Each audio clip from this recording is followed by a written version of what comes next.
This public meeting of the Board of Education for December 12th, 2023 is called to order. All items being considered this evening are posted on the PPS website under the Board and Meeting tabs. This meeting is being streamed live on PPS TV service website and on Channel 28 and will be replayed throughout the next 2 weeks. Please check the website for replay times. All right. Good evening and welcome. For those who are tuning in and here in person, we have been fortunate to enjoy a performance by the Jefferson Dancers. We will have, that's right, let's give them.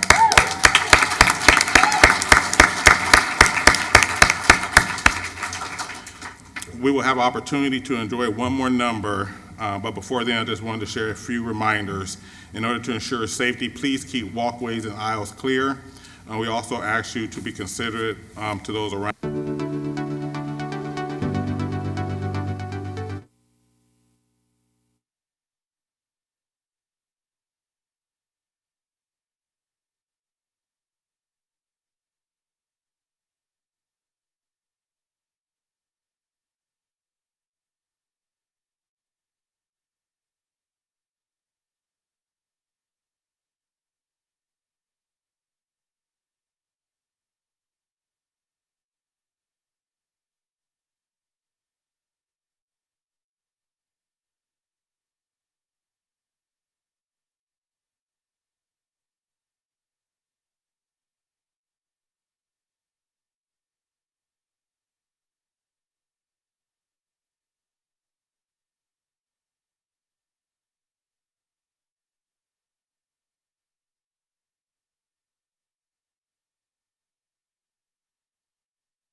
All right, all right, all right. Let's give him a big old hand. Yeah. All right, I wanted to say this public. I'm reading off of a script, so for those of you that don't know, I don't like to read from scripts, but I'm gonna make sure that I get this right. So we have a script to keep us in line. With that being said, this public meeting of the Board of Education for January 9th, 2024 is called to order. All items being considered for this evening are posted on the PPS website under the Board and Meetings tabs. This meeting is being streamed live on PPS TV Services website and on Channel 28 and will be replayed throughout the next 2 weeks. Please check your district website for replay times.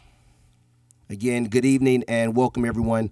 For those of you who might be tuning in, we, fortunately for us anyway, have been fortunate to enjoy the performance by the Franklin Jazz Quartet. Can we give it up for them one more time?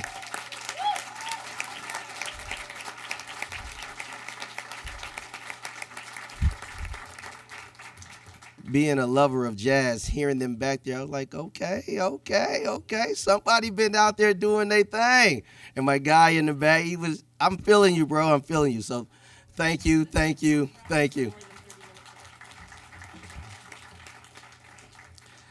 Let's see. We will have another opportunity to enjoy one more number. But before then, I just want to share a few reminders. In order to ensure the safety, please keep the walkways and the aisles clear. We also ask that you please be considerate to those around you and keep any signs below chin level. With that being said, Superintendent, would you please introduce our guest this evening? Well, I think you named it, Director Green. We're so fortunate to have tonight here the Franklin Jazz Quarter. I want to give kudos to their instructor, Mr. Jason Owens. He's not able to join us here this evening, but I would love to invite up our district leader for visual and performing arts, Kristen Brayson, if she's here, to say a couple words and introduce a next number that we're going to have the fortune to hear. Thank you so much, Superintendent Guerrero, members of the board. I'm excited to present the Franklin Jazz Quartet tonight.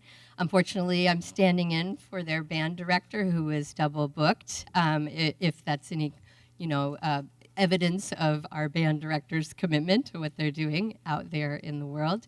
And so the best people to represent tonight are the students. So we're going to have a student representative step forward and talk about what they're going to play. Thank you so much for joining us.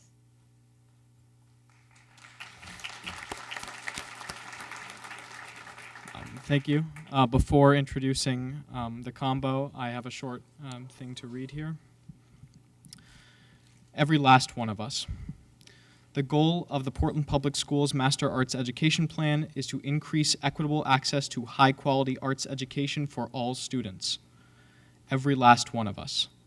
The heart of Portland is in the arts, and we, the dancers, actors, and visual artists, carry that heartbeat.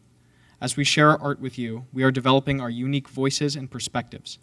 Thank you for your attention, for continuing to support high-quality arts education for all of us. Every last one of us.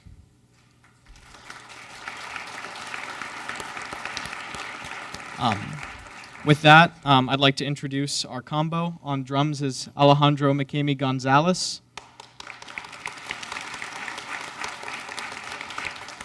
On bass, we have Ethan Searcy. On guitar is Aviv Ross. And my name is Paul Zupon. Thank you for having us. We have one more song for you tonight. Please enjoy Indian Lady.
That was absolutely amazing. Thank you one more time to that amazing Franklin Jazz Quartet. I feel like we should start all our meetings like this because that's how you start a meeting right there. Okay, let's get going. I appreciate y'all so much.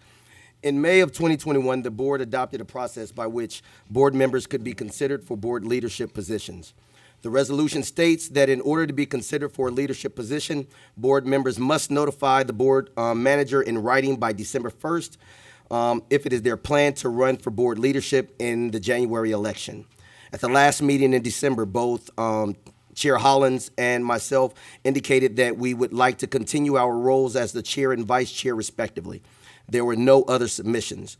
With that being said, I'd like to have a resolution to consider the election of Director Gary Hollins as the board chairperson. Do I have a motion and a second to adopt Resolution 6824, election of the board chairperson? So moved. Seconded. All right, I need to write that down. Director DePass moves and Director Brim Edwards second. Is there any board discussion? Okay, hearing none. Let's see, Ms. Bradshaw, is there any public comment? No. The board will now vote on 6824, election of a board chairperson. If this resolution passes, then what that means is Director Hollins will remain the board chair until the new chairperson is elected in July. All in favor, please indicate by saying yes. Yes. Yes. No opposed. Let's see, Student Director Silverstein, please indicate your vote. Yes. Are there any abstentions? No. Resolution 6824 is approved by a vote of 7-0, with Student Director Silverstein unofficially voting yes. Excellent, thank you. I believe we actually have Director Hollins here with us. Would you like to say something to the people? I don't know if you can. No. I appreciate that. Next, we have a resolution to consider the election of myself, Director Herman Green, as the board vice chair. Do I have a motion and a second to adopt Resolution 6825, election of the board vice chairperson? So moved. Second. Brim Edwards and Scott. Is there any board discussion? Ms. Bradshaw, is there any public comment? No. The board will now vote on 6825, election of a board vice chairperson. If this resolution passes, then I will remain the board vice chair until the new vice chairperson is elected in July. All in favor, please indicate by saying yes. Yes. Yes. Yes. All opposed, say no. Student Director Silverstein, please indicate your vote. Yes. Excellent. Are there any abstentions? No, there's not, because everybody voted already. Resolution 6825 is approved by a vote of 7-0, with Student Director Silverstein unofficially voting yes. Excellent. I'd like to say thank you all. I will continue to do the best that I can, and I continue to give everybody the permission to tell me when I'm off and when I need to, how I need to do better. So again, thank you. Let's see, now we will have the student report. Student Director Silverstein, would you like to present your report? Thank you. So a little less scripted than usual, but we're getting into the heart of winter, and I've been discussing with a lot of my peers, and one thing that I've been hearing a lot about is how people are struggling with mental health. So I just wanted to take the time to talk a little bit about that, and say that I see you, and I definitely empathize with your struggles. It's something that I've also had to work on, and I wanted to offer a couple of resources and remind people that there are always people there for them, and that they're not alone. Safe Oregon is a great tip line if you're concerned about someone else, and then there's also Youth Line, which you can text teen to teen to, the number 839863, and that will give you someone, usually a teen, to talk to. So I also want to say thank you to the school psychologists and everyone else who are helping to make schools supportive places. And then also a big thank you to the students who are doing the work to discuss these topics and destigmatize mental health issues. That is very, very important, and we see your work. And then, of course, as always, there is a lot going on in the district, but I wanted to acknowledge a couple of the issues that students have been communicating to me about, because I get a lot of emails, and I apologize, I'm not able to respond to most of them. But I have been seeing the emails about the dual language immersion residency lengths, and then also the discussions about the standardization of English curriculum and the impacts this will have on choice English classes. So thank you for using your voices. This is exactly what we should be doing, and I know that's a heavy burden to bear, but it's amazing that you all are doing that, and I can't wait to see where your voices bring you in the future. And I also want to say that I've been bringing these issues to the District Student Council, and we are discussing them and figuring out the best way to move forward. So finally, I want to continue something I've been doing some past times, highlighting student initiatives and art performances. Jefferson Winter Dance Recital is happening on January 18th at 7 p.m. And then Franklin's Winter Dance Performance is happening January 19th and 20th at 7 p.m. So please attend if you can. Student arts performances are really, really important, and we need your support to continue them. Thank you.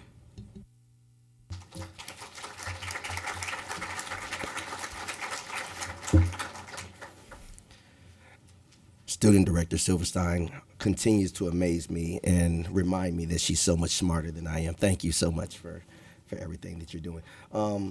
Next up, we're going to have student comment. Ms. Bradshaw, do we have any students signed up? We do. Okay. Julia Vogel, Chloe Gilmore, Sarah Fike, Frankie Castle. As they're making their way to the front, let's give them a big hand.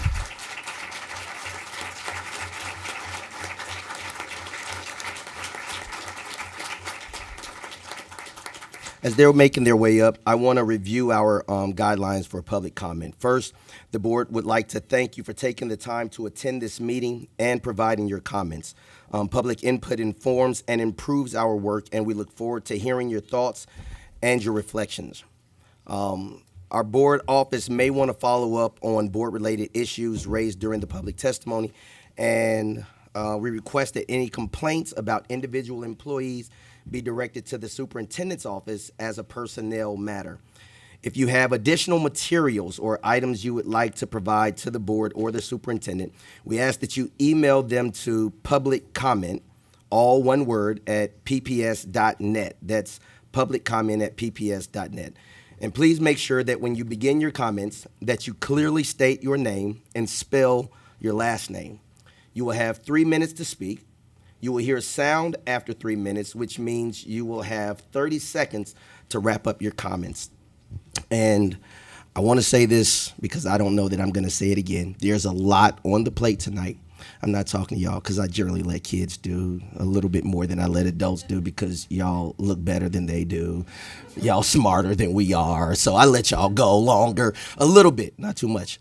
But I want us to keep in mind that we got a long night ahead of us. So it's going to be 3 minutes and 30 seconds. The buzzer will go off at 3 minutes, and then at 30 seconds, please hear my heart. I am not being rude to you when I actually start talking into the mic saying, okay, your time is up. It's time to move on. That is not me being rude. That is me being as nice as I possibly can to say, time is up. Let's move on to the next one, okay? We're all good. Thank you. And with that being said, let's get it. Do you have to press the button to speak? Yeah, if it's not green, it's not on. Oh, okay. I think it's on. My name is Sarah Fike, last name Faik.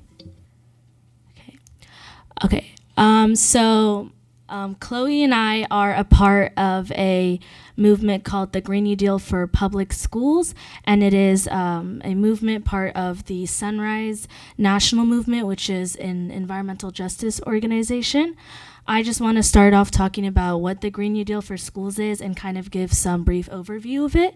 So it is a federal bill that was reintroduced to Congress this past fall by Representative Jamal Bowman and Senator Ed Markey.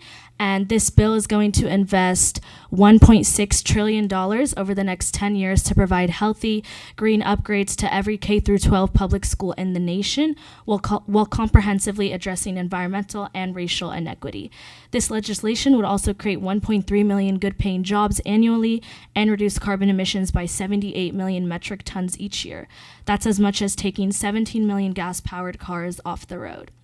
So that is the federal bill side of it. This is also a resolution that is passed at local districts around the school, and they're also working on developing a state bill so that each state can pass it. The point in having resolutions passed at the district is to kind of create momentum for the federal Congress to be able to pass such a bill, because it is such a big ask with a lot of funding. So if we kind of show our government that we have a lot of districts around the country that are in support of this, it gives the green light for the federal legislators. So again, this is an interconnected network of thousands of students. There's over 100 hubs around the country doing the same thing that we are. It's champions for climate crisis solutions.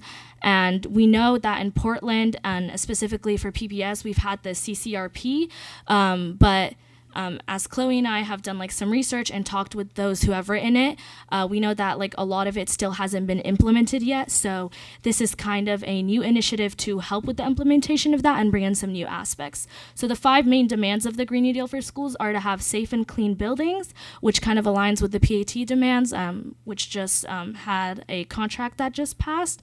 The next thing is to have free and healthy lunches for all public school students. Some examples of schools that do this are the Chicago Public School District.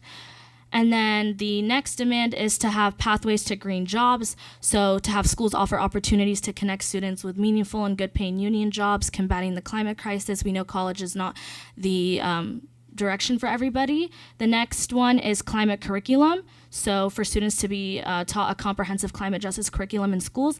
And then the last demand is climate disaster plans when those disasters strike. That is all. Thank you.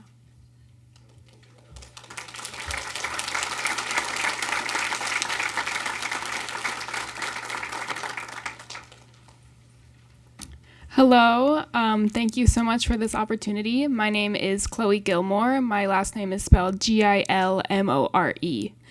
I am a senior at Lincoln High School along with Sarah, and I'm here to talk a little bit more about the Green New Deal for Schools resolution and our campaign here in Portland, along with what we hope to accomplish. But I'd like to start off by mainly focusing on one of the demands that I care most about, which is climate justice curriculum. So I don't think that the climate justice curriculum side of the CCRP is comprehensive enough, and I also don't think it's been implemented in the ways we want it to. I would like to see comprehensive climate justice curriculum incorporated throughout all PPS high schools, not just one unit in science class. And I was lucky enough to have the opportunity to take the environmental justice elective class at Lincoln, taught by Tim Swinehart. And this was really, really influential to me, and I take what I've learned in that class, and that has completely changed the way that I view the world. So this class is one of only a few climate justice classes taught throughout the district, and I think it needs to start at younger ages as well. And not only should climate justice classes be available, but we need more teachers to incorporate social and racial justice topics into the classroom. Many students who I talk to have little knowledge about how their lives are impacted directly by climate change and pollution, what they can do to take action, and how interconnected environmental issues are with systemic racism. From heat waves to wildfires and unpredictable weather patterns such as snowstorms, students are affected too. And I think that they need to know about the ways that they can take action. So we appreciate the steps that the school board has taken in regards to the CCRP, but we have yet to see a lot of the components implemented, and we hope that you listen to what us students have to say in the coming months, as we will continue to give testimony, and we will send our finalized resolution to the school board in March. So this is just the beginning, and you have the opportunity to pave the way for other school districts across the country to pass a Green New Deal for schools. So I hope you take this opportunity. Thank you.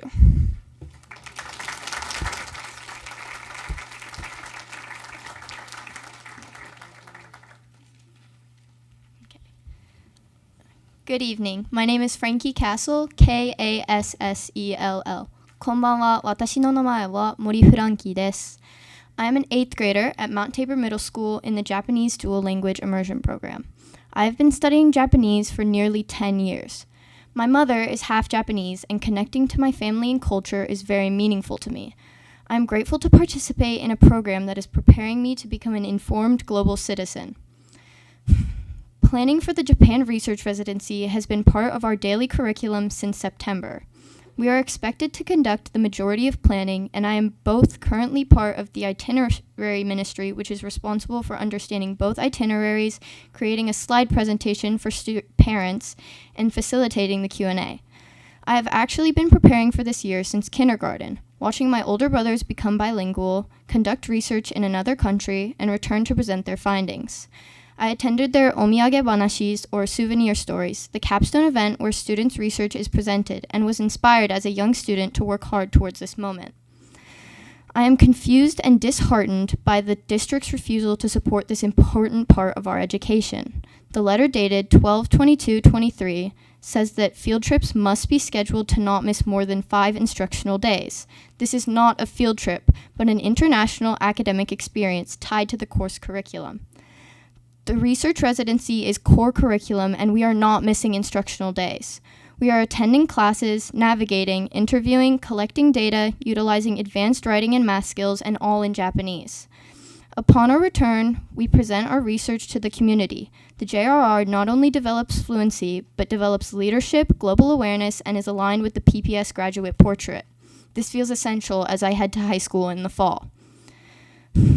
The parent group leaders and trip directors for the Asian DLI programs have reached out to the PPS administration multiple times in the last 7 months. Our communities are frustrated at the lack of communication and engagement. I ask that you advocate for us and urge the administration to approve the research residencies as they have existed annually since 1997. Please don't let us lose this critical part of our education.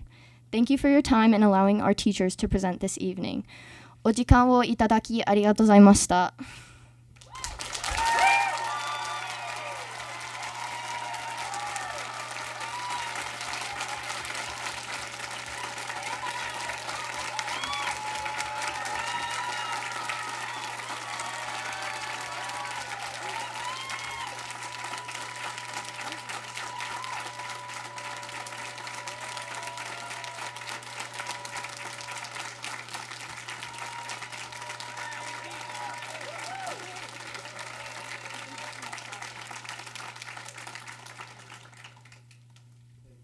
Thank you so much for your comments. Are there any other, is there any other student comment, Miss?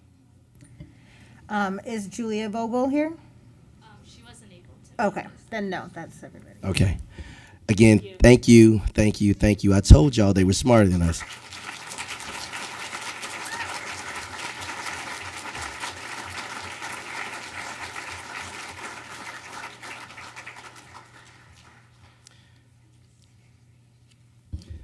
All right. In 2019, following a complaint brought on by a parent which raised concerns about the impacts to students in a school community, when a large cohort of students leaves for several days, the school board made a change to one of the policies, 6.50.010P, field trips and foreign travel and other off-campus activities.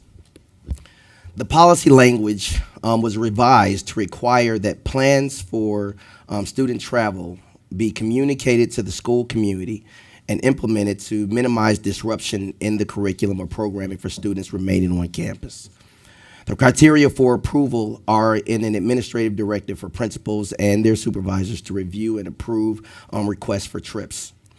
Our role as board members is to review the trips that come to the board for approval based on the policy and the administrative directive that is in place. With that being said, Superintendent Guerrero, would you like to add anything that I have missed out in my notes? Thank you, Vice Chair Green. It might be important to talk about a few details, particularly because this is a topic there was a lot of extensive conversation about in years past, and many of the board members seated here were part of that discussion, and appreciate the advocacy coming from our DLI school communities. And so it is an important topic, and we fully recognize the important value that these residency trips play as a capstone. So for background, the board did have extensive conversation on these issues related to the DLI residency trip starting in March. 2019 was the last time there was really a robust conversation, and seems to come up annually sometimes.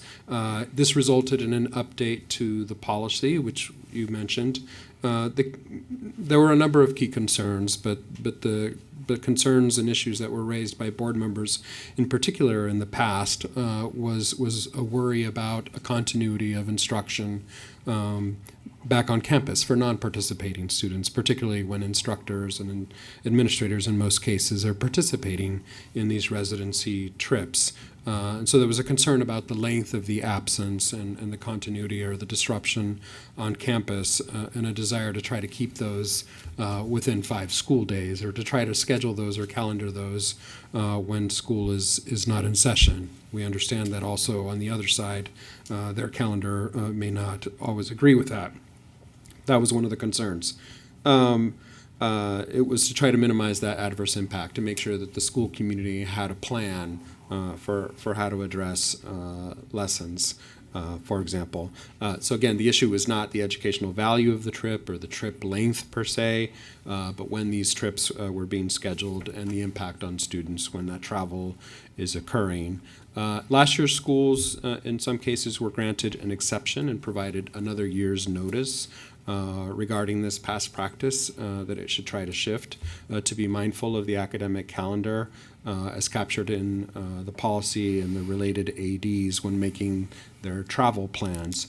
So I understand some of our teachers are here this evening to share with you their perspective on the value of this experience for students. I've heard those presentations. They're wonderful. And as I've mentioned, there's no disagreement on the merit of the trips. As I've said before, I would only hope that all of our students have a capstone experience in their 8th grade year. I'll pause there because there'll likely be questions, and we do have numerous staff who are prepared to get into some of the details if the board would like to do so. Okay. Is Matt here? Matt, would you like to come up and share your presentation? What?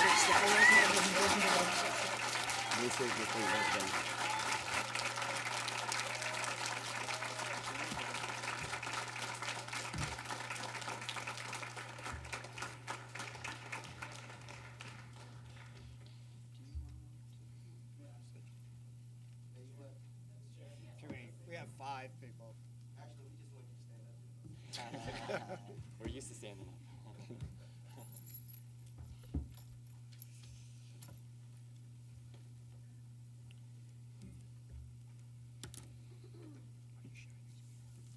I think we're up there.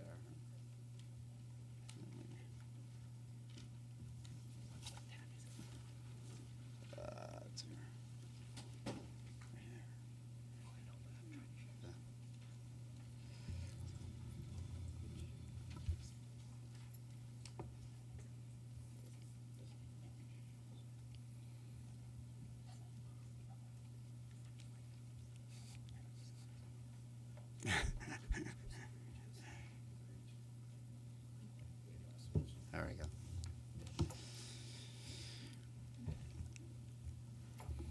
こんばんは. Good evening, and I want to start by thanking the board and Superintendent Guerrero for having us here this evening. I have to say, after hearing the intro from the superintendent and also from Vice Chair Green, that I'm not quite sure we prepared in the way that to answer, I think, to respond to, I think, the concerns that came out in 2019. And I didn't tell my colleagues here that who are sharing this mic with tonight that I might shift, but I want to, I guess I'll do some of what we were going to do. And I do want to, if there's an opportunity at the end, to come back to respond to some of the concerns that were brought up in 2019 and how we've addressed those in the last year and intend to continue to address those this year. So bear with me a little bit. We are here, as Frankie so eloquently put out there, we're here to ask for you to grant approval for these research residencies, these Asian DLI research residencies. And I would like to put out there that this is an ask for the future. That isn't that we have this conversation repeatedly. As somebody who has done these research residencies for 20 years, it's hard to keep coming back and feeling like you're having to fight for something that we feel like has been well established as something that is deeply powerful, that is deeply connected to the graduate portrait. We have worked hard to be inclusive, to be a part of that equity plan in this district. And I think that it's hard for me personally to stand up here or sit up here again and have to make the same argument again that I made in 2018. I can't quite remember when it was, to address that parent's concerns. Yeah, as Frankie said, this isn't a trip. We are not tourists, and this is school. And as I tell my students, this is school on steroids. It is school from the moment you get up, and I'm equating school with this thing called learning, because school is not within the four walls, in particular with the context in which we teach, with the subject matter that we teach. You can't walk out of the school and find that context. So this is enormously valuable, and in a program that is K-12, having this kind of moment where a culminating experience that brings great rigor, great relevance, great realness. My colleagues, I brought a couple of, well, all of us are not going to speak, but I'm going to turn it over to one of our students, 2006 participant in the Japan Research Residency. His name is Yuki Sakai, but he now goes by Sakai Sensei at Mount Tabor Middle School. Good evening, board, and thank you again for the opportunity to address you directly. These are 3 photos of me. The first on the left is when I was in 8th grade in Japan meeting my host family. And I would like to start there. Chairman Hollins, last meeting, you asked one of my former students who went on the research residency, what he thought the benefit was. And if it's all right, I'd like to also answer that from the perspective of having done it 18 years ago. So, again, to echo school on steroids, never in my 12 years in PPS did I feel that rigor was so closely tied to meaning as when I wanted to look cool for my host brothers. When they fed me, I wanted to speak Japanese like I've never wanted to before. But I also wanted to share you an anecdote. From around the same time that photo was taken, my grandmother in Japan called me and she asked me if I was ashamed of being Japanese. And I had no idea what she was talking about. Let me repeat that. I had no idea that being biracial was a stigma because I was in this context of my schools where they taught me my culture, my language, they put me in the context, they pushed me in my language. And so to this day, even as an adult where that feels different, I always have that foundation from my youth. Later on, going back to the rigor, this second photo is of me graduating from University of Hawaii, but what you don't see in this photo is that I did not take Japanese during high school. So Mr. Bacon-Brennis is probably behind this camera somewhere in the same room. So the point being that his class was the last class that I took in Japanese in school. But I was able to walk onto campus and test into 300 level advanced conversational Japanese. So that's not for nothing. There's some real world benefit. And that's credits, that's college credits. And then last is me on the right here. This was taken last year on our research residency. This is Kansei Gakuin, an international school in Osaka where it's come full circle. I'm helping one of my students, former students, perform one of our 50 surveys to collect data.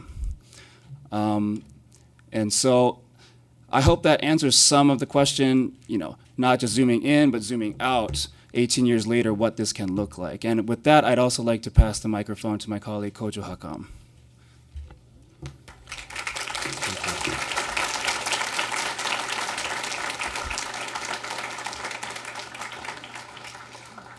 大家好，我是韩老师。I'm Kojo Hakam. I've been teaching in the Mandarin Immersion program since I arrived in Portland in 2007 and been leading the research residencies since 2007-2008 year.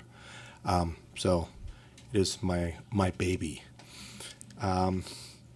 Before I get into what's on the slide with data, I want to talk a bit about the reasons.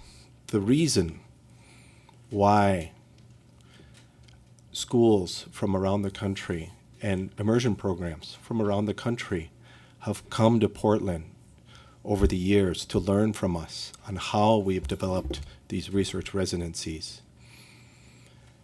The reason why students in their 12th grade, both in Japanese and Chinese immersion programs, when they reflect back on their 12 years of immersion, always come back to the research residencies as the single most impactful event in their 12 years in BPS. And that is because these experiences are transformational. Let me repeat, these experiences are transformational. If you look at the data, this was our very first year on this with our residency to China, and we decided to do a pre and post assessment, language assessment on our students. And prior to departing, our students, we did not have any student reach benchmarks on that assessment. And we only had a handful reach benchmarks in writing. After just 2 weeks, we had 60% of those students reach benchmarks and surpass, and 60%, over 60% in writing. And this is phenomenal because normally students you cannot reach that significant of a change in 1 year in a language classroom. It's very difficult to do. But looking at data by itself does not tell a whole story. So I want to add a story behind this. And this is about Ben Diwali, one of it was our first year student, a student on our first research residency. He came in to middle school as a struggling student because his father had unexpectedly passed away. He struggled in the classroom, he struggled with his peers. But when 8th grade came around, he decided to focus because he knew there was this opportunity to go to China. And by the time the trip came around, he was not only flying high, but he was selected to be the interpreter for Principal Kevin Bacon. Some of you may know him. And he came back a changed person. He left a boy, he came back a young man. And by 12th grade, he decided to continue with his Chinese, and he applied for and got into the U of L Chinese flagship program, and ended up 4 years later getting into even a more prestigious, the Johns Hopkins School of Advanced International Studies in Nanjing, where he was rubbing shoulders with future diplomats and leaders from around the world. Now, this is just one story, because literally every student who went through the program has their own story to tell. And this is why the research residency is not a trip. Thank you.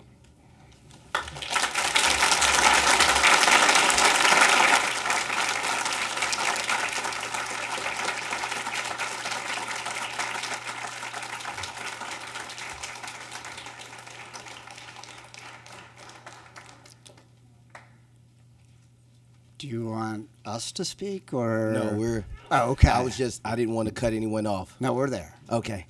I think we can all agree. I believe we all agree that this experience is more than just a trip. I think that I don't believe that's in question. What is in question is the amount of time that it's going to take to do this, the impact that is going to have, and possibly when would be the best time to actually do that so that we can lessen the time. The administrative directive that is in place is there.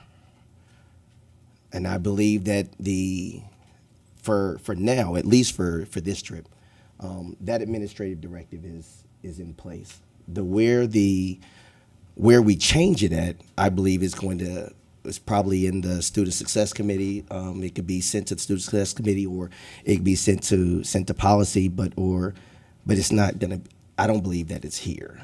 And so I believe what we need to do is, unless I'm hearing something different, we need to pass this for future experiences.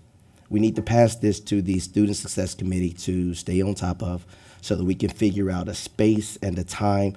There are a lot of other places. There's Memorial Day weekend, there's April, there's 3-day weekends. There's a lot of different places where we could look to try to find something. And I believe the path forward is going to be to look to see what we can do for future trips.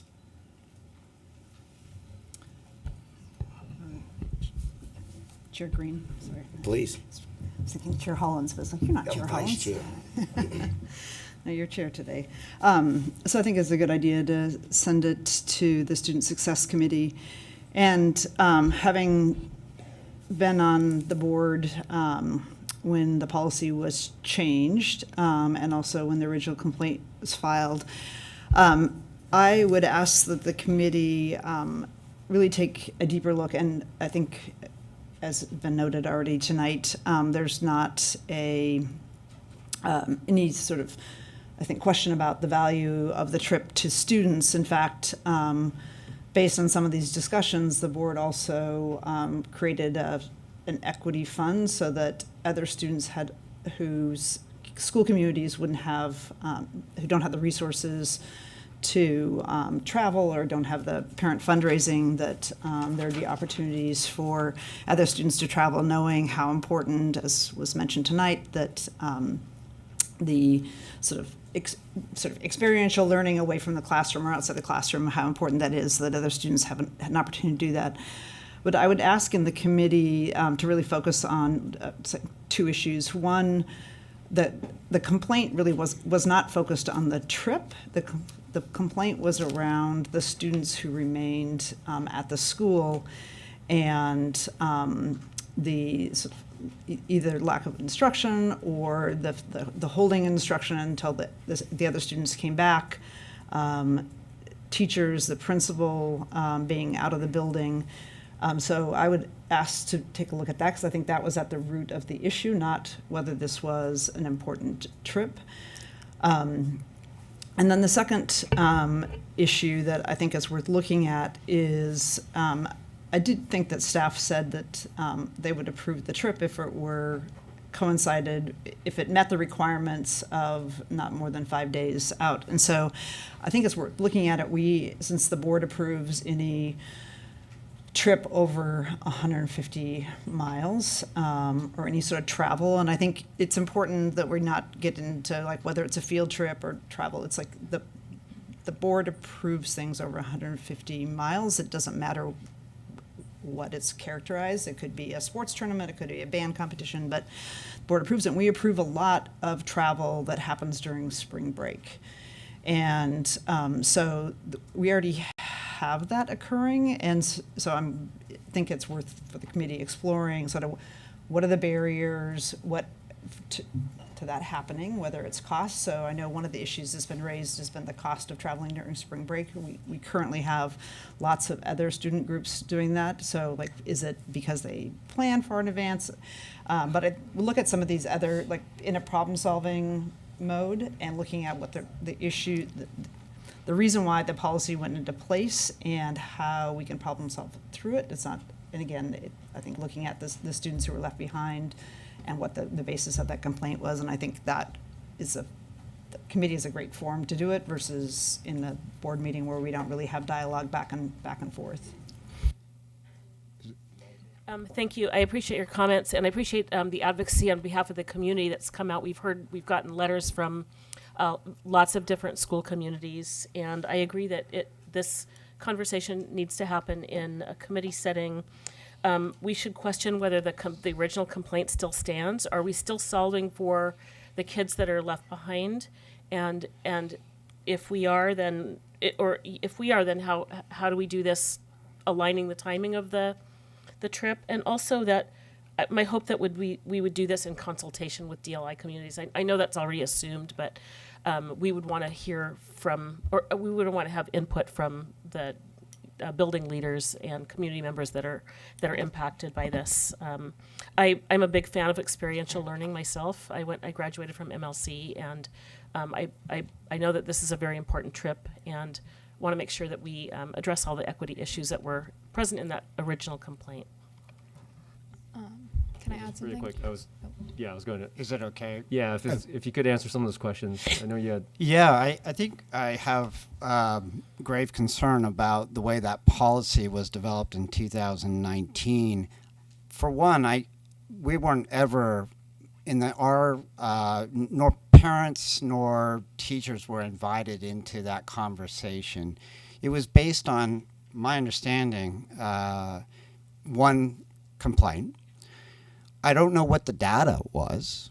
There was no data presented to us as to the impact. I don't know any of those details. In response to that, regardless of whether it's true or not, we don't want to have that impact, that negative impact on those students that don't go.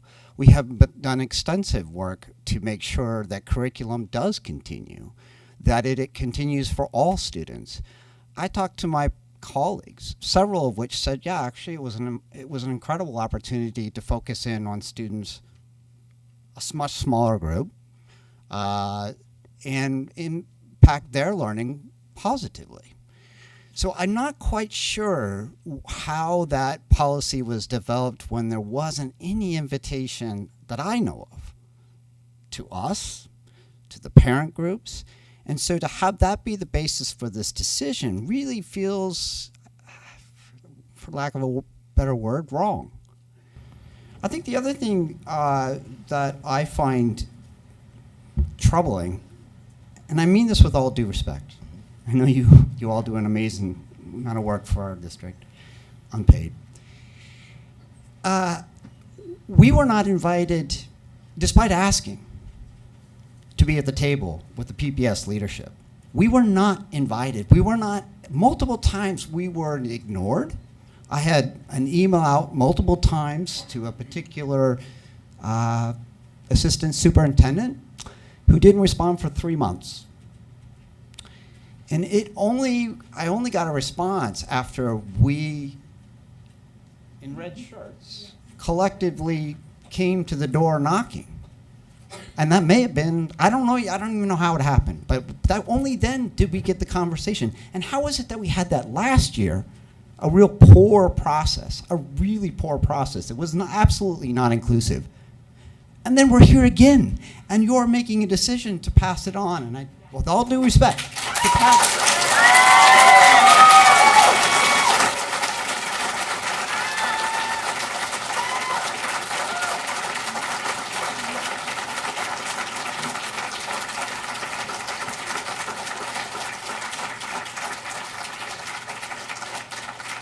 you're making a decision. What I'm hearing is a decision to pass this on to the Student Success Committee. I have no idea what that group is, and we still have not been invited to the table. This was not hard. We actually had a meeting scheduled. You can tell I'm passionate about this. We had a meeting scheduled, Chairperson Green, in June, at the end of June. Last second, canceled by administrators. We asked again in August, multiple times. That would have been the appropriate time for a conversation. That would have been an opportunity to dig in here. I so appreciate that you see the value in this. We know it deeply. Our community knows it deeply. And to then say, oh, we're just going to push this off to a committee feels, it makes me angry. It makes me angry. And I don't know where to go with this, but I absolutely feel like it was a failure on the part of administrators in this district to not have this conversation until we came to you at the board meeting. We couldn't get a meeting. I got the go-betweens who came and met with me, met with Kojo, met with Yuki, but we never once got a meeting with the people who actually made the decision and wrote the letter to this community to say, no, we're keeping it to 5 days.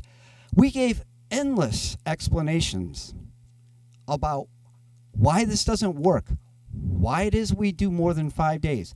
I think it's best to go back to Kiyomi. She spoke to you all in December. You got to go slow on these things. You can't just do it in 5 days. It has to sink in. I have a question, but I know our student representative also did, so I want to let her go first.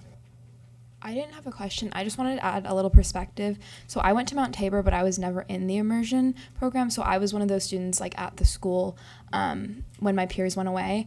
And I think from my perspective that instruction continued, and obviously that might not be the same across the district, but I do think there was an effort to do that. And for me, it never felt like I was losing anything by my peers gaining something. I think I just felt really happy.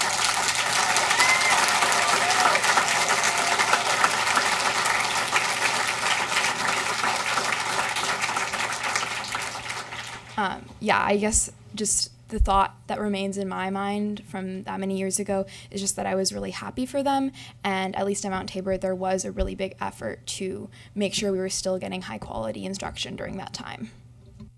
Thank you. I'll be quick, and I'll start with what my colleagues have said. The value of this trip is not in question for me. I think anyone who has done a study abroad program, anyone who's seen that transformative impact. My own kids didn't do a DLI research residency, but they had went to a program that did field studies for 5 days. Those were transformational. I can only imagine what a 10-day trip is. I want to see you get a 10-day trip.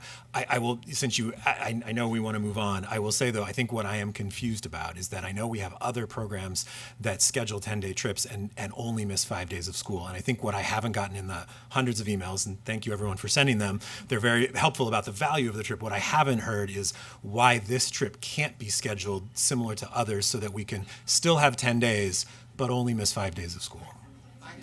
I would love it if you could answer that. So, Chair Green, I would just suggest that since we're going to try and move through this committee, Director Wong is the committee chair, and he's already indicated that he's open to having the meeting, and believe me, you will. The community will be invited to that meeting. I also want to just state that in 2019 there was very active engagement with the superintendent and the Yanakai and the other parents groups around this topic. So it wasn't that it happened in a vacuum. So how the policy works is those are all public meetings. I know the superintendent met. Now the administrative directive is written by staff following the policy, but there was a lot of engagement at the time around the policy. So I just want to make sure the people in the room is like it wasn't done without engagement with the community, and we do have a a formal complaint process that's open to everyone and in the community. And when we have a complaint, we follow our process. And this policy came out of a response to a complaint. But there was active engagement. So that is news to me. Okay. And Well, I was around. before we get into the back and forth of the response, and I because I said it, I'm going to allow you to have a final response. But before we do that, I also see that Chair Hollins' hand is up. Yeah, I also want to say one more thing really quick. I'm really sorry about the late notification about putting the committee. That was actually literally something we discussed last night. So the idea is that I lead the Student Success Committee. Full disclosure, my kid's in the MIP program. I'm Taiwanese American, so you are going into some place that's chaired by a very biased person, just so you know. So the idea is that we do have these problems. There's problems that the district is having with these trips, and then there's problems. I want to acknowledge that there's problems scheduling over spring break because you don't ever get a spring break, or prices are higher, or maybe the programs abroad are not, the calendars don't coincide. So we acknowledge a lot of these problems that you're facing. So the idea is that in this kind of format is not really good to problem solve. It's just really horrible situation. So putting in a student success committee means that you and anybody you want to bring, and we'll also have the district leaders there who are the ones who write the letter, who are the ones who have to manage these things, also they're in the same room, that we can work together to actually problem solve and come with a solution so we don't have to keep doing this over and over again every year. So that was kind of the thinking behind that. And I was hoping, to also talk to you about that and see if that's something that could work out for you. Can I have that last word? Not yet. Chair Hollins.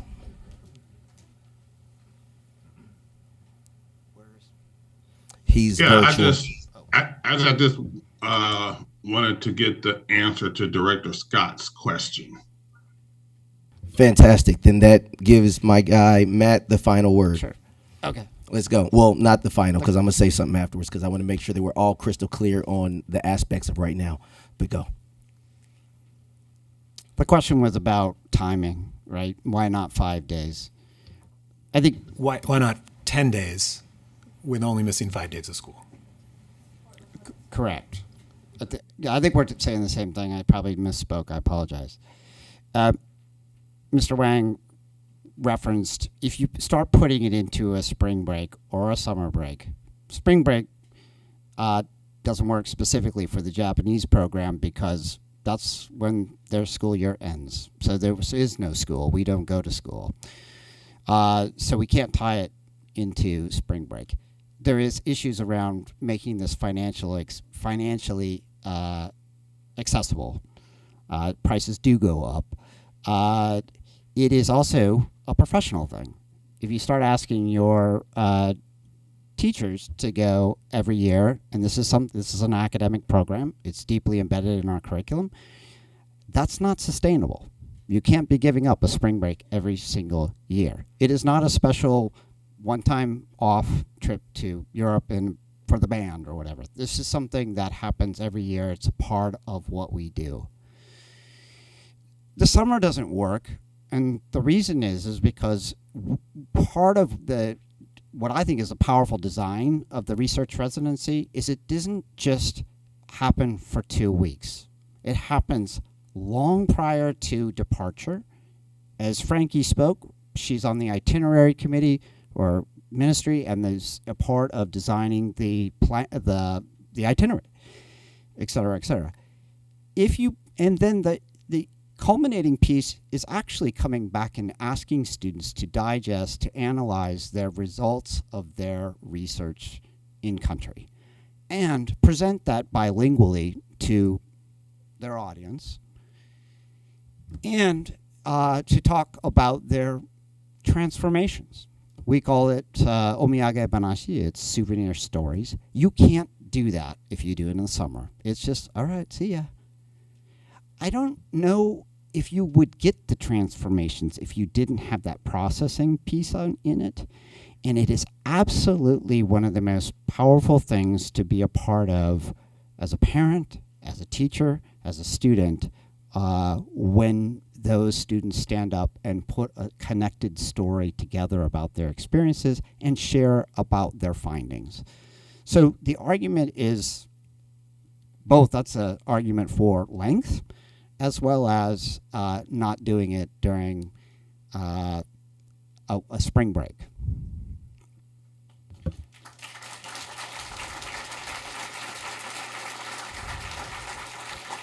And I'm sorry, I need to say one more thing. You sound like a preacher. I'm sorry. This is your fifth close. Okay. So I guess my concern is that if you pass this on to the Student Success Committee, that what you are doing, and I may have this wrong, but what I think I'm here understanding is you're thinking about not this year, but next year. You're not And wrong. What? So you're not wrong. I'm not wrong. You're not. So here's what we're looking at, and this is the unfortunate part about sitting at this table at this time, sitting behind this desk right now, and being the one in this seat to have to deliver the news that I'm going to have to deliver. And that is this. Last year, for whatever the reasons as to why it didn't come together, why the meetings didn't happen, and that didn't happen, I wasn't there, and so I don't know what your communication looked like or who it was. What I do know is that we have an administrative directive in place that says 5 days, and I know that what you're asking right now is to go beyond that 5 days. The reason that I suggested kicking it to the Student Success Committee was not to simply kick a can down the road, because that's not what I'm looking to do. I understand that by kicking it to the Student Success Committee, that I have Director Wong over there, who is as much interested in figuring out a solution to this as you are, and that he, like a hound with a bone, is going to figure out a way, solution-based, for us to come up with something that works for everybody involved. But you're right. You're absolutely right. That is futuristic talk. As of right now, what I would suggest is that you look to figure out how you can get your tickets for the 5-day trip, so that we can get them as soon as possible at the cheapest price possible, so that you can bring it back to the board. Because right now, at the current policy, the way that things are, the board, what we will get to do is to approve your trip once it comes to us under 5 days, or 5 days and under, and then we can approve that, and then we can get it going. And then from the fury of this and the outrage and the mad cries, then you go in, y'all will come up solution based, and not just simply saying, I want what I want, I want what I want, I want what I want, because that's not going to get us anywhere. So we'll figure out what we can do, working together collectively to come up with something that works for everybody involved, so that we can get 10 days, find out where they're at. Then Director Wong can get a motion from his committee to send it back to the board for board approval, and then we can look at something. But the long and short of it, I mean, that's the hard brass tacks. Nobody wants to hear it. Nobody really wants to say it, but that is what it is. At this point, the trip as it stands, were you to take it, would be 5 days. What you did last year, and I don't want to get into this back and forth because I got a lot of things on the agenda that I have to get through tonight. But what we said last year was we were making an exception to the rule, and that you would need to work together to come up with something, because we would not be making an exception to the rule the following year.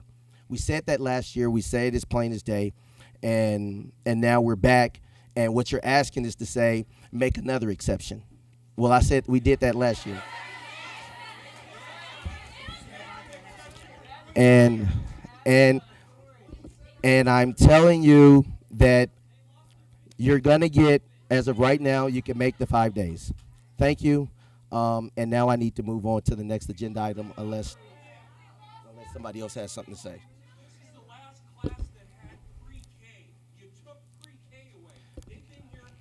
Thank you, but you're not even at the dais, so thank you. Thank you all so very much. Thank you again. Thank you again.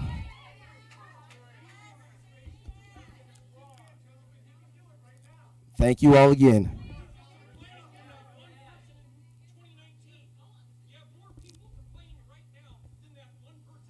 Oh, all right. Thank you all.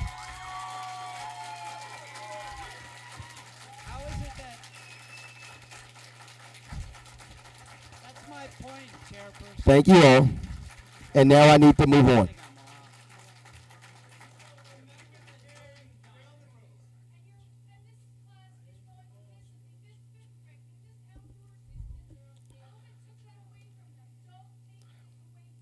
All right. We need to move on to the resolution 6812. Superintendent Guerrero, can you please introduce this next item?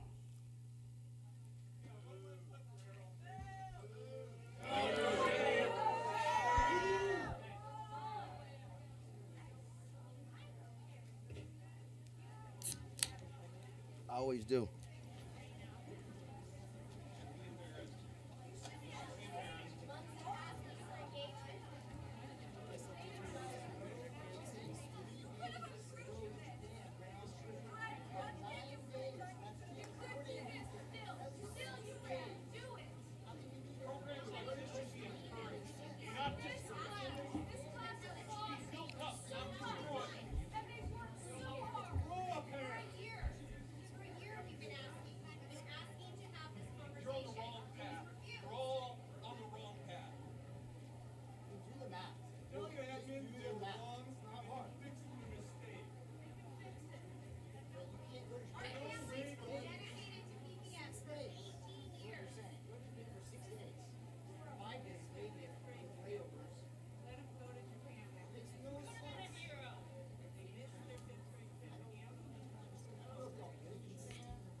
Superintendent, can we please introduce the next item?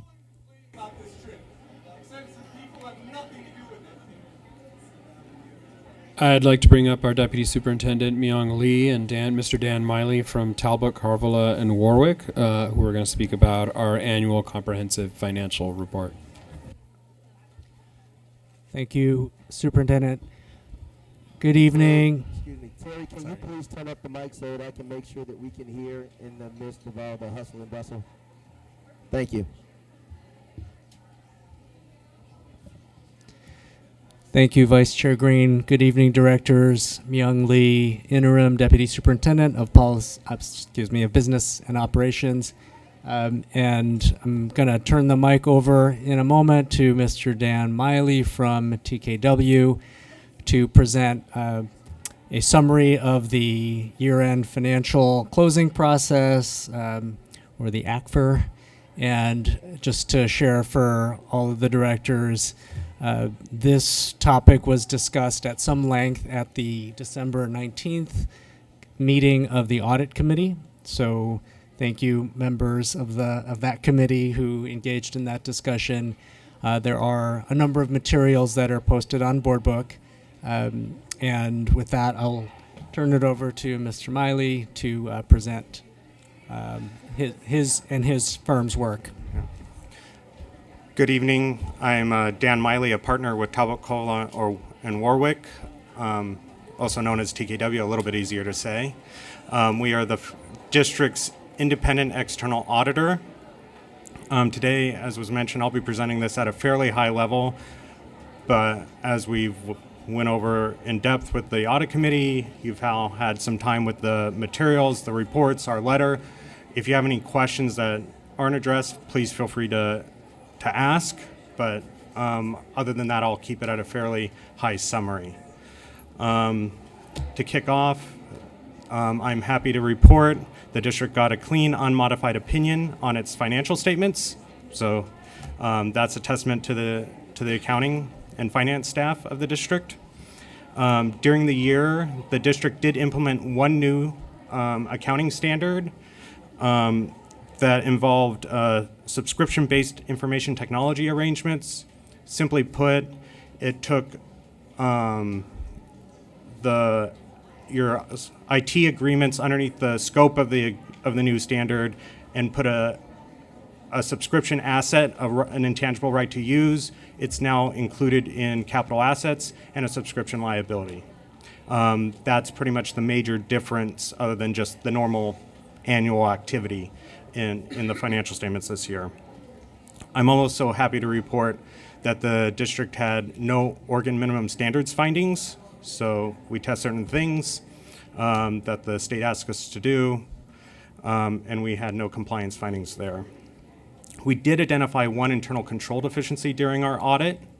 It was a material weakness involving revenue recognition.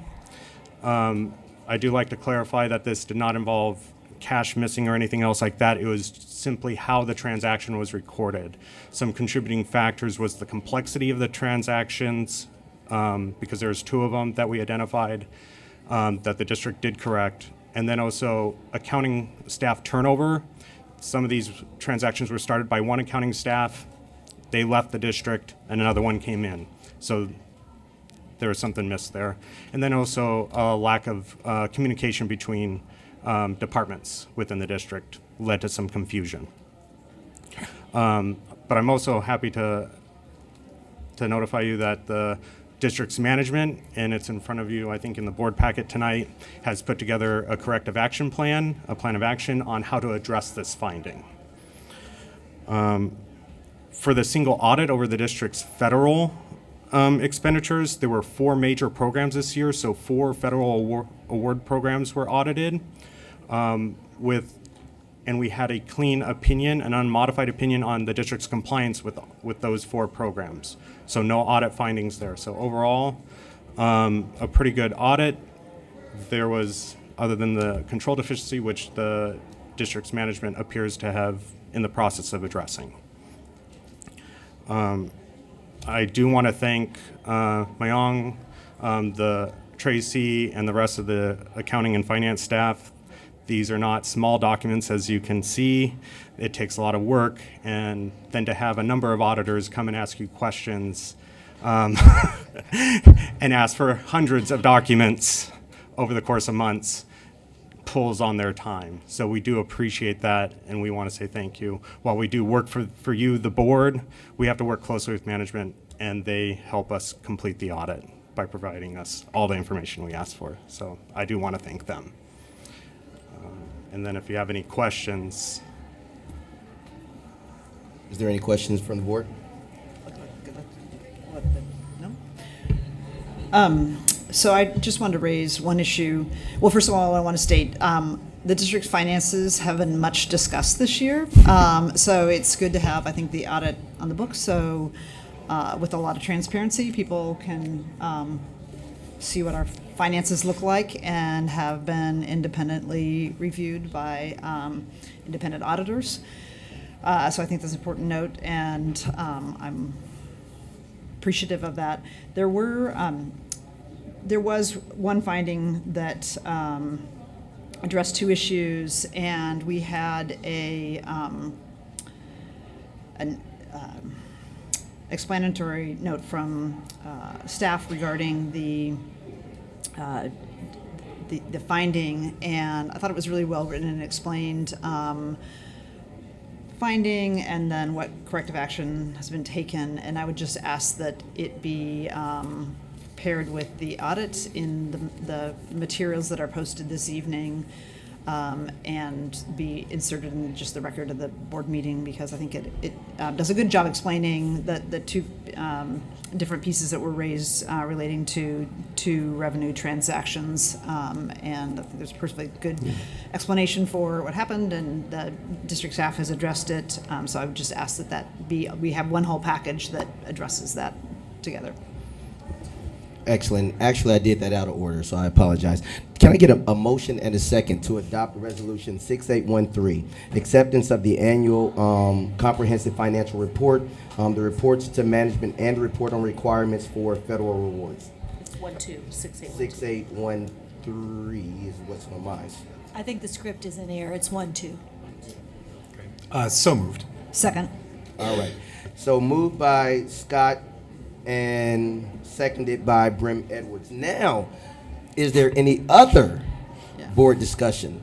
I would just like to ask for the background information around the findings that staff provided be included as part of the record and posted online so that everybody has the benefit of seeing staff's response to the finding. And I would echo all of Director Brim Edwards' comments. Okay. Quickly. Ms. Bradshaw, are there any public comments on this? No. Okay. The board will, let's see. The board will now vote on Resolution 6812, acceptance of the annual comprehensive financial report, reports to management, and the report on requirements for federal awards. By voting yes, we are acknowledging we have heard and received the results of the annual comprehensive financial report. All in favor, please indicate by saying yes. Yes. Yes. Yes. Yes. All opposed indicate by saying no.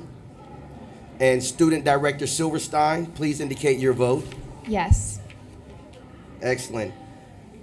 Resolution 6812 is approved by a vote of 7-0 with Student Representative, Student Director Silverstein unofficially voting yes. All right. Thank you so much. You said, I thought we were done. You got something? If I can just comment really briefly, Vice Chair Green, first to Director Brim Edwards' question and request about posting that explanatory memo. It appears that is now posted. So thank you, Kara or Roseanne, whoever got that done. Thank you so much for doing that in real time here.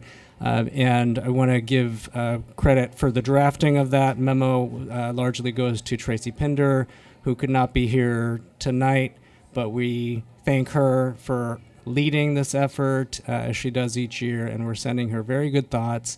And we have online Claire Hertz, who everybody knows, and Kristen Johnson. They both played a big role, as well as Ms. Hertz's business associate, Angie Peterman, who was extremely helpful in this whole undertaking. We want to thank the accounting team, the general ledger team, the grants team, many staff who really did a lot of work, as Mr. Miley mentioned. It's like the Grammy Awards. We want to thank I'm everybody. sorry. Give honor to We're God. gonna play the and music. I'll stop talking. Play the music. Let's go. Just wanted to say thanks to all. And the we all team. got it ahead of time. Look at it. Thank you. Next, we will consider the resolution to approve the First Amendment to the fiscal year budget. Now, because we had a staff presentation and discussion at the last meeting, I believe that Interim Deputy Superintendent Lay is going to briefly share a few highlights on the proposed budget before we get a motion on the table. Let's see. Do I have a motion and a second to adopt resolution? This one is 6813. Resolution 6813, Amendment Number 1 to the fiscal year 23-24 budget for School District Number 1J, Multnomah County, Oregon. So moved. Second. Second. So Britton Edwards and Scott have motioned, and Brim Edwards' motion, second was by Scott. Ms. Bradshaw, wait, is there any board discussion? Hearing none. Ms. Bradshaw, is there any public comment? No. Excellent. The board will now vote on 6813, Amendment Number 1 to the fiscal year 23-24 budget for School District Number 1J, Multnomah County of Oregon. If you vote yes, then you are making changes to the previously adopted budget for this year. All in favor, please indicate by saying yes. Yes. Yes. All opposed? Student Director Silverstein, please indicate your vote. Yes. Excellent. Resolution 6813 is approved by a vote of 7-0 with Student Director Silverstein unofficially voting yes. Excellent. Thank you so much. All right. Next, we're voting on now we're into the policy revision. So thank you. I told you we can get through this. I got faith in y'all. Yeah. Don't tell Don't them talk that. too much. Don't Don't tell talk them too that. much. You'll mess me all up, and I'll start preaching. Yeah, wait, I get to go next. See, that's why I was trying to make up time early. Next, we're voting on 2 revised policies, 1 new policy and 1 policy rescission. Director Brim Edwards chair of the policy committee, provided us with background information when the board did a first reading. And I'd like to ask her now if there's any other information that she would like to share before we move forward with voting. Yes. This is when you go. Yes. Okay, and I'll try and go quickly. So I also want to be clear because I just know that sometimes our policy process isn't always clear. So our first reading is when something gets introduced. Our second reading is actually when we adopt it. The first policy, we're rescinding a policy. It's the strategic plan policy. It's essentially a plan that was from 2005. We have a new strategic plan. A strategic plan shouldn't be in the policy anyway, so the result of tonight's action would be we would be rescinding that from our policies. The second, we've had the introduction, we had a 21-day comment period, no comment, and so this is primarily a housekeeping measure we're taking. The second is a modification of the district performance auditing policy. The amendment formalizes the participation of 2 community members on the audit committee. For more than 2 decades, we've had community members who generally have auditing experience or other professional experience relevant to the audit committee serving on that committee. At some point, the language dropped out of the policy, so we're adding it back in. So this is just a modification. Those community members will be ex officio members of the committee. This policy had a 21-day comment period. There were no comments received, and so we should be prepared to move ahead with the rescinding one policy, and the other would be adopting the modifications. Excellent. So then, thank you so much. Then let's start with the rescission of 0.01.010-P. Actually, Chair, can we take all these in combination? I would make a motion to do so if there's no objection. That would be great. Are there any objections to taking all these policies at one time? 2 of them. 2 of them. These 2, right? Who wants the second? Second. Andrew motions. All right. Let's go. Back to you. Is there anything else we need to say? Not on those ones. We have later on first readings, but that's later on in the. Okay. Is there any public comment, Ms. Bradshaw? No. Excellent. Just to be clear, are we doing all? Did you do all 4 of them, Director Brim Edwards, or just the? There's just 2. The other strategic ones are plan first and the readings, which is a performance? whole. We don't adopt first readings. We have first readings. So the other The ones student are. enrollment and transfer and adoption of religious and cultural observances, they're listed under second reading, so, but you're right, I think they are No, first I think readings. you're right. They're listed as first reading. They're listed as first readings, but Well, no, they're listed as second readings. Sorry, I don't mean to confuse things. Yeah. We Okay. have 4 second readings. Those is were what the I'm 4 hearing. I was thinking, Okay. but you're right, you didn't go through all, yeah. Okay, so I'm going to just really quick on the other 2. We also had revisions to the student enrollment and transfer policy, and these were revisions that came recommended that came out of the audit, and we're hoping to get them approved so that for the upcoming enrollment and transfer cycle that we have these changes in place. And then the other second reading we're having, again, this would be an adoption of the policy, is religious and cultural observances policies, and this is a new policy. We didn't have any comment during the 21-day comment period, but we have had lots of comment over the years when the district scheduled over and held school activities on days that were either religious or culturally significant for families in our district. So what we're trying to do with this policy is really set out our values, that we are going to try and avoid scheduling school-related activities on days that have been designated religious and culturally significant.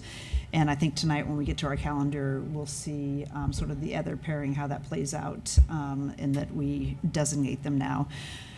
So hopefully this will address something that's been raised for at least, I know, 2 decades within our school community, that we didn't have a formal policy about how we observed religious and culturally significant days. So I'll make a motion to approve resolution 6814 through 6817 as a block. As a block. Second by? Second. Excellent. So 6814 through 6817. Do I have to read off, You when do I do not. this, do I have to read their numbers, or can I just say that? Nope. Fantastic. The board will now vote on, the board will now vote on 681, Resolution 6814 through 6817.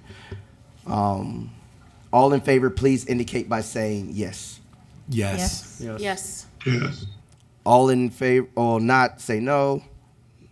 Student Director Silverstein? Yes. Fantastic. All right, and there are no abstentions. Everybody voted. So, Resolution 6814 through 6817 is approved by a vote of 7-1, with Student Director Silverstein unofficially voting yes. Excellent. Thank you. All right. We're doing good. So now let me figure out where I'm at. This is why.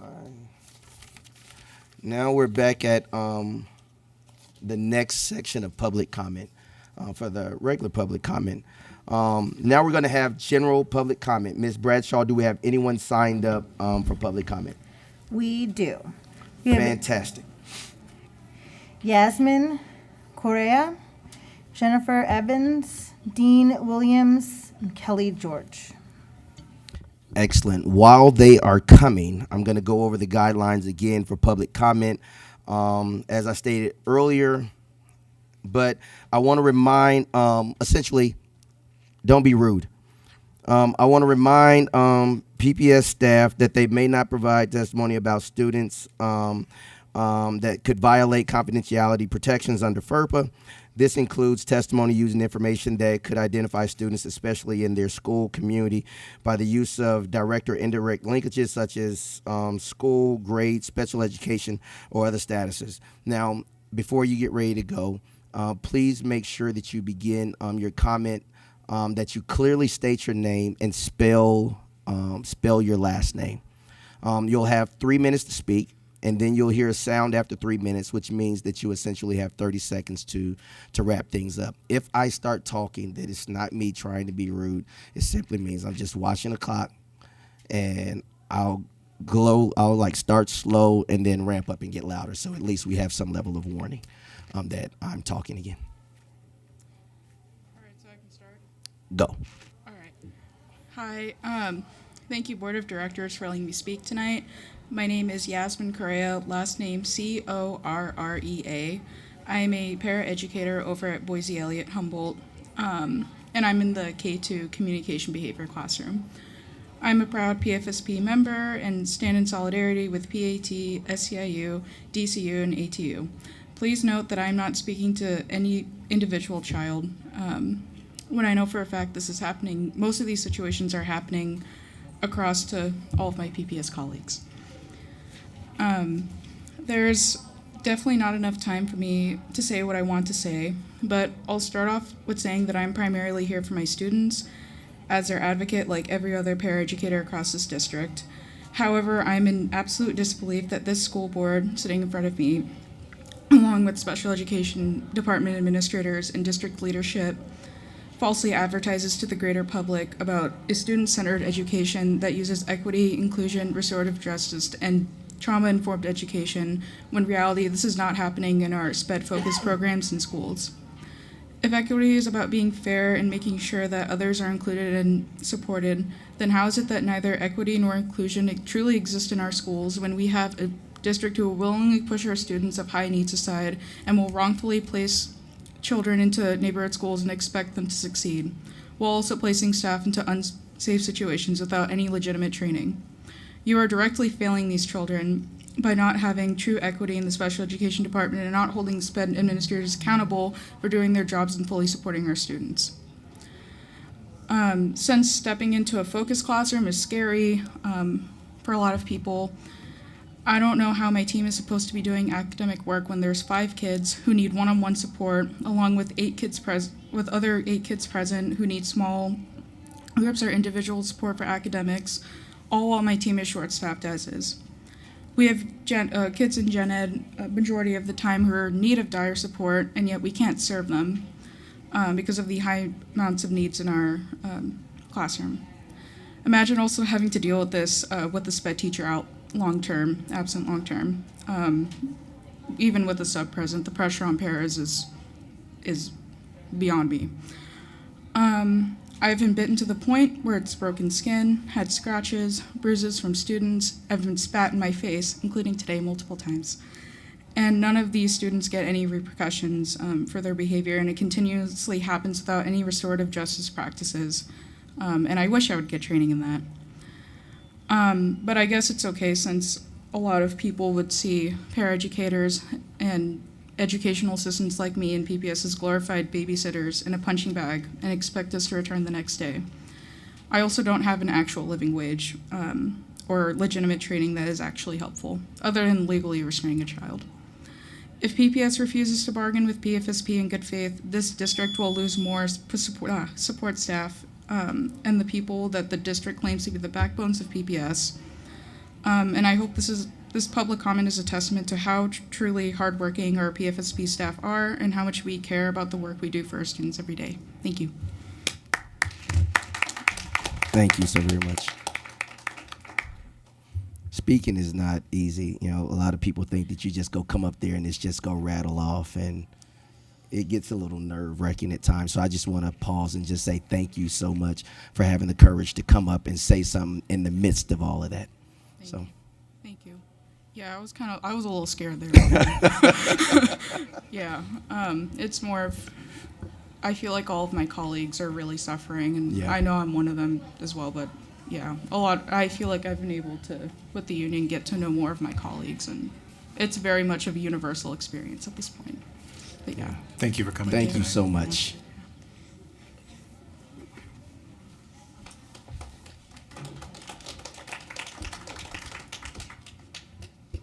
Yes. My name is Dean Williams, Williams. I'm the parent of a fourth grader in the Portland public school system, and I'm here to speak on behalf of the Portland Federation of School Professionals, the PFSP union. My intended audience is PPS parents and all other folks who support our public schools, a couple of hundred of whom, unfortunately, have just recently left. But the PFSP is a labor union composed of paraeducators, sign language interpreters, physical and occupational therapists, library assistants, administrative assistants, and many others. Altogether, over 50 job titles fall under the PFSP. These folks are the glue that hold our schools together, who enable our teachers to effectively do their jobs. An example, a special education teacher's assistant for K through second grade students. Their job involves assisting the teacher with an array of tasks, including the obvious help with writing, math, reading, but there's also diaper changes, behavior management, eating and cleaning hygiene, learning social skills and communication skills. Any teacher will tell you, any student will too. These folks are critical in our kids' classrooms. This paraeducator starts out at $19.20 an hour, $40,000 a year, and that's not okay. Inadequate, unsafe staffing levels are not okay. Not for what we ask of them, not for the responsibilities that they carry. PFSP is currently in contract negotiation with Portland Public Schools, who believes it has an extra advantage against these workers. When you pay your workers so little, going out on strike hurts them even more.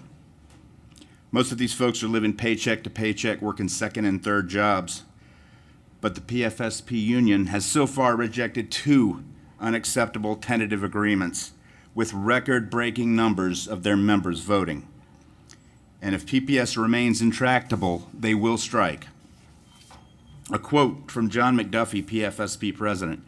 After the most recent rejection of an unacceptable tentative agreement, quote, our members are frustrated and exhausted. They want a living wage, safe working conditions, and a higher quality of life. These are the same workers who were there on the front lines during the pandemic, showing up every day to support students, both in the classroom and behind the scenes, even when staffing shortages put them in harm's way, unquote.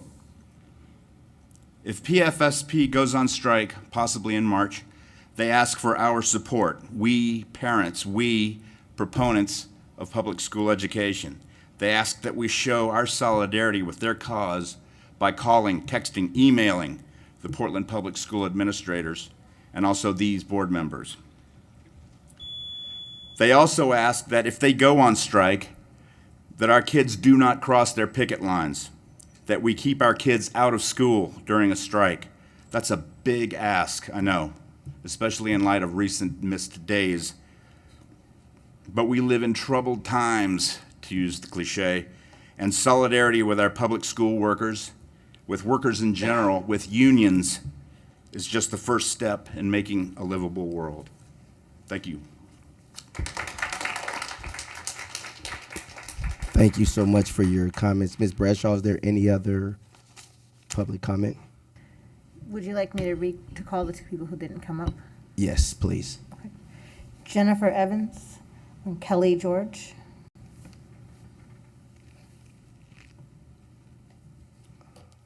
Okay.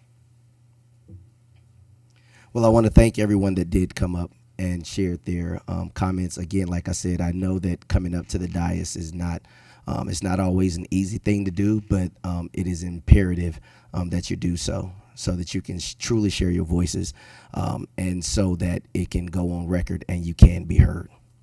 All right, with that being said, I want to move us to our board and committee conference reports. And so this would be a space and time where we could get an update on what's happening in some of the committees and also get an update on the superintendent search. So, board members, is there anything that you would like us to like to share about your committee that you got going on right now?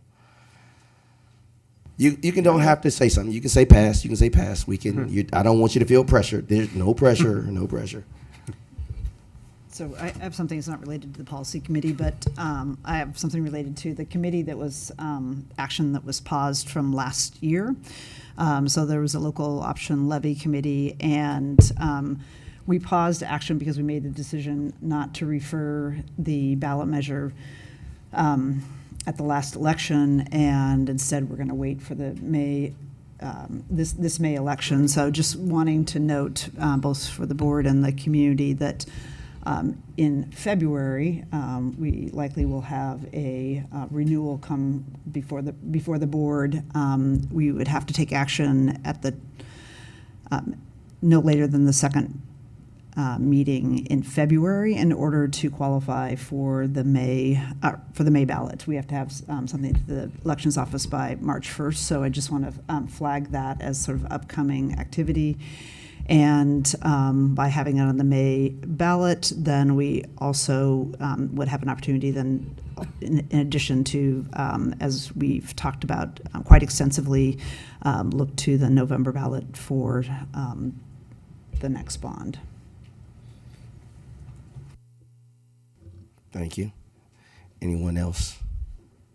Yeah, just really quick. Student Success Committee talked about equitable grading practices and proficiency-based grading as well, which I'm hoping to get more student voices on it. This is something that's been, shown as be best practices. I think we're a little bit behind in implementing it, but hopefully we're exploring more ways we can support teachers too, because it just makes life easier for everyone. Thank you. And thank you. All right. Thank you, everyone. At this point, I guess we will move on to the implementation of our math curriculum. Superintendent Guerrero, would you please introduce this item? Excuse me. Hello? Yeah, you out there? Yes, I'm still here. Okay. Let me just give a quick update on the superintendent search piece. So we've already put out there that we have hired the interim superintendent, Dr. Sandy Husk, who will be coming on board, I believe, February 12th to make that transition with our superintendent, Guerrero. It was a lot of work that was done, especially over the holiday season. So I just definitely wanted to make sure I gave kudos to Director Burnett-Worth and Director Scott for putting that time in to not only just identify an interim, but also with the due diligence process, negotiation process, and the whole 9 yards. So that's the update on the interim superintendent. We also, moving forward, we have received 8 proposals for the superintendent search services firms. And so what will happen next is we will have a subcommittee to review, score, and recommend 3 firms to the full board. Then the full board will select the firms that will help us find our next superintendent. And that's an update on that. Thank you. Thank you, sir. We appreciate it all. I apologize. I didn't see your hand, and I should have known you was gonna say something. I should have known. No worries. No worries. I know we trying to get done, so I made it quick and brief. And I appreciate it. All right, now, Soup, you can jump in on the math curriculum. Awesome. Always happy to talk about teaching and learning related topics. So the board has asked for an update on where we are with our math curriculum implementation. The next few agenda items, you'll notice we have a greater than usual showing of our district staff here. So a number of them are going to come up and talk about where we are with our investment in our implementation of mathematics standards-based curriculum. Providing an update will be our Chief of Schools, Dr. John Franco, or Christina Howard, our interim CAO, Dr. Emily Glasgow, Senior Director Pre-K 5 Core Academics, Joanna Tobin, Senior Director Middle Grades Core Academics, and Dr. Philippe Prishtik, our Senior Director for High School Core Academics. So together they will share with you a snapshot of where we are with our math curriculum implementation. Thank you, Superintendent. Good evening, Board Directors. My name is Christina Howard, and I am the Interim Chief Academic Officer. I'm pleased to share the facilitation tonight with several others, as Superintendent mentioned. Dr. John Franco, our Chief of Schools, Dr. Emily Glasgow, Senior Director of Pre-K Core Academics, Joanna Tobin, Senior Director of Middle Grades, and Dr. Philippe Hristich, our Senior Director of High School Core Academics. We know there is a lot of excitement and curiosity about the Early Literacy Grant, and we are excited to share this update during the January 23rd board work session. For tonight's purposes, we are here to share about our K-12 math curriculum implementation. And for our agenda tonight, we are going to start with our why and our approach to advancing towards educational equity. Next, the Office of School Performance is going to share about math curriculum implementation monitoring and follow-up at the school level. And each of our grade band senior directors will share high-level information about each of the curriculum being used, initial implementation data, and student outcome data.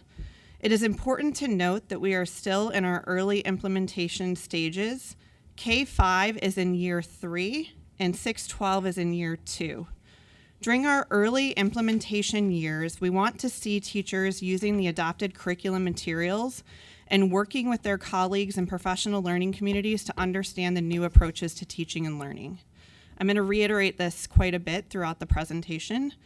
When we are looking at early implementation in the classroom, we are looking for materials in students' and teachers' hands and teachers' pacing. As we move to deeper levels of implementation in later years, we are looking at the fidelity of implementation. As teachers become more and more familiar with the materials and learning together, the fidelity of implementation should increase. The implementation data we will share tonight really focuses on the earlier stages of curriculum implementation and the usage of the curriculum. At the end of tonight's presentation, I will share the next steps we are implementing January to June, which begins to look at the fidelity of implementation and allow for any questions you may have. Next slide, please. I would like to ground us in our why and our roadmap to educational equity. We often put up this slide throughout our district, and we ground ourselves in this. Across the Instruction and School Communities Division, we believe our adult actions should prioritize the 3 instructional priorities: instructional framework, high-quality instructional materials, and teacher professional learning. We believe by prioritizing and narrowing our focus and actions to the 3 instructional priorities, we will shift our student outcomes and we will advance towards educational equity. Next slide, please. Good evening, directors. I am, again, John Franco, Chief of Schools. Happy to talk to you about curriculum implementation, more so what we look for when we go into classrooms and into schools. We also have, as you can see, we have a large group here. These are our senior directors of schools. They wanted to be here. I think it's really important, and they truly are at the front lines and working with our building leaders in our schools. So the first piece, just want to go through these, and then of course at the very end, be happy to answer any questions that you may have. Sorry, I got to lean over a little more. My back is hurting me here. So first, we have school continuous improvement plans. These are updated. Every school has one. We have tracked these. They are noted for all to see in a Google sheet. Also, our senior directors are consistently providing feedback on these plans using a consistent template, which is very important. And on that feedback, we are specifically noting our instructional priorities, which center around teacher professional learning, curriculum implementation, which is what we're talking about, and our instructional framework. Principals do meet with senior directors at least once per week as a group in cohort, and individually at least once every 2 weeks, depending on school performance. Consistent visit template, we do use a consistent visit template, highlighting instructional priorities and observing classrooms together. So that is a big piece, that is a change that we have instituted this year because we want to develop a regular cadence of when we are visiting schools, we are making sure that we're having consistent conversations so that the principal experience and the expectation is consistent across the board. So for example, during these visits, an expectation is that the senior director will walk classrooms, and when they walk into classrooms, the first question that we are asking is the curriculum being implemented? And we should see that from the beginning. By the end of this year, the expectation is, now we had a little thing that happened in November, so our timing was potentially off, but one of the things that we're excited about and expecting is that every teacher, regardless if you are on formal cycle, will be visited at least 3 to 5 times per year. And that's regardless, again, of whether or not you are on evaluation cycle or not. And that's very important, again, as we establish a regular cadence about getting into classrooms and making sure we establish that culture. So during those informal observations, if you will, there are specific things that we are looking for, and we have a consistent informal observation tool, and that is grounded in our evaluation framework, and that is through Charlotte Danielson.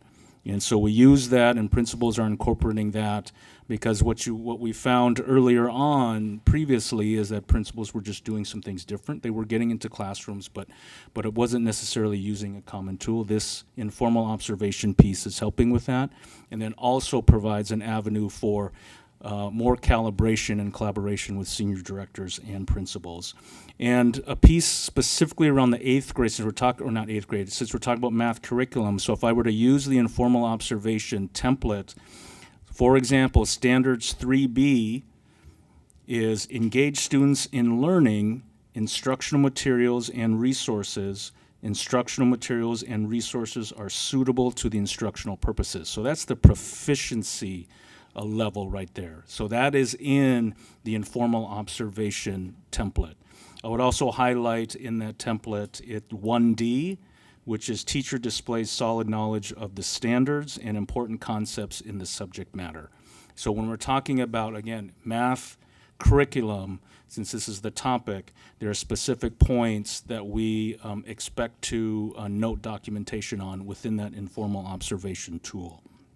Also, we do quarterly reviews with senior directors, instructional coaches, and ILTs, which are the instructional leadership teams within each school. And the purpose of the quarterly reviews is for senior directors to ask questions, to be thorough with their questioning in terms of how it's going in regards to the skip, in regards to instructional priorities. So it's not just with the principal. Now we get to have those conversations with the ILTs. Instructional rounds, extremely important. The instructional rounds was actually, when you talk to principals, professional development-wise, was probably what they would say is the best PD that they've had. And so, and a big piece of an instructional round is identifying a problem of practice. Our problem of practice centers around grade level standards aligned instruction and curriculum implementation. And so it's a center point.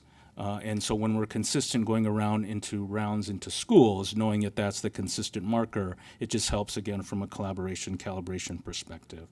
And we do use a consistent tool, which was developed this year to help collect that data, right?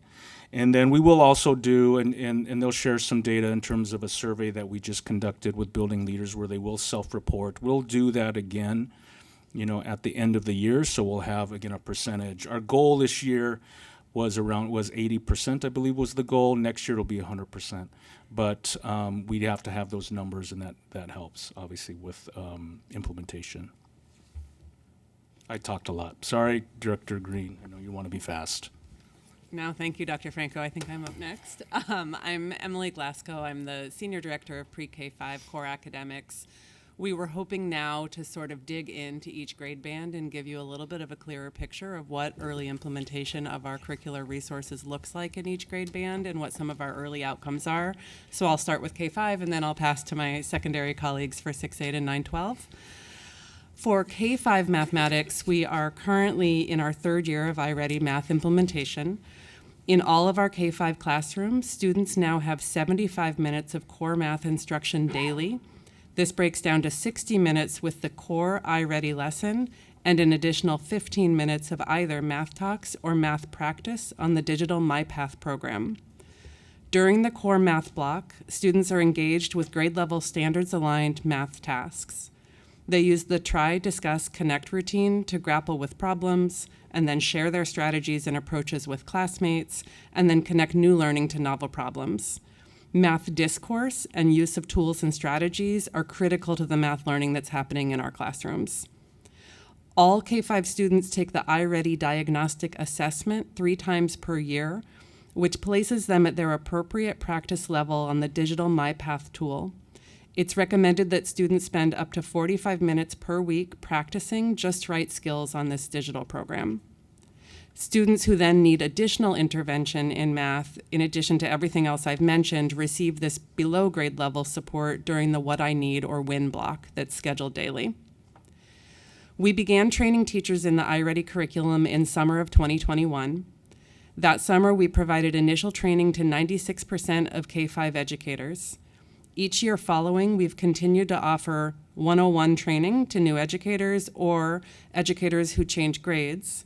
And we've also offered continued deeper level training for continuing educators. Our 2022-23 learning walks found that 81% of K-5 mathematics classrooms visited were using the iReady resources. On a teacher survey administered by an external evaluator in the 2022-23 school year, teachers self-reported a similar outcome. 83% that said that they had fully transitioned over to the iReady curriculum. District-wide, as we look at student outcome data, we've risen 3% in our rates of student proficiency on the OSAS assessment, rising from 43% meet or exceed to 46% meet or exceed.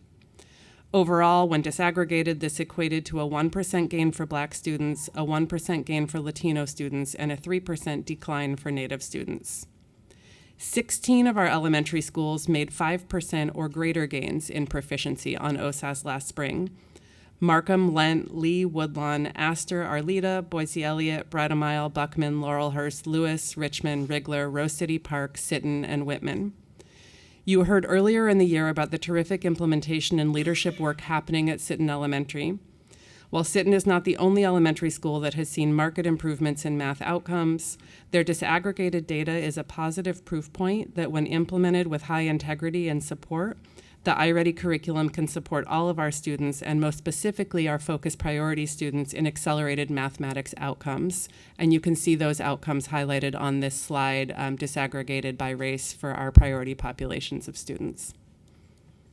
I'm going to pass to Joanna Tobin for 6 through 8. Great. Thank you, Emily. Good evening, board, student representative, and superintendent. It's a joy to support grades 6th through 8th and share with you some of our progress in math tonight. As Christina Howard opened with, in grades 6 through 8, we are in our second year of implementation of mid-school math in grades 6-8 for our comprehensive middle schools. Also, that includes our K-8s, of course, that have our 6th through 8th grade students there as well. This program emphasizes conceptual understanding, really emphasizes a growth mindset and using real-world application to solve problems. You may have heard this once or twice in your parenting or board career, a middle grade student asking, when on earth will I use this math again? Right? Does that sound familiar?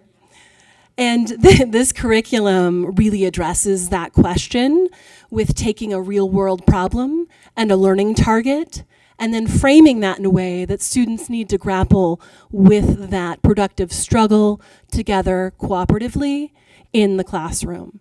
And so that's really where we see that meaning making happen and where we are very pleased with the mid-school math curriculum. As far as implementation goes, as Dr. Franco mentioned earlier, this winter our principals did a self-report on the use of the curriculum, and this is one data point where we really find that 91% of our teachers approximately really are using the curriculum. We also have trained 100% of our teachers. We continue to do so, as Emily shared, through our professional learning approach. Any new teachers we ensure are trained on the curriculum as well. And we find that close to 90% or 87.5% of teachers are on pace. Our middle grades team has been working very hard on pacing guides, also throughout this unique year, really ensuring that support happens for our teachers so they know just where to be. When they're on pace, those PLCs, as you've heard so much about, those professional learning communities, those conversations are that much richer when our teachers are on pace together with their implementation of the curriculum. And so I really thank my team for that dedication and hard work this year around that in support of our teachers. We really look forward to being in classrooms over the next couple months, continuing with that monitoring, as Christina Howard mentioned, as we move into the spring. When we talk about student outcomes, this is where I'd like to highlight a few of our schools. Astor this past year saw a 9.7% gain.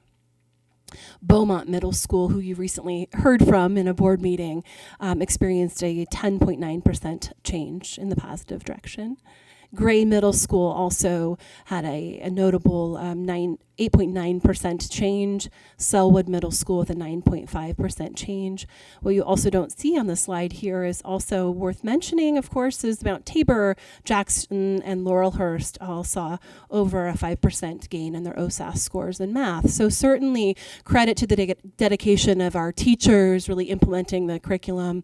And we're digging into that to really learn from those promising practices and digging into that data to understand the why and why we are seeing some of these positive trends.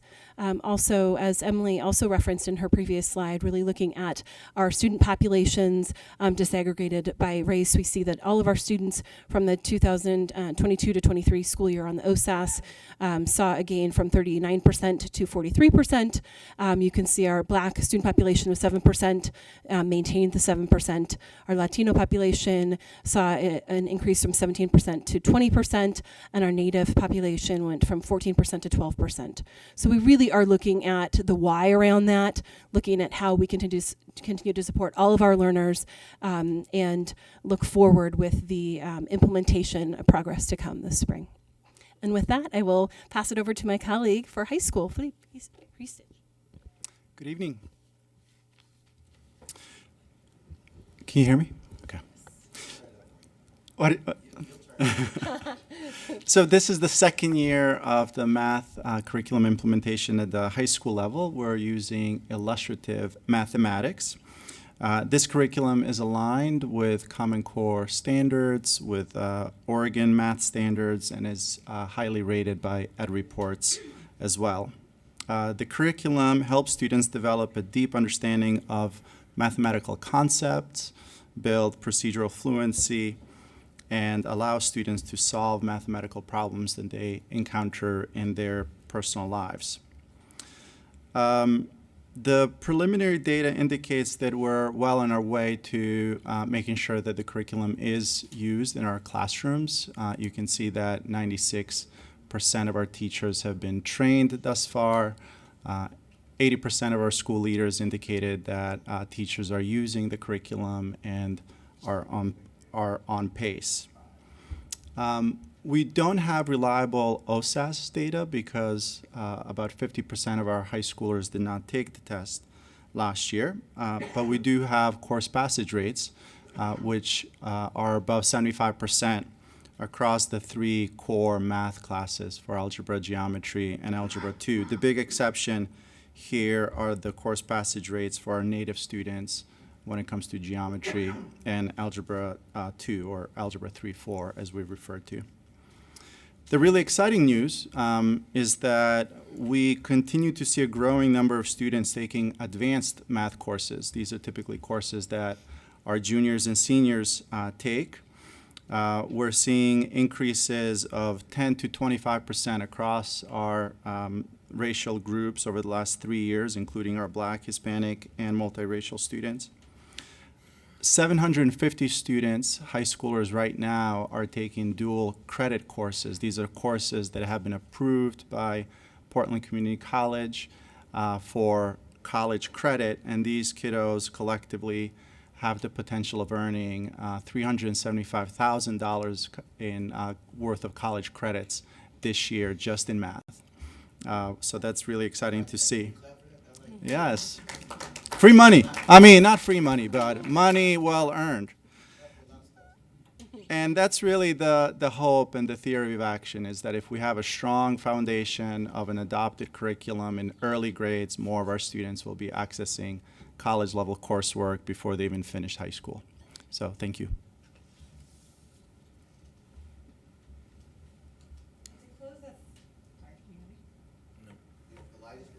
Okay, here we go.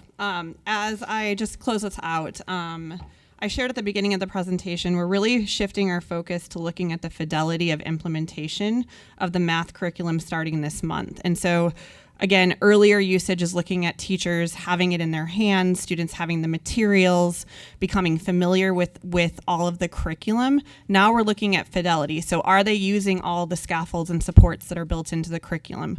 Are they working in their PLCs to understand and deeply look at the student work and analyze that and make adjustments? Are they looking at their data and using that to drive their decision making? And so when I'm saying fidelity of implementation, that is what we're shifting to now. Content administrators who are experts in the curriculum will be participating in implementation walks across all schools, focusing on observing that fidelity of implementation starting this month. They actually go out into schools on Tuesdays and Fridays, and we'll continue that throughout the course of the year, getting to every school by the end of the year. A cross-office team, in collaboration with research, assessment, and accountability, will be developing more systems around curriculum-based assessments. Cross-office central office administrators will be participating in learning walks in January and April. Today we had members of cross-office teams in collaboration with the principal and the instructional coach walk multiple sites because we're in our January learning walk session now. And so that is taking place, again, looking at the fidelity of the curriculum implementation.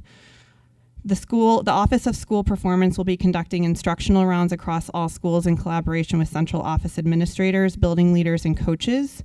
The 6-8 math team will be working with stakeholders to discuss math sequencing and alignment. And because the professional learning days are now student days, the teacher professional learning and content administrators are working with schools to provide school-based professional learning to support curriculum implementation through PLCs using the data. So we want to use the data that we're collecting to deploy on-site supports because we know we don't have those learning days anymore. So how are we wrapping around schools and deploying our staff to schools to be able to support those teams to deeply look at their curriculum and understand that to get to the next level? So this concludes our presentation for tonight, and I just want to thank you all. I'm sure there's going to be some comments from the board. I know I've got one. So let's start this way and see if Student Director Silverstein would like to say anything first from a student perspective, and then we'll work our way around the room. And I see Gary, I see your hand is up, so I will make sure that I don't forget this time. Thank you for all of your work. I guess I'm interested to see what the data looks like in a couple of years, just because from students I've heard very varied opinions about the way the curriculum was implemented and how the curriculum is working for them. Yeah, I'm just curious, as a former primary teacher, do you think this new curriculum is that much better than what we've had before? Or is it just new?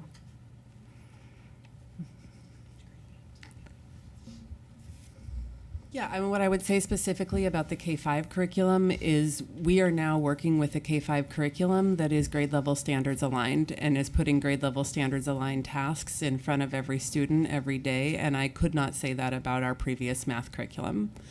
So from that standpoint, no curriculum is a silver bullet, no curriculum has everything, but that puts us at a really, really solid floor.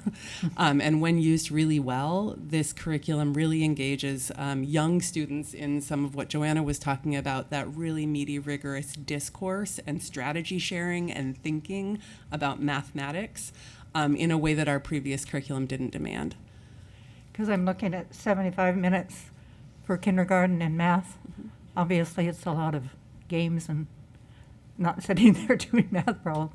It just seemed like a lot. Absolutely. What I would say is this curriculum goes deep, not wide, which is what the Common Core state standards ask of us. So often during a math lesson, kids are really like debating and engaging, and they have manipulatives and things out that they're kind of showing different models of how you solve something, right, on one problem deep as a class for a while, right? And then, because it's kindergarten, we stretch and we move and we do the things we do to make it appropriate for kindergarten. But they're not sitting there for like filling out worksheets. No, they better not be. It's engaging in that way and appropriate for students. Right, and so you talked about using the data. How do you collect it? Who collects it? How do you use it? So again, I can talk about that for K-5 and maybe pass on. I mean, I talked a little bit about the iReady diagnostic assessment that we take 3 times a year in K-5. That's a digital assessment, and so that data is immediately available to teachers and also places students on this digital tool that, at their individualized level. And then there are several other curriculum embedded assessments across the curriculum, across each unit, that teachers collect the data on and then use in their PLCs when they're sitting down to talk with their colleagues about, so what next? Sure, I can add to that. For mid-school math, there are a few components included within the curriculum. There's one that I want to mention that's unique within this curriculum because it really calibrates based off of the student's ability. And so they actually get to do some just-in-time practice that is still working within grade level. And so that is unique and helpful. In addition to that, we do the MAP assessment twice a year. We review that data with that third option in the spring being optional. That has been helpful just to see progress over time. And we do have a third tier of support with iReady for our tier 3 support for students needing, as Emily often says, an extra scoop, multiple extra scoops of that math support. We also look forward to bringing forward more of our work of really looking at 6-8 deeply and how we best meet our students' needs, really emphasizing the use of mid-school math. So that's more information for another day, but we definitely have more work that we're doing beyond what we're sharing with you tonight, really emphasizing our needs within 6-8 for math. I mean, at the high school level, it's about course passage rates and ensuring that our students are on track to graduate at one level. But as I mentioned in my presentation, it's also about students accessing higher level math, going above and beyond what the core graduation requirements are. Using the opportunity to earn college level credit while still in high school. And so that's also data that we're looking at, not just how many students are meeting the basic expectations, but also how many students are accessing higher level coursework. And then having support for those that aren't making it.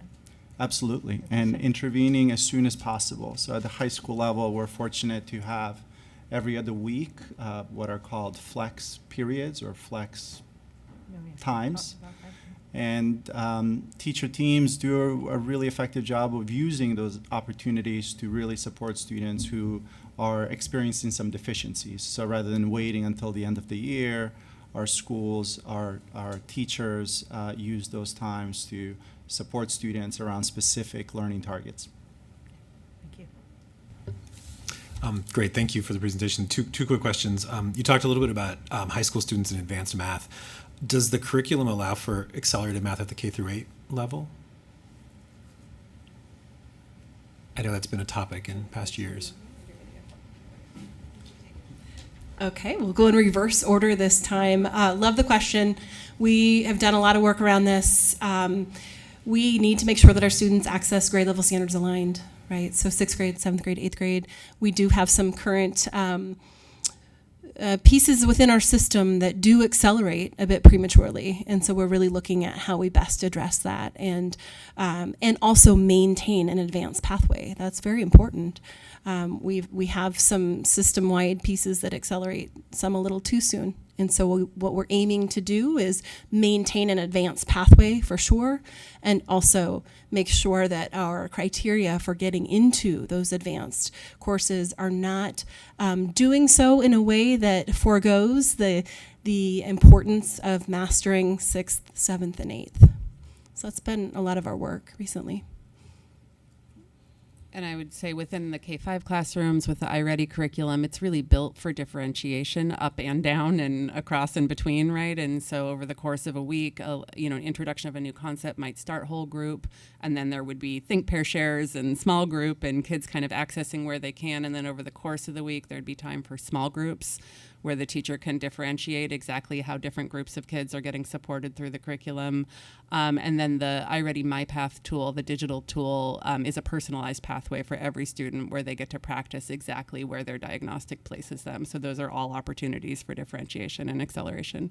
Okay, thanks. My second question, similar to Director Sullivan's, is sort of about the data, and I'm curious how I really appreciate it in terms of your next steps. That sort of fidelity and implementation of the curriculum seems really important. And I'm curious, given all this data we're collecting and seeing some of these successes at certain schools, what we're doing to share those best practices across the district. And I saw some of that actually at the beginning of the year with the superintendent for our principals and our building leaders, right? Sharing some of those success stories and what those principals are doing.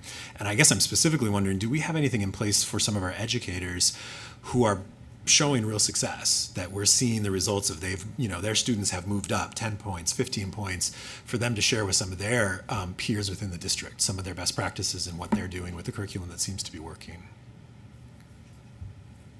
I love that. I'll grab that. For middle grades, as we've mentioned, we're going on implementation walks here over the next few months.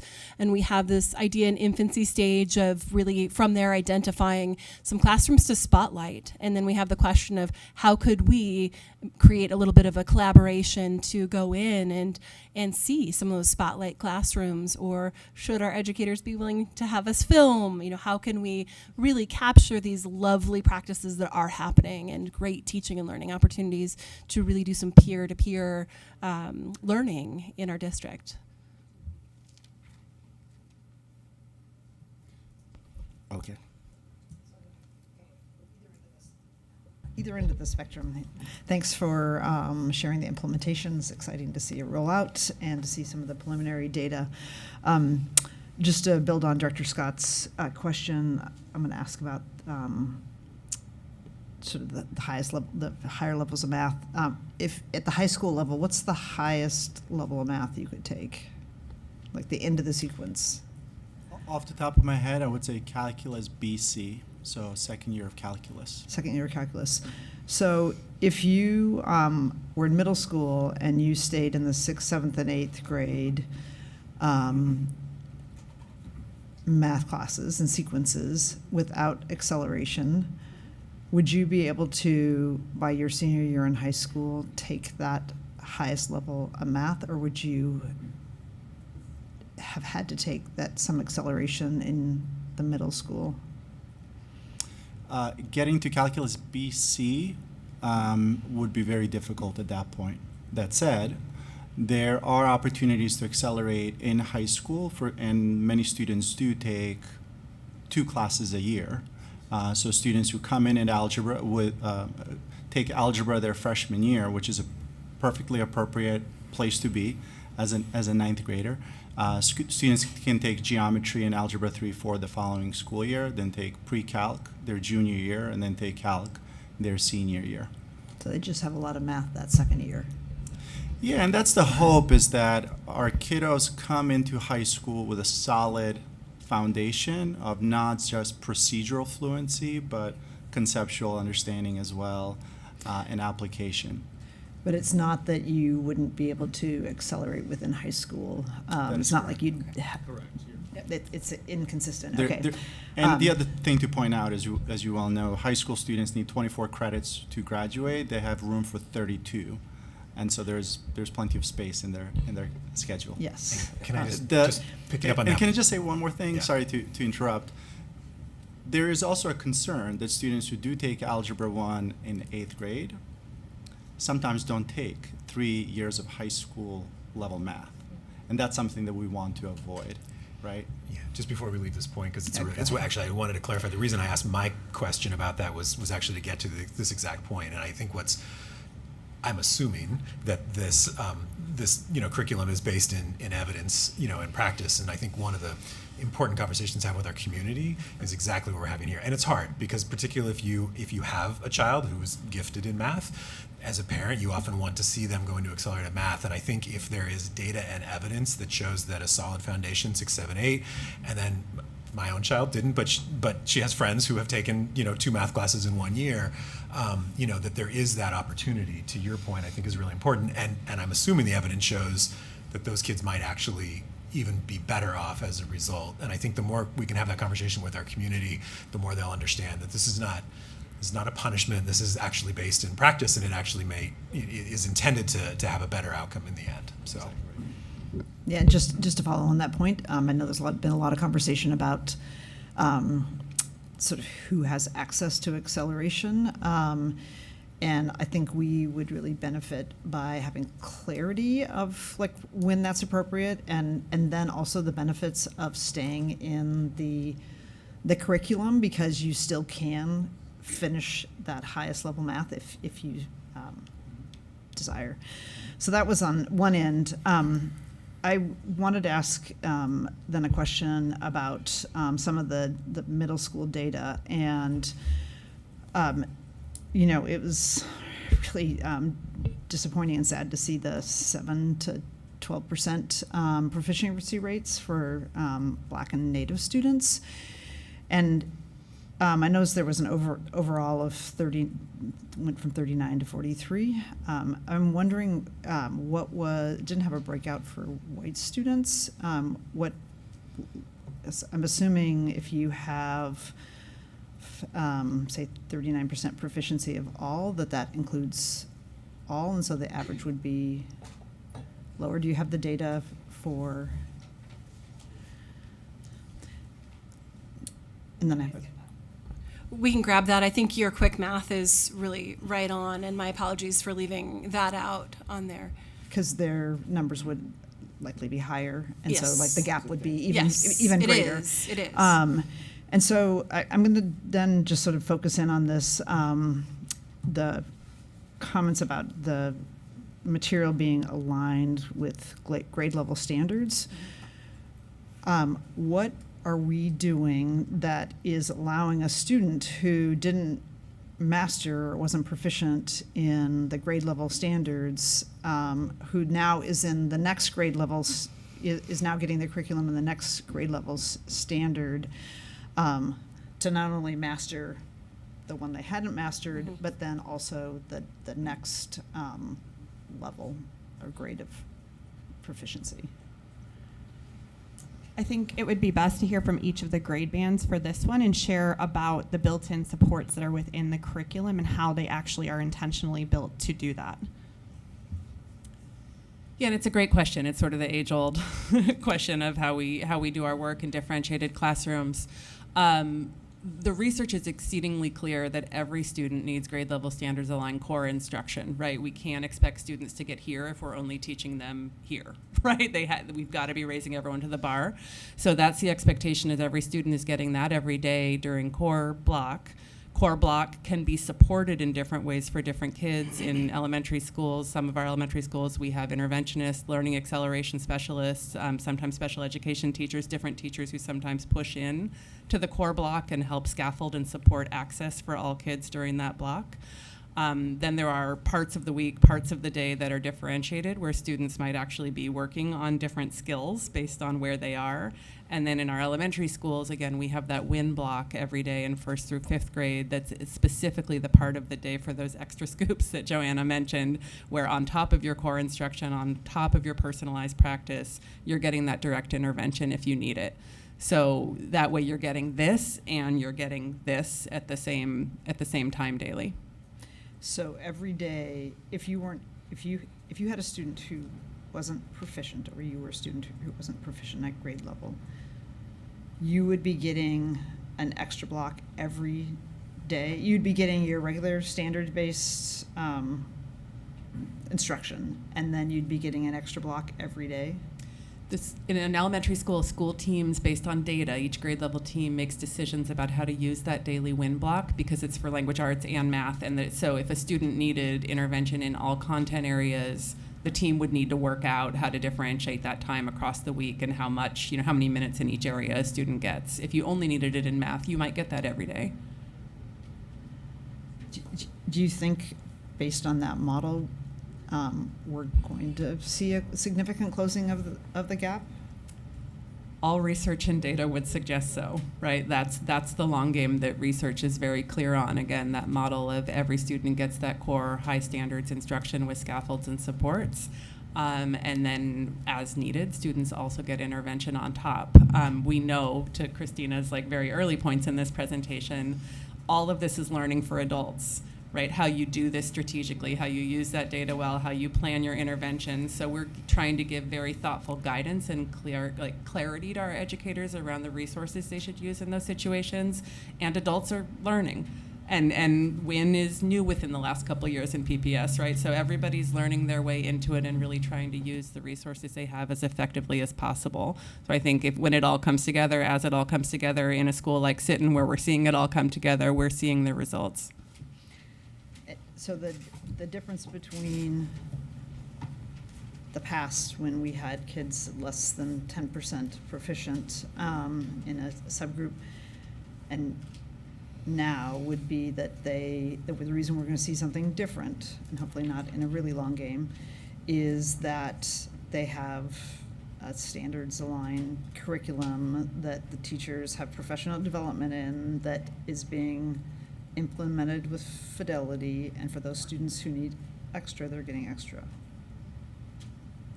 Yes, that's our theory of action. Thank you. Okay. Stated well. Then the last question I just have is about PACE. I know on the middle school it had a 87.5% on PACE with what the instructor for the year, and I'm just curious about the time off in November and what impact we think that's going to have on being able to, will teachers by the end of the year have an opportunity to have really gotten all the way through the curriculum? Yes, we've done some reprioritizing and compacting, if you will, of some of the lessons to make sure that we can get back on pace. So our team worked very hard on that and communicated that back out to our teachers. As far as the program pieces, did you want me to touch on the first question for the grade band piece, or was that the? That's okay. I think you're good. Okay. I've got the recipe that we're counting on. Great. Michelle's after Gary, because Gary's hand was up, and in the order of the seats, Gary would be speaking right here. And then after Gary, we will have Michelle, Director DePass, excuse me. And then after Director DePass, we will have Director Wong. And then I will close us out with the discussions and get us back on time. Thank you. Thank you guys for the presentation. And I have some questions. And I kind of did it as you guys were talking. So I kind of go, this is kind of started from the K-5, a couple questions there, a couple questions from middle school, a couple questions during the high school segment. So when students aren't making gains, how are principals supported or held accountable?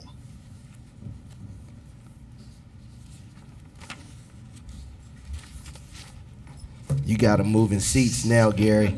You got them moving seats. They're like, whoa. Thanks, Director Holland. So I think the question was if schools aren't showing gains, how are principals held accountable? Is that accurate? Or supported. Or supported. I like that. Thank you. And so there are really two pieces to this. And yes, we go into this with our work with principals, our building leaders, and we know that catalysts for student achievement first are teachers, but then our building leaders are number two. So we really go into what does that support look like from a coaching perspective, and as you can see here, we do have our senior directors. And so I think the first piece is to make sure that our principals feel absolutely prepared to, from a curriculum implementation perspective, that they absolutely know what is happening. And so I think that's extremely important. The second piece is, and which I mentioned or alluded to earlier, is our principals have to be in classrooms. Not only do they have to have the training, which they have and are getting there in terms of curriculum implementation, but the standard about them being in every teacher's classroom consistently is extremely, extremely important, because what we're trying to establish and need to establish is that culture of, this isn't a gotcha, but I'm in your classroom and you are going to get feedback. And sometimes it's going to be amazing feedback. Sometimes it's going to be, you know what, you're just aren't doing what you need to be doing, and I'm going to follow up on the second day, and I better see something like that. And so there's a coaching perspective that happens with the principal from that vantage point. And that's why our work with our senior directors are so important. And that's why I mentioned those pieces around the weekly visits, and definitely at the least the bi-monthly with our principals, with the standardized template with consistent questions and consistent protocols in regards to walking classrooms. I would also say too, our data is very transparent in terms of what our principals share within cohorts and with senior leadership. And we do that during academic showcases, we do that during SCIP presentations, where they are sharing 3 times a year progress on their SCIP goals. And so that from a, not only expectation perspective, but of course that's built in accountability as well. And then so, and our SCIP plans are extremely adaptable and adjustable. So we definitely look at it from a coaching perspective and support. I've been really pleased with our building leaders. They've been through so much, absolutely without a doubt. And so from a support piece, we want to make sure, but at the same time, you know, we're not afraid or shy away from the hard conversations about holding our folks accountable and keeping the data at the forefront. And we're setting up systems and have set up systems to be able to do that. Okay. Another question is, with the middle grades, how confident are we that educators know the difference between productive struggle and gaps in skills, and are principals leading trainings for their teachers?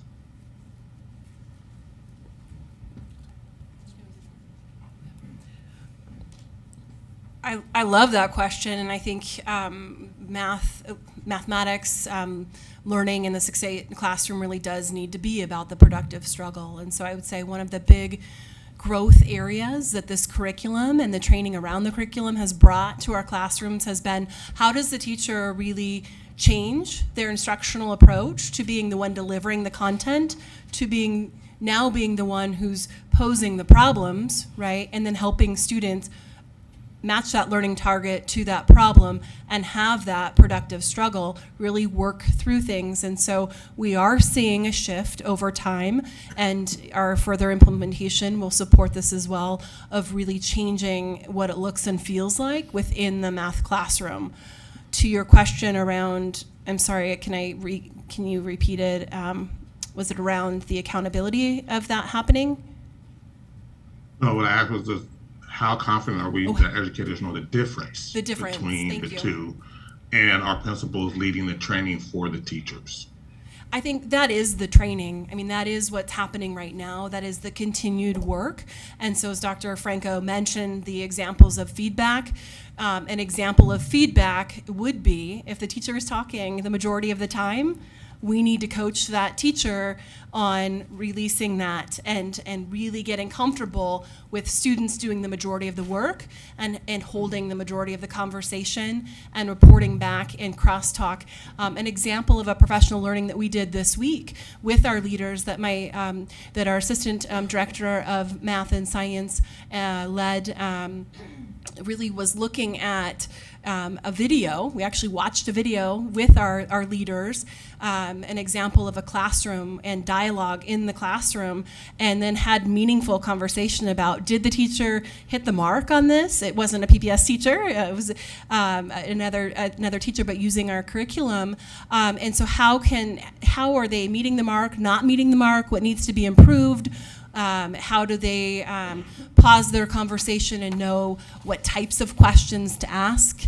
How do we sort of track the conversation of it not just being from the teacher to the student, back to the teacher, back to the student, right? We want to see it go from the student, build to another student, and build upon that knowledge in the classroom. So that's an example. I think a quick answer is that is the work, and that's the work that we're on the journey of improving. Just real quick, I'd just like to add, Director Hollins, is that the infusion of the instructional coach and added emphasis on instructional learning teams working hand in hand with the building leader, because we do expect our building leaders to be instructional leaders, absolutely without a doubt. But we know that in order to have movement as a system and as a school, that efficacy has to take place amongst the building. And so the infusion of an instructional coach to assist with that, but then also an instructional learning team, comprised of members of the staff to help lead professional development with staff has been extremely important. Hey. This is for the high school. Are passing classes the same as meeting standards on the OSAS?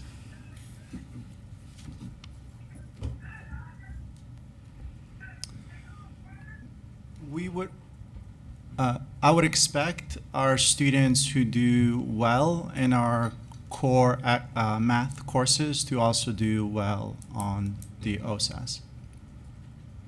So is that a yes or no? I guess my question is like a yes or no question. It wasn't an expectation of what we think our kids should do or not do. I mean, here's what I would say. I would say, broadly speaking, there should be correlation between student performance in our core academic classes and OSAS. At the same time, OSAS as a test is a very different experience than what our students typically experience in their classrooms. So it's quite possible that some students will not perform well in that particular setting on that particular test who experience success in their math classes. Maybe we're one of those people who don't test well or have experiences difficulties in a standardized testing environment. But generally speaking, because now we have a core math curriculum that is grade level standards aligned, we have a higher degree of confidence that our students will perform well on OSAS as well. So as an example, if someone got a D in math class, so they passed their math class, you saying that same student should be able to meet the standards on the OSAS? I mean, D for me is not, D for me is below proficient. So I think that's the definition of D. So I don't think that anybody here is satisfied with students getting a D. Our goal is to ensure that our students meet proficiency, that they demonstrate adequate level of mastery, and they ought to be prepared to do well in the OSAS as well. So I can just, going from your explanation, I can assume that is a no to the question. Yes, that's a no. Okay. The other question I had, is, and this is for the middle school, how confident are you that iReady will predict success on the OSAS for our students identified by our board goals? We use iReady as a tier 3 additional support. The map, we do see. Okay, I'm sorry. Yeah. I'm sorry. Can you explain tier 3 for those that don't know what that is? Yeah, so tier 1 would be our first line of defense. That's our daily instruction using our adopted curriculum. Tier 2 is when we need a reteach of that tier 1. Simply stated, sometimes that's a little bit more. And then tier 3 is when we're really more significantly below grade level, 2 to 3 years and beyond. And so we do have iReady, which is a program that does align with our elementary program, but also is not our core curriculum. This is really reserved for that additional learning beyond the day-to-day lessons, and so that is availed as an option. As far as our interim assessments or our checkpoints beyond the core curriculum, the MAP growth assessment, we do see correlation to the OSAS. We see pretty strong correlation. And so it is a good checkpoint for us to watch and see how our students are responding to the instruction throughout the year.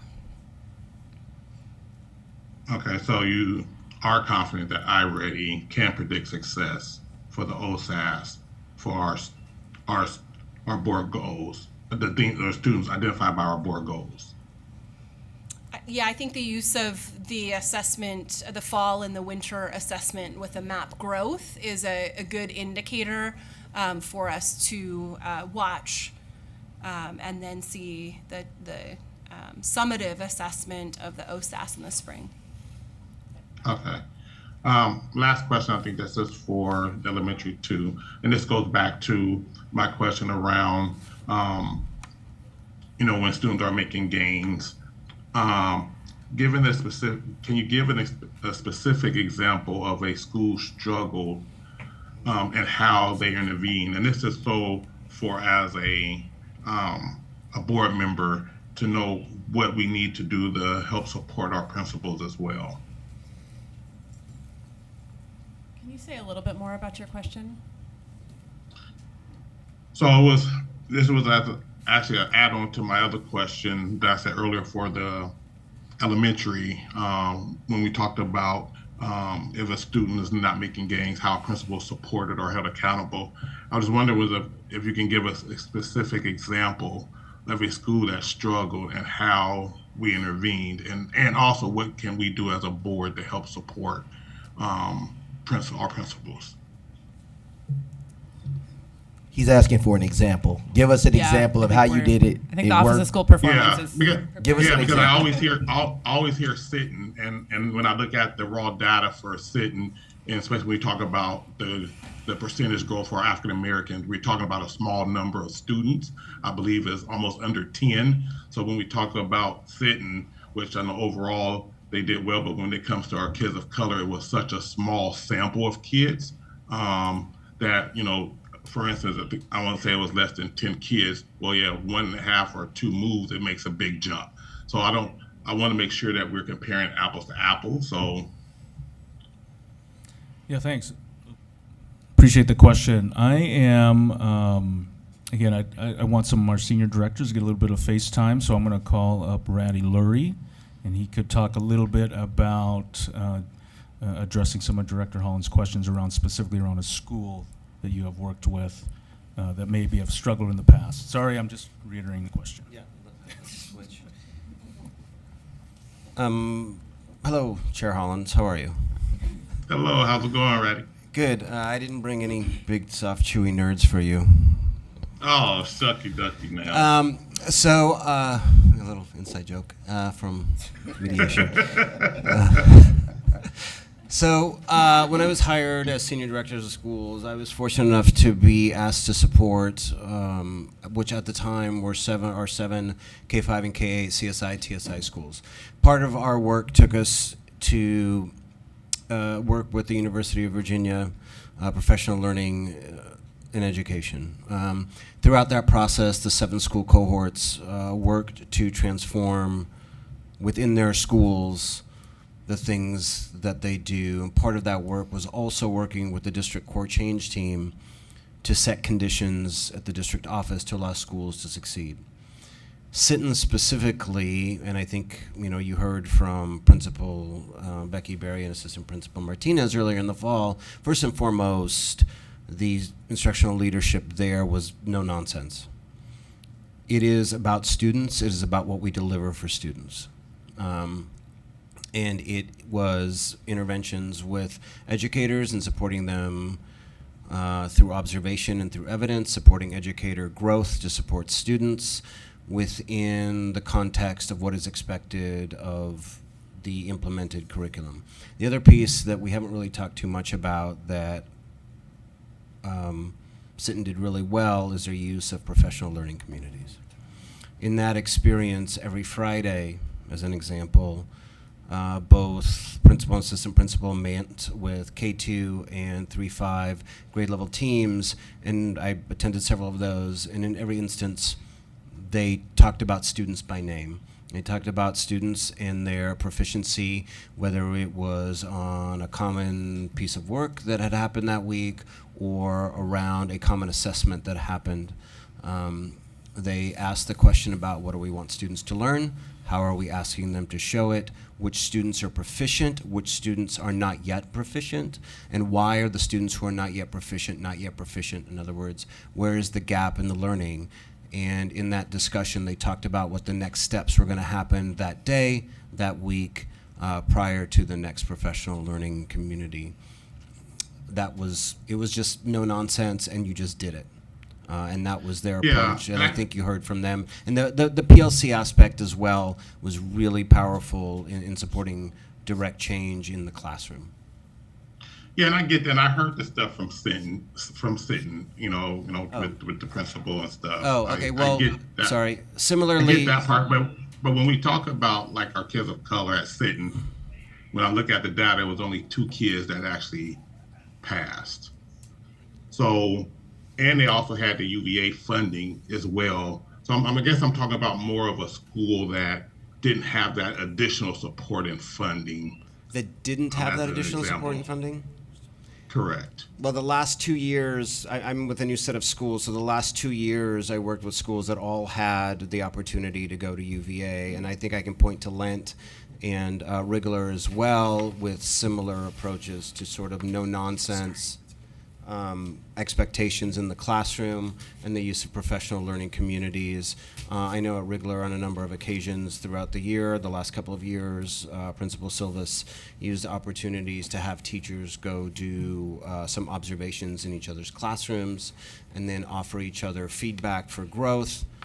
And then they built their stamina and process that way to support our students. But the last 2 years, the schools that I supported all have and had the extra pieces that come to the school from being identified title, being identified CSI or TSI, and then we also were all 7 schools that I was with the last couple of years. We also had the opportunity to work with the professional development through UVA. So they were all similar in that sense. I don't know if that's helpful or if that answers your question, but definitely the schools definitely had extra pieces to support learning, for sure, that not all schools have. Right, and that's why I'm really looking at those schools that don't have that additional funding piece. But we can move forward. We can move ahead. Excellent. Thank you. That's all my questions. Chair DePass. Thank you. So just in the interest of time, I'll keep it short. Director Brim-Edwards and Director Hollins asked the questions that I was interested in, and that was that really what are we doing for the students that aren't making the gains? I know that we're in year 2 or 3 of the implementation, but it seems like an urgent issue that only 7% of our Black students are proficient and the 93% are not. And then what levers do we have to, I don't know if I've heard what the levers are that the educators have to move the dial for those kids in an urgent way with a sense of urgency. might be a good moment to talk about learning acceleration specialists, which I know we've spoken to you about before. Dana Narenberg's here. If we need more detail, I can give it a first go. But one of the very specific targeted strategies specifically for Black students who are performing below grade level is the infusion of the learning acceleration specialists into their classrooms. And the job of those folks, right, is to go into the core classroom during the core math block and support and scaffold Black students whose data says that they're underperforming in that area to be able to access during the lesson that grade level standards aligned instruction. And so that's been really like that sort of that's more than an extra scoop, right? Like that's somebody right in there making sure that the lesson is sticking. Because it's one thing to teach the lesson, it's another thing to make sure that everybody's able to grab on and access it. So that's been an investment the district has made specifically in real time to try to bridge that acceleration gap you're talking about. And this is a little, it's a weird question, but is there any data that shows, I mean, sitting in a math class doesn't work for all students. Are there other like innovative approaches that you've seen in your, looking around the nation that actually make math engaging? I mean, it's my favorite subject, so I love math, but that make it engaging and interesting, Can I call a resident expert? Director Hollins to bring up the statistics about what we're actually measuring apples to apples. But is there any hip hop math or something that makes math relatable? If it's okay, I'd love to bring up our K-5 Director of Math and Science, Patrice Woods, who's currently embarking on a mathematics education PhD. Excellent. Yeah, I saw you cheering in the Price back is Right. there. You're the next contestant on The Price is Right. Come on down. I really want to hear, when you have a great math teacher that's excited about the subject, that sees you, it makes a huge difference. That question. So I can only speak from the K-5 perspective, but it really just goes back to some of the professional learning that the teachers have had. So it's nothing like you mentioned a hip hop math or anything like that. So there's not like a thing that they're bringing in, but the professional learning that they're getting around improving instructional practice. And so really just making it so that kids are actually engaging in the discourse. They do have a plethora of resources available within the platform. Some of them are math games, and some of them are like interactive tutorials. And so you will then interact with the games and the tutorials, and there's like little characters in there so that the kids can actually, have something fun to do. And so that's part of it, but there's nothing additional. But I do hear what you're saying, and you're talking about something that might be more along the project-based lines. I thank you. I appreciate that. But I mean, I've actually helped out in my stepmother's 2 years old to 5-year-old class, little kids with manipulables. Oh, yes. And so I know even, with statistics, there's manipulables. And I was just wondering also, the percentage of our teachers of color that are teaching math that are, engaging and interested and, look like the students. So I'm just wondering if those, what are we doing innovatively? And I don't know that any of those things work, but. I think the other thing that we're doing is using our instructional framework that has the various parts. So we have the grade level standards aligned. That's really what we're talking a lot about tonight and about how the curriculum uplifts that. But there's other pieces like deeply engaging and culturally affirming, where we're teaching teachers how to take the lessons, study the lessons, unpack the lessons, and how are they bringing themselves into the lesson and bring their students into that. And so that's the next layer too, and we're talking about fidelity of implementation. How are we adapting the lesson without changing the grade level standard to bring in these other pieces that include student and teacher voice, right? This is layers. First, we want to get them familiar. We want to get them practicing. It's similar to thinking about cooking and you're like learning a new recipe. It takes a lot of time and a lot of at-bats. Then we want to be able to bring in, how do we bring in these other pieces that really add this teacher element to it, right? Can I ask then, how does that actually look on the ground? How does a culturally affirming math lesson, what does that look like? I don't know that I've ever experienced it myself. So one of the things, and I really appreciate that question, because one of the things that we really try to reiterate is like culturally affirming is not a checklist of things that happen that say, oh yes, this is a culturally affirming lesson. And so there's a lot of training that has to occur on our part, as well as our leaders and our educators. And that's a question that consistently asked, and I've been here 5 years, so consistently asking. And so one of the things is ways to engage with the kids. So one thing that does fit that mold, if you will, is getting to know your students. So bringing in things like you mentioned hip hop. So bringing in question. I keep saying that because that's what's stuck in my mind. I'm sorry, but bringing in things that are relevant to them. Things that are important to them. So getting to know them, whether it's like a survey of, well, what kind of things make you, buzz, if you will. And so those actually, within the iReady lessons, the very early parts of it, there's inventories that they're asking educators to get this information from their students so that they can then use those to infuse in applications and whatnot, so that kids are like, oh, wait, we talking about cooking again? Those kinds of, because those are things that kids enjoy. So that's only one small aspect of it. But like I said, I will tell you transparently, we don't have it nailed. But one of the things that we know is happening is that we're continuing to make sure that we have the learning behind that, and that we're providing professional learning for our educators and our coaches, because they're asking all the time as well about that. Because it can't just be this buzzword thing that we keep hearing, culturally affirming, or culturally engaging, culturally relevant. But it has to be something that, oh yeah, I've seen that before. But it's not a thing. It's not a checklist. It's something that you live and breathe. I appreciate that. Thank you. My turn yet? Yeah, my last name starts with W. I'm used to going last. All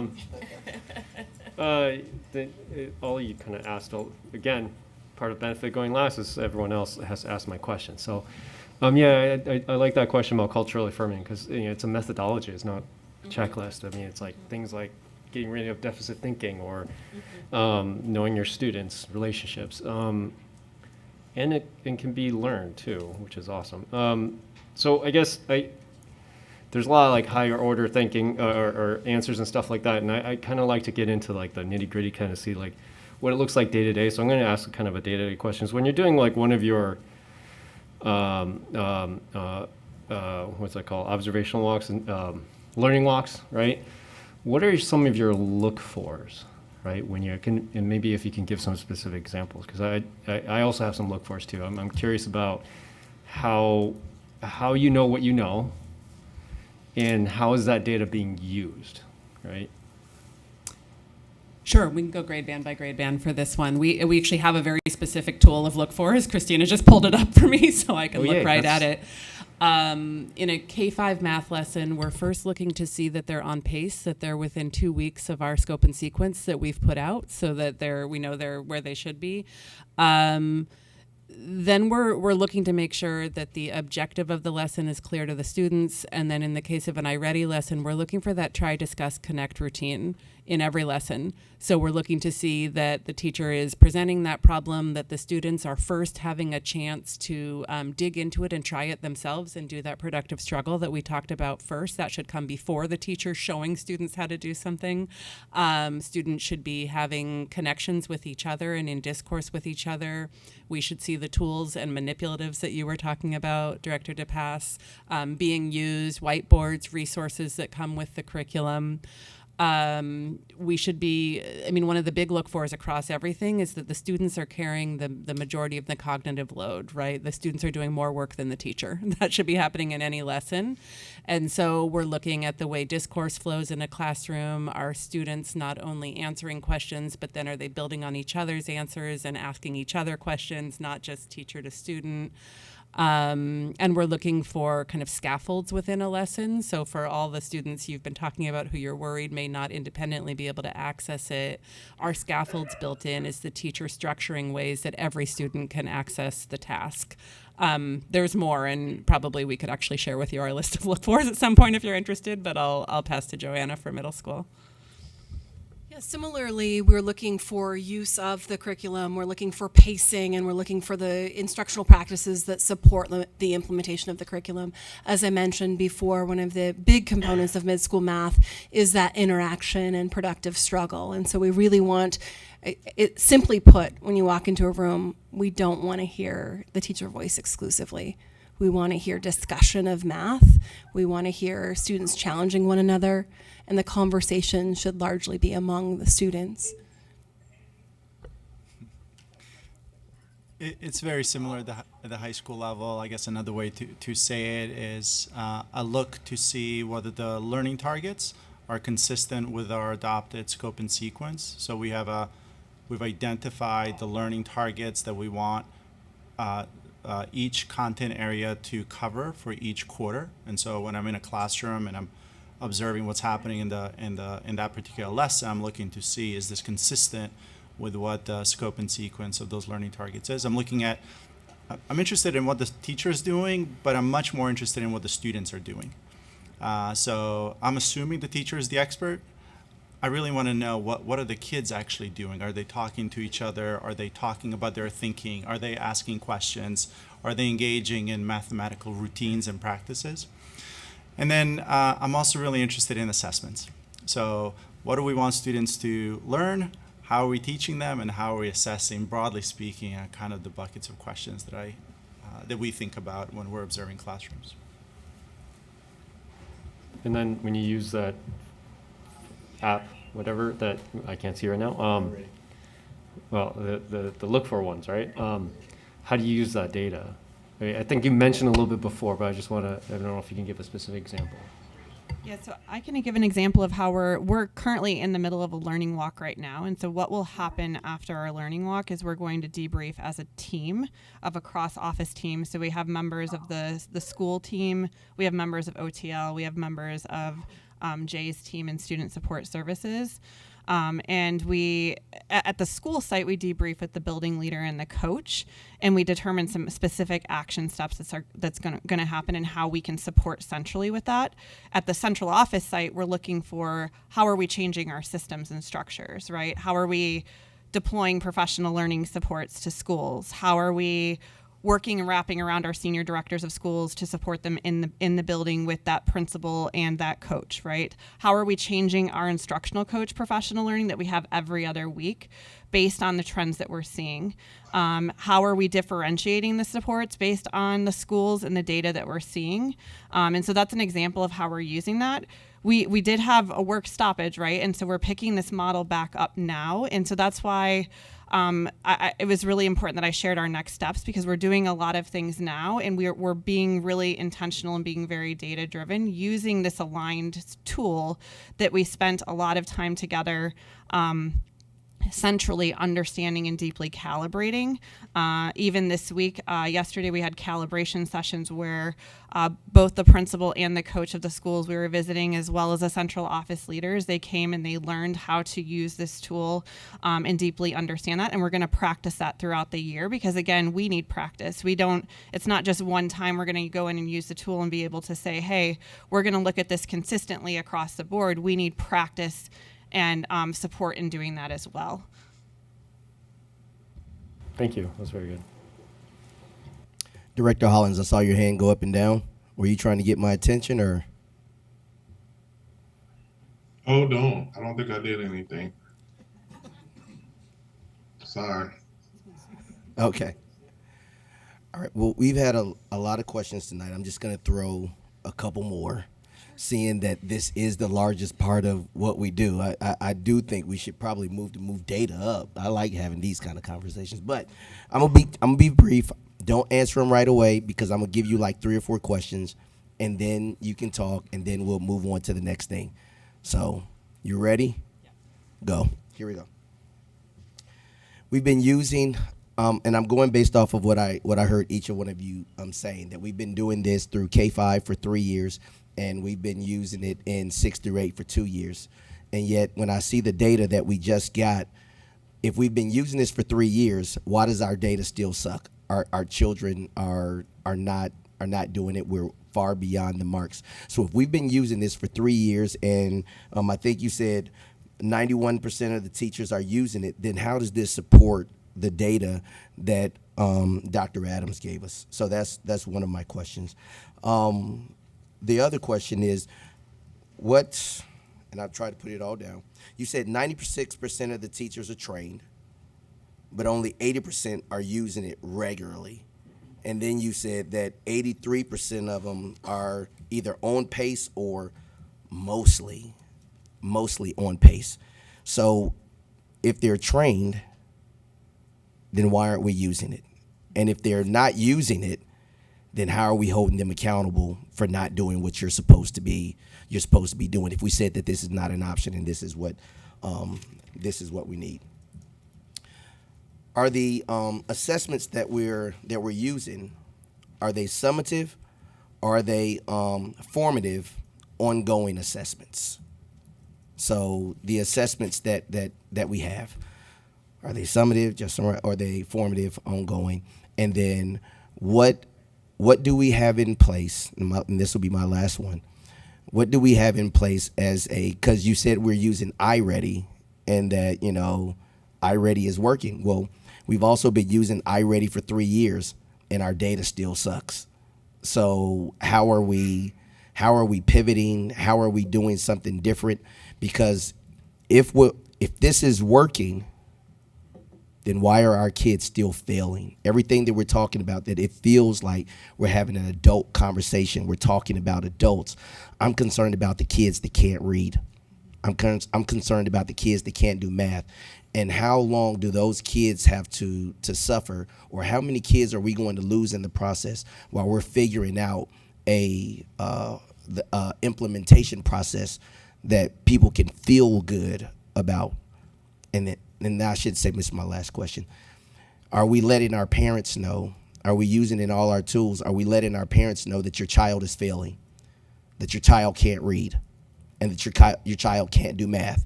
We're going to pass them to the 4th grade, but they're dumb. They can't read. So do they know that? Because I'm concerned about, we had all these people here tonight, and I want them to come out. I want people to come out.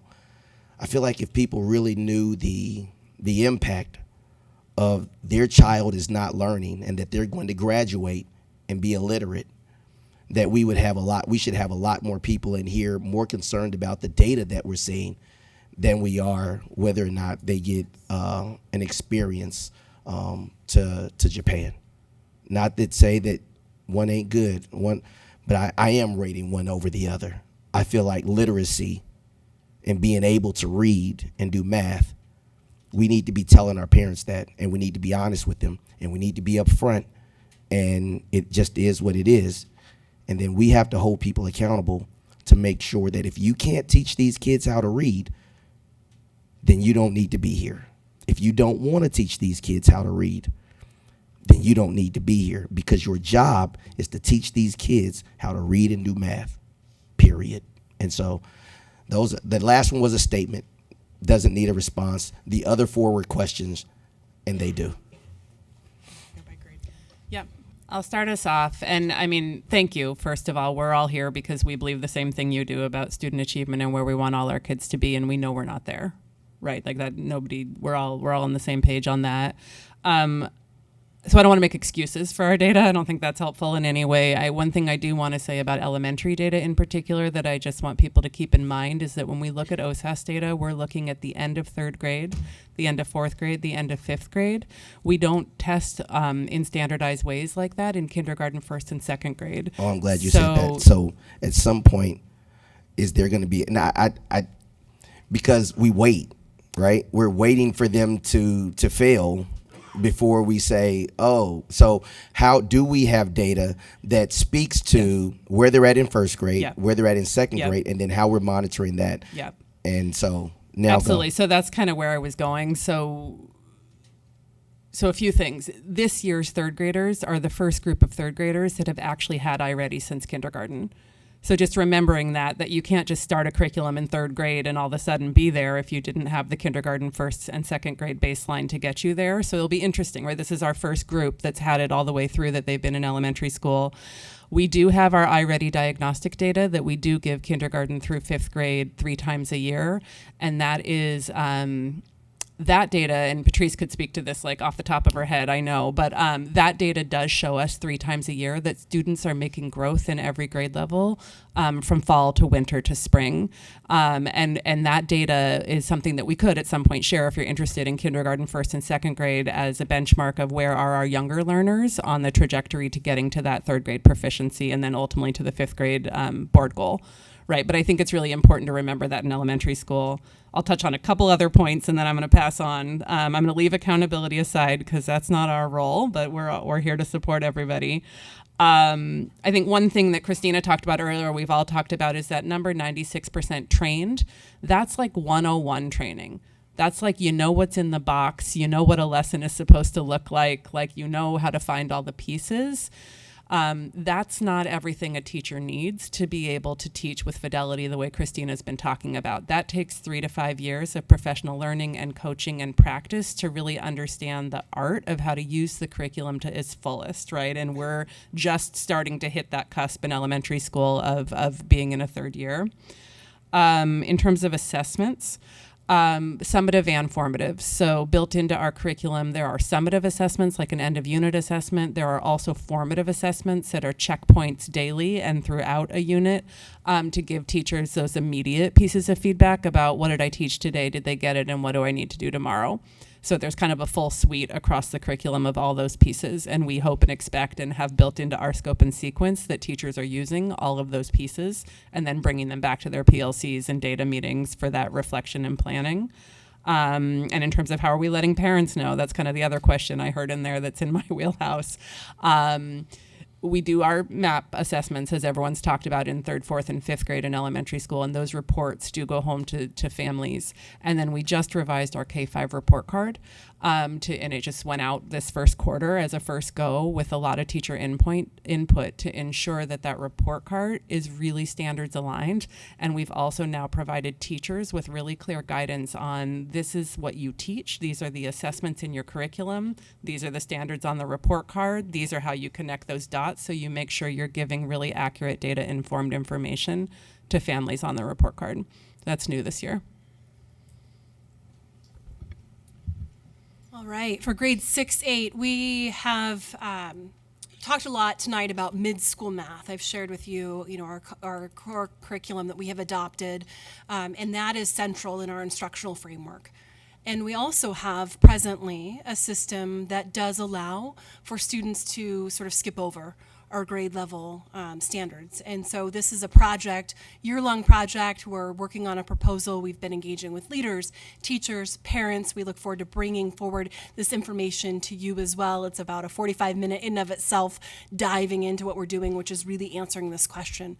We do have students, about 48% of our students last spring were in an accelerated program, fewer this year.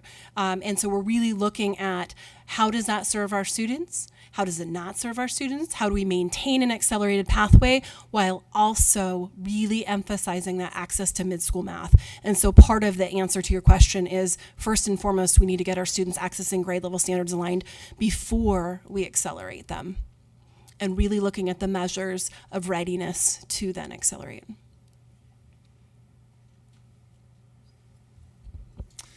The high school math curriculum includes both formative and summative assessments. Formative assessments being the quickly check-ins to see how students are progressing, summative being more kind of definitive assessments or student mastery. Teachers use Parent View, Canvas as platforms, or Teacher View and Canvas as platforms where they communicate to students and families where they are in terms of their progress and achievement.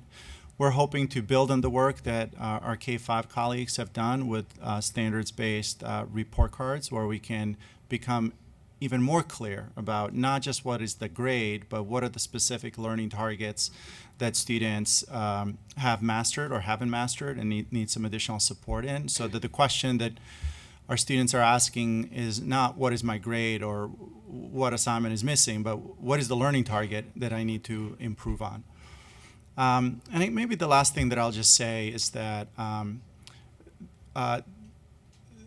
in my mind, this is about sustaining. This is about not just launching, it's about sustaining and deepening.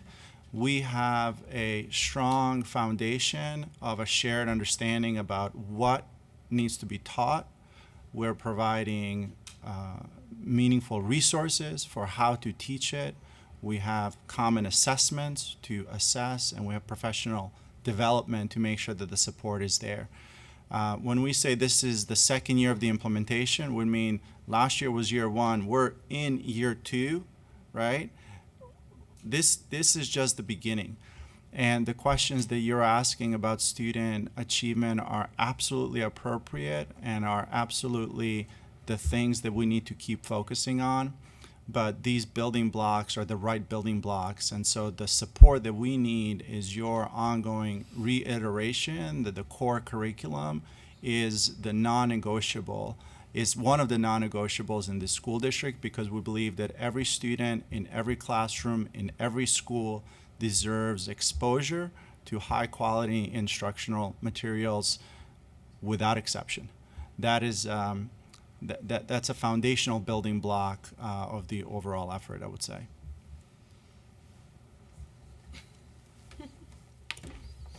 We need a longer cord.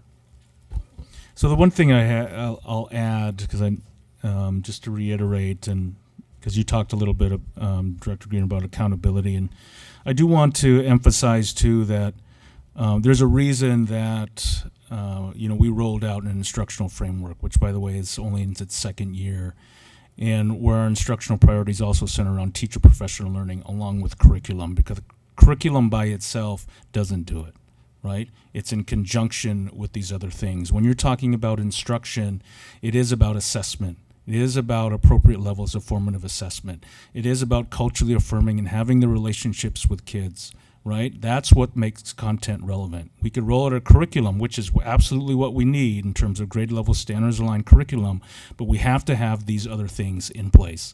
And the fact that we're in our second year of an instructional framework, a tier one, everybody's getting this, really emphasizing that, centering PD around those pieces, I'm absolutely confident and excited about what the results we're going to be having.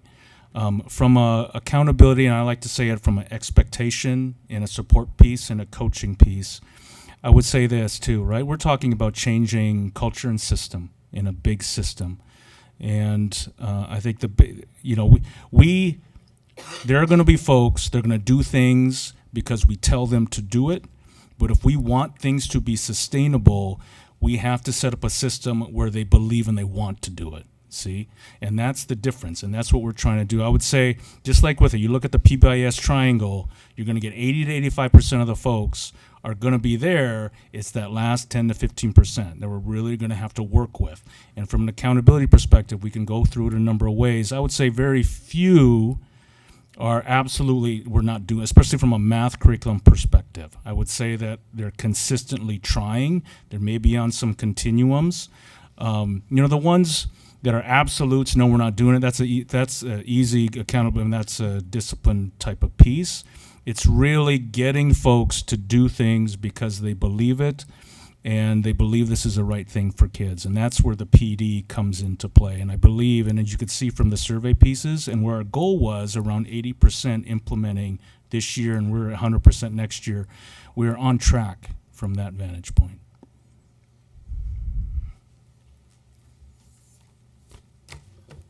I'm so glad that the board wanted to do a dive. You can substitute the content area because the theory of action is the same. So listening to the team tonight, all former principals, by the way, it affirms my belief that there's a strong team in place to continue this work because it's nascent. It isn't just about unloading a packet of new material in the hallway. It's about learning to how it conveys and gives access to diverse learners to standards-based teaching and learning opportunities. And that takes a lot of dialogue and opportunities for support and coaching of the educators as well as the school leaders, and now with the new feature of an instructional coach to take into account adult development. And this work, I think, to the essence of the question is, how do we know that students are learning?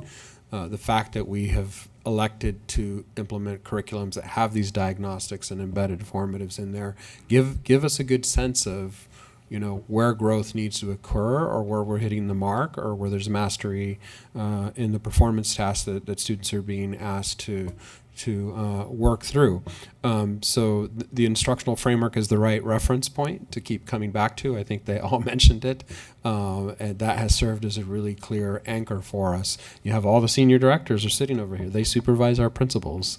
It's every measure of accountability requires that unit of support, and so working side by side with them, you heard the different mechanisms and the formats for being in our schools, whether it's an instructional round or a learning walk or a visit to another school, or noticing across the school portfolio where growth is being accelerated for the students we're most concerned about, you know, what's happening there, how do we keep replicating those best practices. So, you know, this is the work of school and district improvement that we're talking about here. You can substitute any content area you want. You should hear the same elements at play. Our challenge is, how do we keep doing that with you know, a concentrated group of district leaders and staff that are in the field supporting schools every day so that they can get better at doing this work. And we do serve a diverse student body, and our educators don't reflect that or represent that. So we have to work diligently in understanding not just the material, but what are those practices that are going to create engagement and access for our students. So we welcome the conversation today. We talk about it all the time. If directors, I heard you mention a couple times, you know, what does that look for? You know, what does that look like when you go to a school? What are you looking for? You know, we have to be calibrated in what it is that we're looking for. It shouldn't matter which senior director is your supervisor. They should all be asking you similar questions. Just like when I visit a school. So I know many of you have taken up the open invitation to join any one of us on school visits. We invite you to do that, or join an instructional round, or any one of the other format ways that we, you know, work with our school leaders to talk about these topics, because we're all growing in our understanding and ability to do it well. So thank you. Thank you. And thank all of you for coming out tonight and answering our questions. I appreciate you all so much. And let's keep working. Let's keep working. All right. With that being said, we are now going to move on to the integrated grant agreement. On January the 23rd, we're going to have a vote on the integrated grant application, and tonight we're going to get the opportunity to preview it before we vote on it in 2 weeks. With that being said, Superintendent Guerrero, I will turn it over to you. Sure. You're going to learn about how the grant agreements align with the PPS integrated grant plan that the board heard and approved this past March. It does include a couple key updates. Thank you, team. So presenting tonight to walk you through some of those key features are Dr. Adams and our research and evaluation. Oh, No, it's making a special appearance, folks. Everybody, Leslie Odell is here with us this evening and is going to join this conversation. Thank you. Can I just want to stop us for a second, just from a process standpoint. So we spent about an hour and 20 minutes on the math curriculum. Obviously, it's very important, and the board had a lot of interest. So we were 40 minutes ahead. We're now significantly behind. I just noticed we have 10 minutes for this agenda item and 14 slides, and I don't mean to shortchange your work at all, but my understanding is this is just agreeing to the agreements to the plan that we already passed in March of 2023. Is that accurate? There are a couple of elements that weren't presented in March that we're going to present here tonight, and most of them are with Dr. Adams, so I will expedite my part. So maybe just focus on what's different than what we already approved, and correct. Then Yes. we can move on to the rest of our very lengthy agenda that we still have tonight. And that sounds great. Okay. So I'm Leslie Odell. I'm the Senior Director of Funded Programs. I'm glad to be here tonight. Again, we have the 6 integrated grants that were over a year ago ODE released. And you'll hear me refer to it as integrated grant, or IG. Tonight it is really getting a preview of the student investment account agreement. And so really highlighted revised grant allocations and really focusing on the new state evaluation framework. And so I won't read all of the grants, but there are 6. In the grant, I think you're familiar with all 6 grants included in the integrated grants. I'll move to the next slide, which shows the key differences in what the final allocations were. In March, we budgeted based upon preliminaries. We got final, and the increase, the roughly 5.6 million, helped offset the decreases in high school success and a little bit offset in CTE and EIIS. And they're high level. Keep up, you're going fast. Well, I said I was told, let's go. So I'm going to go. You're very well informed on the ongoing budget conversations that this integrated plan invests in focal student groups and schools based on need, with an emphasis on improving culturally responsive, site-based learning experiences. And our investments align with key priorities identified in our needs assessment and priorities that were also expressed by our community. And while the strategies and outcomes for the plan will remain the same, the level of grant investments in specific activities will continue to shift in alignment with the district's budget amendment. And the full plan is found on our website. And with that, I'm going to turn it over to Dr. Adams to review the longitudinal performance growth targets that are required by ODE. Sure. One of the reasons we're before you tonight is to review the evaluation and monitoring requirements of the integrated grant agreement. For the first time since the COVID-19 pandemic, ODE has required districts to co-develop longitudinal performance growth targets with them. These targets are a statutory requirement based on what ODE calls the 5 common metrics.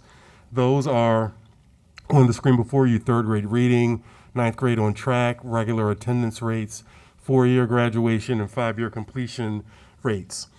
While they have similarities to our board goals, they are distinct differences, which I will touch upon on this slide.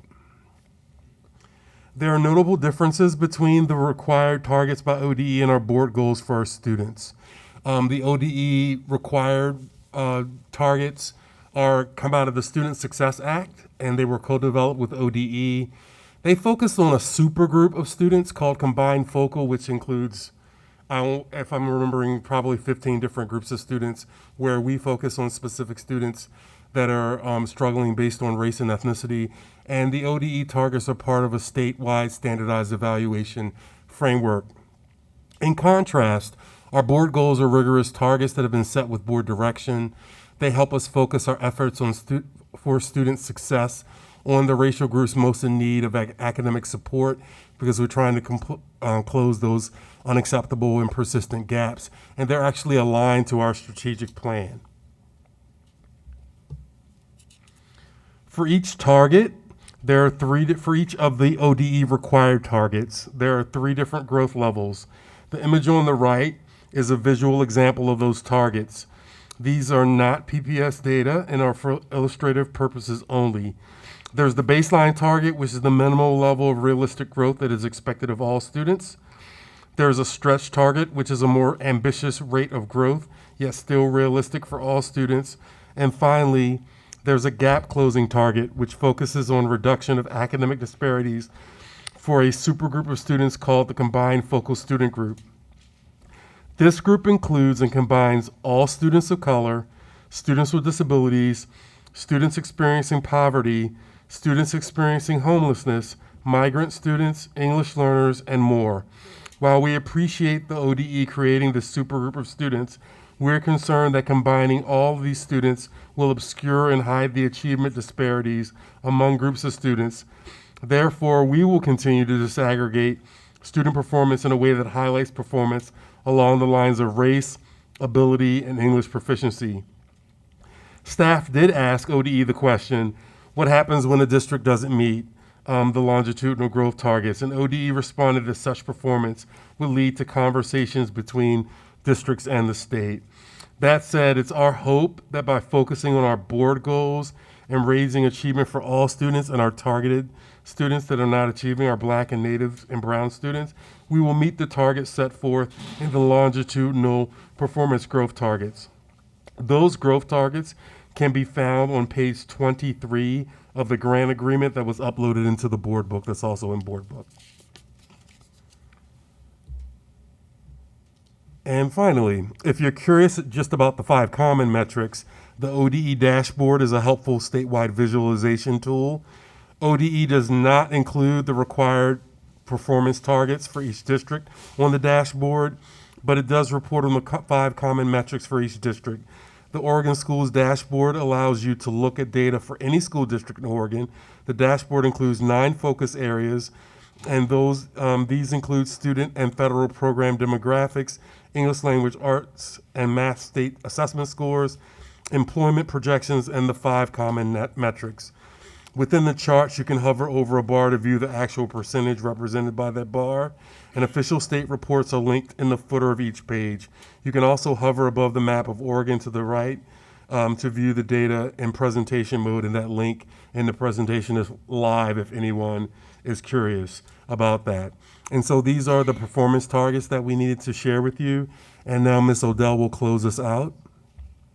Yep, and here you'll find the actual grant agreement, not only on the board book, but also here in the presentation. You can link on it and look at the full package. And again, we'll be back on the 23rd for approval. That was super helpful. For real, it really was. Thank you. You bet. Thank you very much. Excellent, and thank you so much for all your work and coming out. All right. Next, we will move on to the 24-25 school calendar. We'll preview the 24-25 school year before adopting the final calendar on February the 6th. Superintendent, would you like to introduce this item? Sure. This is an annual exercise we bring before the board. So you have this memo from staff. It always tries to integrate a few features. There's a couple things that we have to refine each year, but Dr. Franco and Ms. Calvert can give you a quick listing of what some of those highlights are that are different in the proposed calendar. Can I just ask another logistical question? We got the memo, which I thought was very helpful in explaining all of the criteria and what happened. And I would just ask the board if we're comfortable just asking any questions that we have after reviewing that memo. I'm definitely good with that. I have none. Great. I thought it was a That great. sounds I thought great. it was a great. Oh, you calendar. haven't read the memo? No, I have read the memo, and I have no questions. I We thought it get was all very- the information very much ahead of time. We've all had plenty of time to read over all the documentation that is in board book about tonight's meeting, and I am absolutely sure that if my colleagues had questions, they are ready to go with those. So with that being said, are there any questions for them while they're here? None. I don't have a question. Like, somebody on district student council just wanted me to bring up something. There are some people working at their school, and they're looking into implementing or advocating for a district-wide SEL day, but they just wanted me to bring that up in regards to this conversation. I would still say I appreciated the memo that you're still doing outreach, given some of the just scheduling issues and working through. And I just really hope we continue. I know it's a compressed time frame to get this, but sounded like we've started that and are still doing that outreach to our staff and educators and community. So Yes, and we were going to use this as kind of a, obviously getting some feedback if you had some, and then really amplify that level of outreach. Excellent. So I think there was some, the SEL, if we could think about that. I don't know where they would fit or how it would fit, but that was a comment. All right, thank you. I have. Wait, all right, go ahead. I've seen the calendar, so. Thank you for the materials. I'm glad to see we're following some of the best practices from previous years that are really student-centered. 2 questions, and I don't need to have them answered tonight, but it would be great to have them integrated into whatever we get when we finally approve it. The first is there's the one-day ramp-up for 6th, 9th, and 12th graders, and I'm wondering if you can just give us the grid based on this calendar, the high school instructional hours for each of the grades. And then the other thing that I would be interested in, just based on Director Scott's comment where he noted that you're still doing outreach with PAT and building administrators and district departments. I guess if there's a material change based on that outreach, it would be great to know and have it called out when we get the board materials well in advance. Excellent, thank you. Any other questions? Excellent, thank you so much. And please get back to Director Brim Edwards as quickly as possible with your responses. Moving right along, we are going to now move to a update on the Southeast enrollment.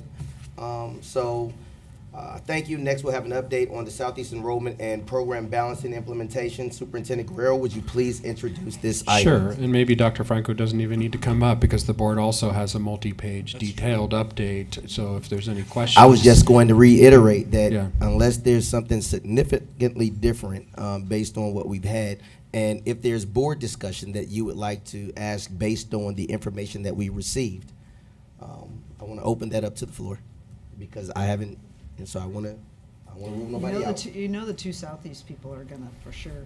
Yeah, we could talk for hours on this. So what do you want to do? Because maybe we need a committee. So then maybe I wasn't talking to y'all then.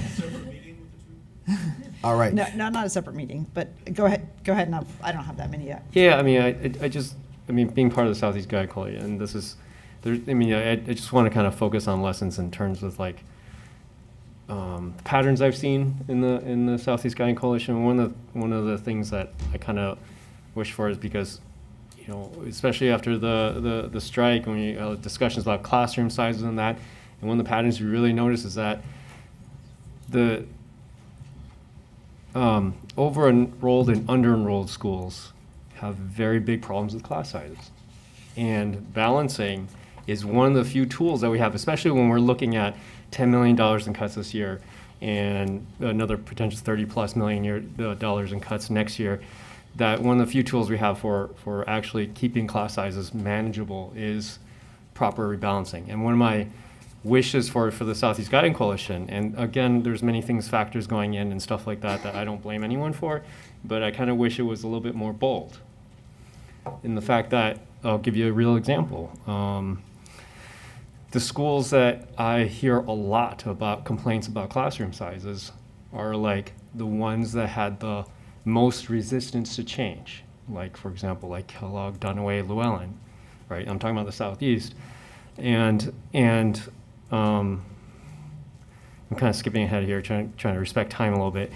One of the things is that, I guess what I'm saying is like when we're trying to do a rebalancing, this kind of falls a little bit on us as a board, is that we have to be kind of gutsy and really know and keep in mind that this is about our kids, right? It's not serving our kids any good when they're in an under-enrolled school. So like, one of the comments I want to make really quick is like, I don't know, I wasn't sure exactly why some of the schools were not included in the Southeast Guiding Coalition, but right now we have issues with, for example, like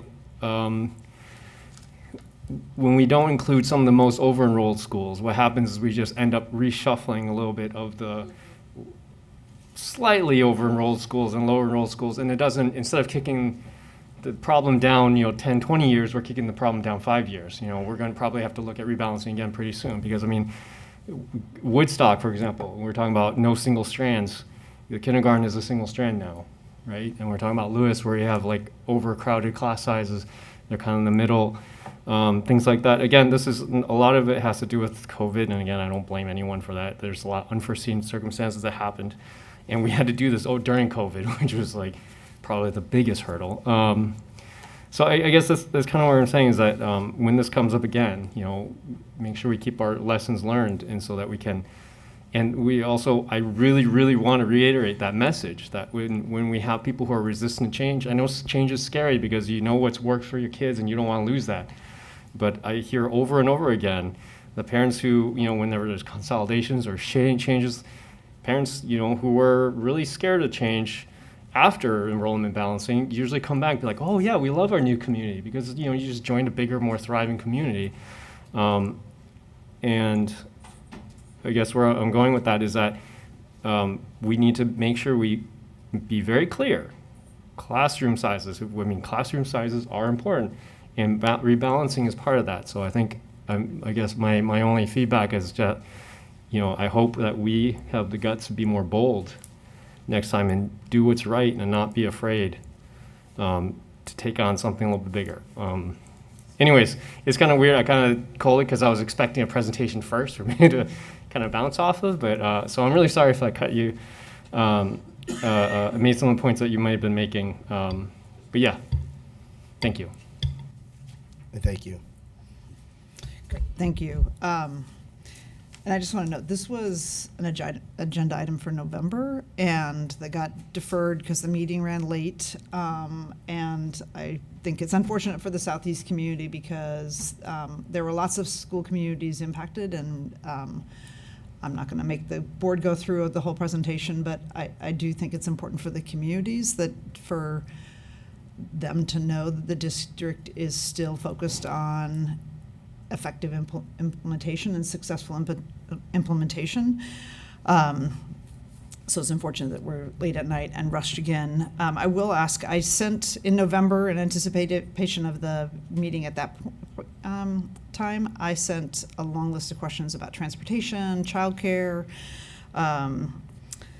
just enrollment and trends and whether we'd hit the marks or not. And I got a lot of lengthy responses and informative responses from staff. And I would ask, since we're not going to have a conversation, that they be posted with the other materials. I thought that were very helpful, and I really appreciate staff taking the time to answer them. I did have wanted a couple things.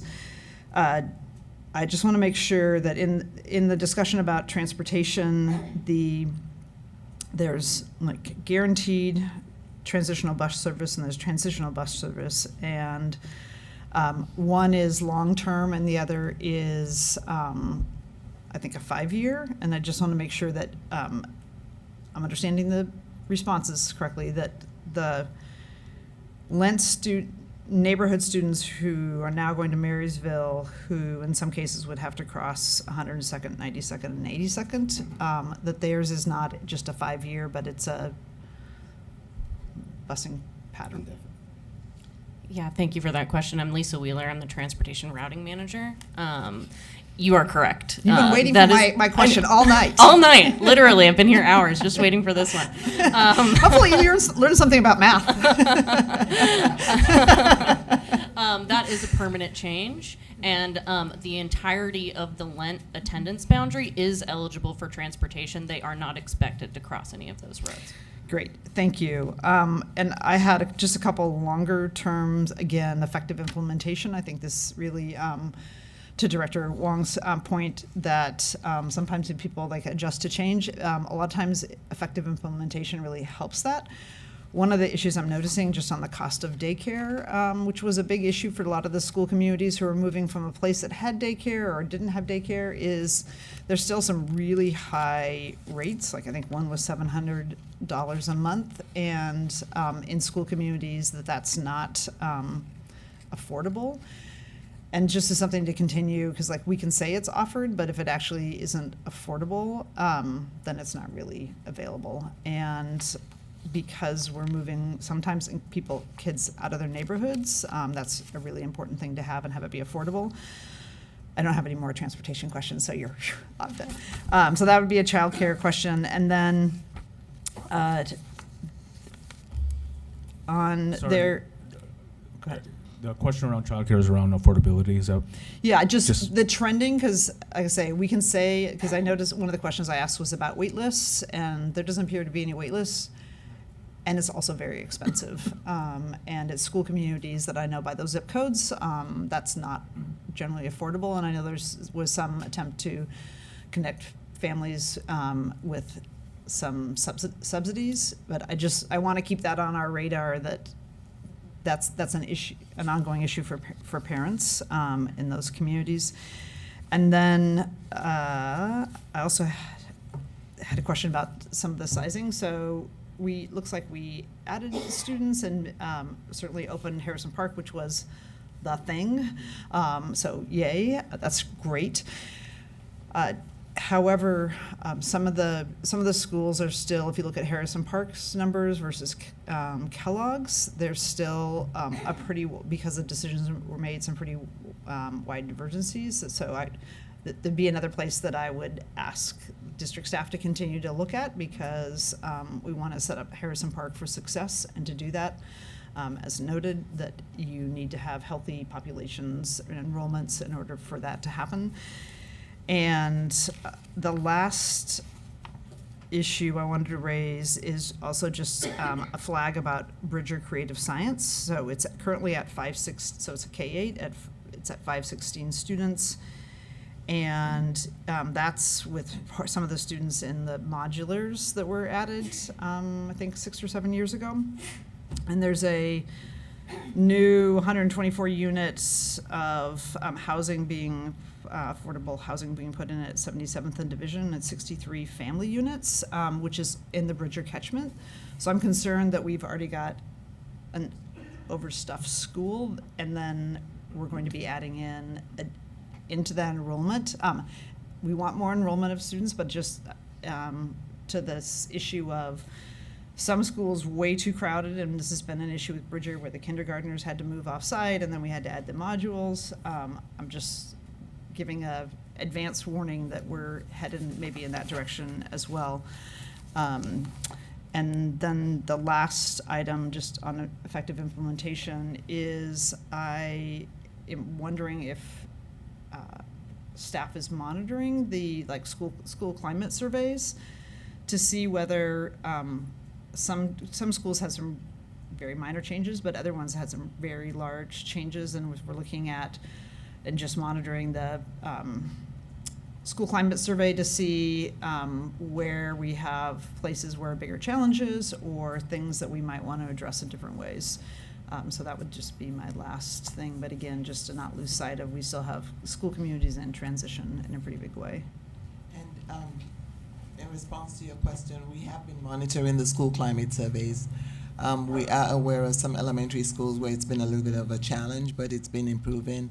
As a matter of fact, I was at some of the schools today, and we keep in touch with Bridger Creative Science as well, because that's an area where we anticipated some of the school climate challenges, but there hasn't been any issues there. We're working avidly and quickly to try to resolve the facilities challenge that we have at Bridger right now with the space. Thank you. And just real quick, just want to express just immense appreciation to the board, and then to, of course, the team. Obviously, this started before I got here, and but then to see the team, Dr. O, Claire Hertz, obviously starting this immense process, and then to see the folks. We had representatives here who now are very astute with math curriculum, but they from transportation, from childcare, from facilities, enrollment and transfer, they're all ready to talk and answer any questions. And so just want to publicly just express thanks. I do see Dan and team back there, so if there are any questions. Yeah, I happened to go to Bridger Creative Science and helped in the cafeteria that time. And they were really complaining about space, like for their psychologists, social workers. And it looked like the building is really old and having problems. So I suppose that's true all over the district, but how is that being addressed? So we did a lot of walkthroughs. We conducted a lot of walkthroughs and worked with contractors. They had a timeline for completion, but part of that timeline was delayed because the windows were back ordered, so they had to wait. And then between that time also then there was an issue with the doors as well. But they have guaranteed that they'll get the work done as quickly as possible, and Natasha's here to add the pieces to the information as well. Hi. Oh, I don't know which one of these this is. Hi, Natasha Garcia, Project Manager, the Office of Operations, and Safe Routes to School Manager. Your question is about Bridger, or excuse me, well, the old Bridger site in Clark. There's currently locker room conversion space under the way, so we're converting those into office spaces. But as Esther said, there is a delay in construction. Yeah, I've sensed quite a bit of anger there. Yeah. Oh, well, yeah, I'm sure there is. Yeah.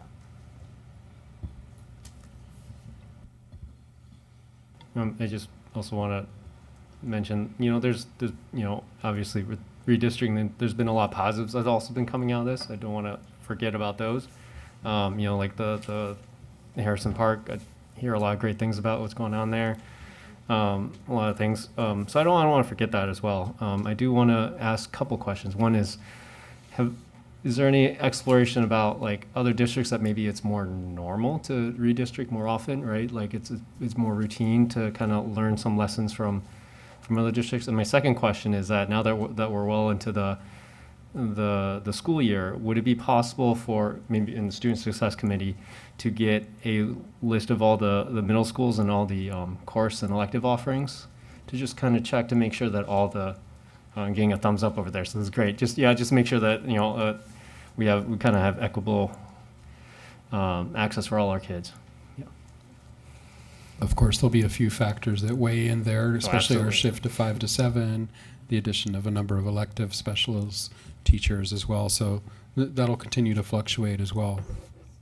As well as the enrollment numbers at the schools also, because we do know that Harrison Park hasn't quite reached the target that we had for middle schools, but they'll eventually get there. And you mentioned earlier, I think I remember that you're expecting Harrison Park to continue to grow. Yes. Because of the, okay, yeah, thank you. Excellent. Thank you all so much. Thank you for your patience and for sticking it out with us. We appreciate all the work that you are doing.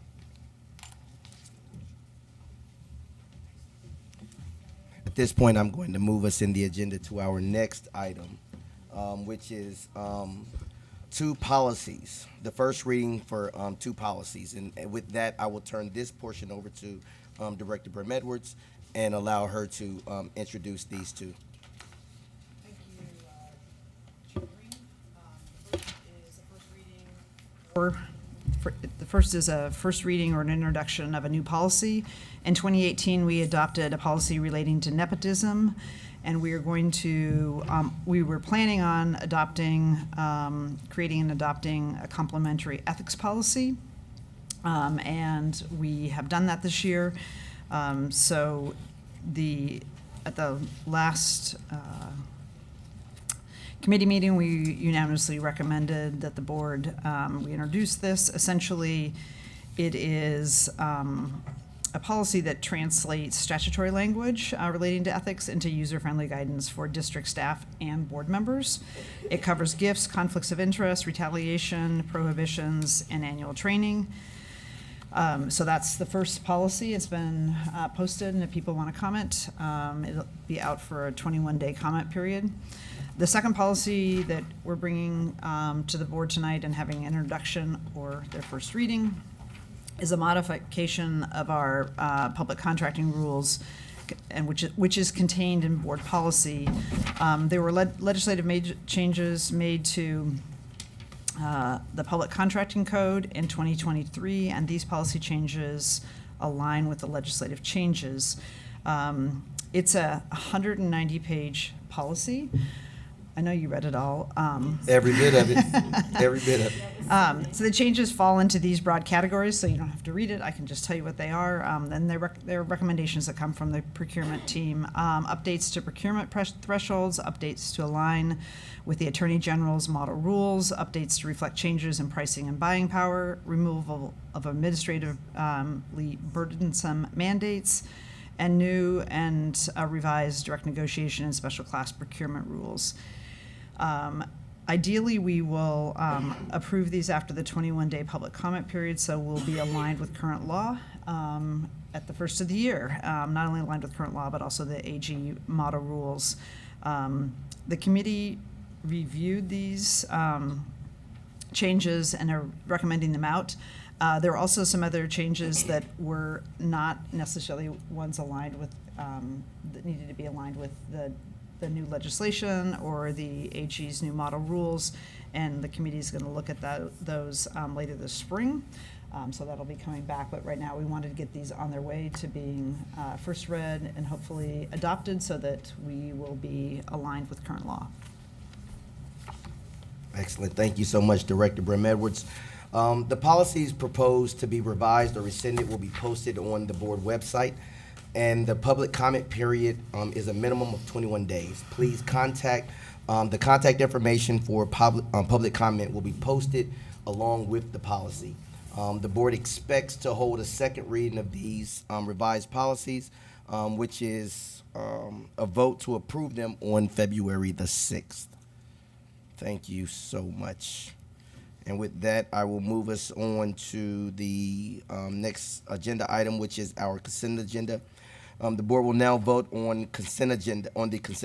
The board members, if you have any items that you'd like to pull for discussion, we'll set those aside for the next meeting. And I understand that Director Brim Edwards, you have one that you would like to flag before we vote. Actually, I don't believe so. I think that's a leftover. Fantastic. That's a leftover Let's move comment. right along. But I do have a comment. Well, But I that's don't not have at that it. We'll point get yet. that I had that last meeting. Ms. Bradshaw, it was a mistake. Actually, I Ms. do have Bradshaw, something. is there any changes to the consent agenda? No. Board members, are there any items you would like to pull?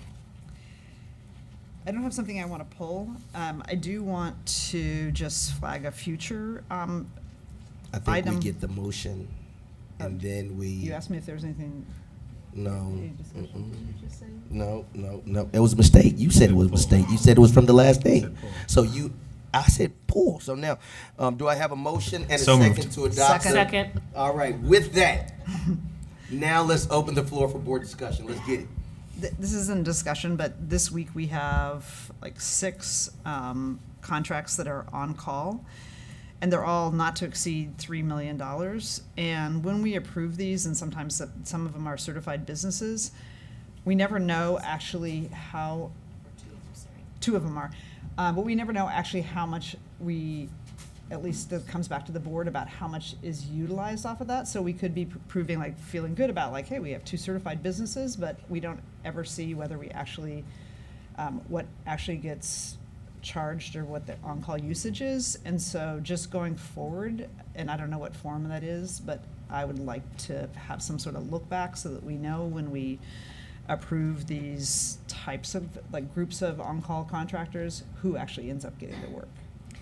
I can just say tonight, this is the second time your comments are, I think that's great, because we've added that column, so now we know if there's a certified firm, and the next step would be to know what percentage of either the dollars we're spending are actually going to be spent in those communities. And it could be a matter of, I'm looking at Dan,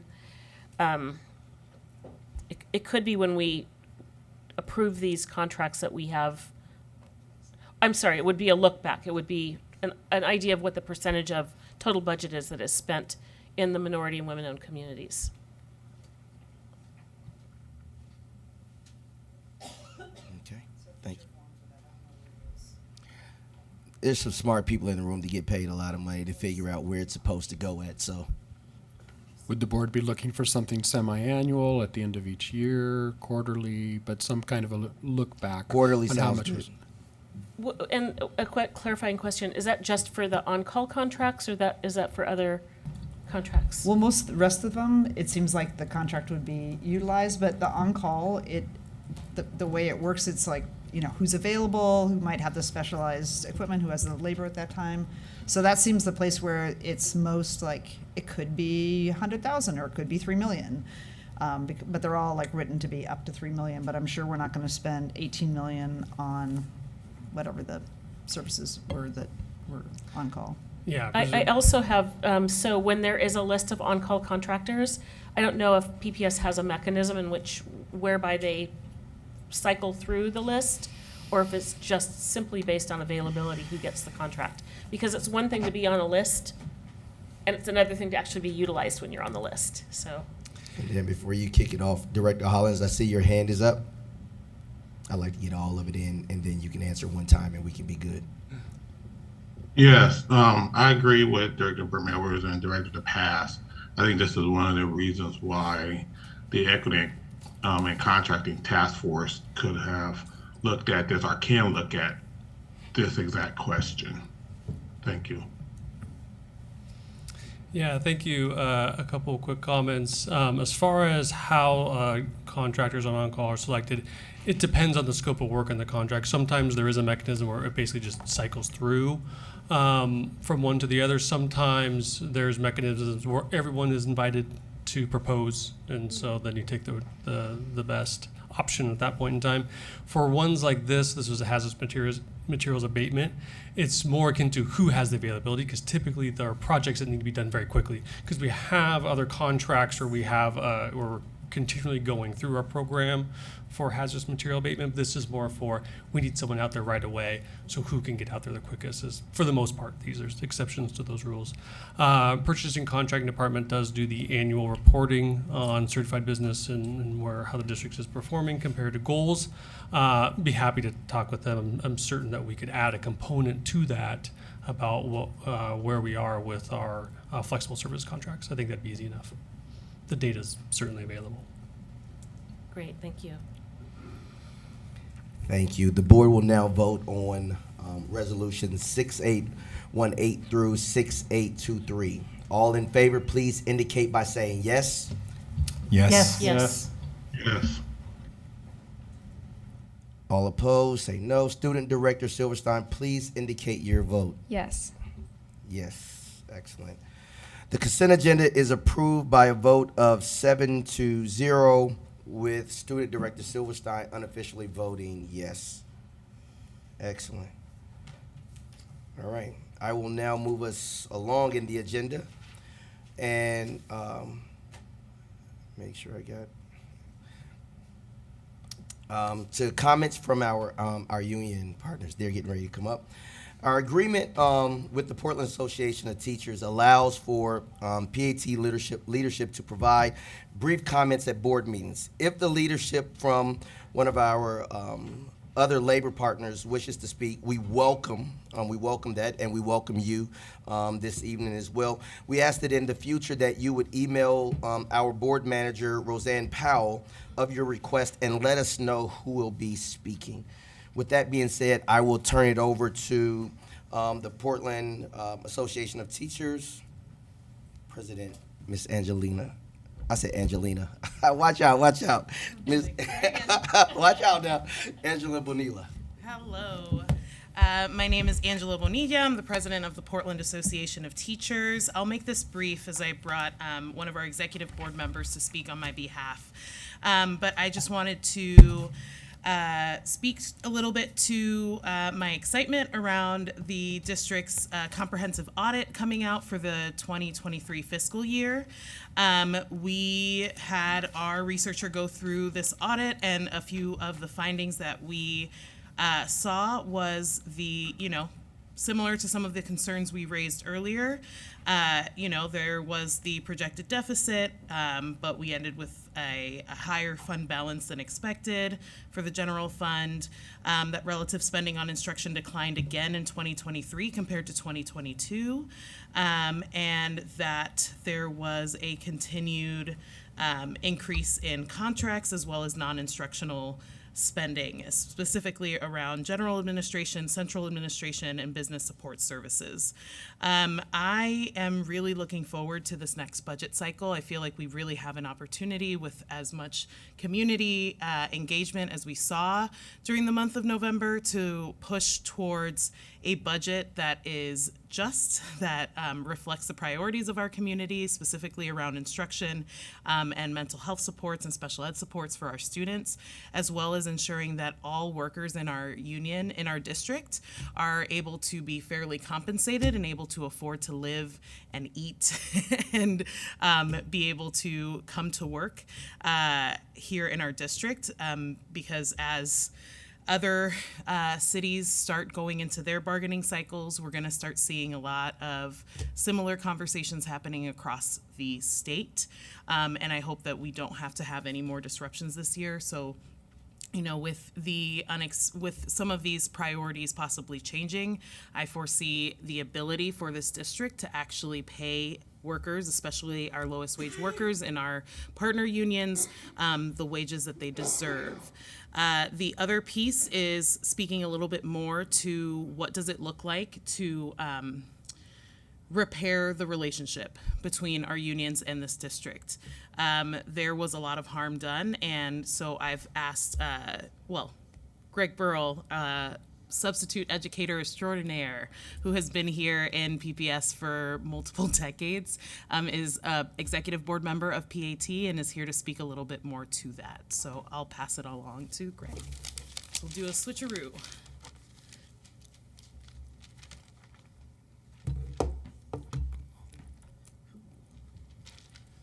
Right. Good evening, everybody. Oh, here, let's see if I can.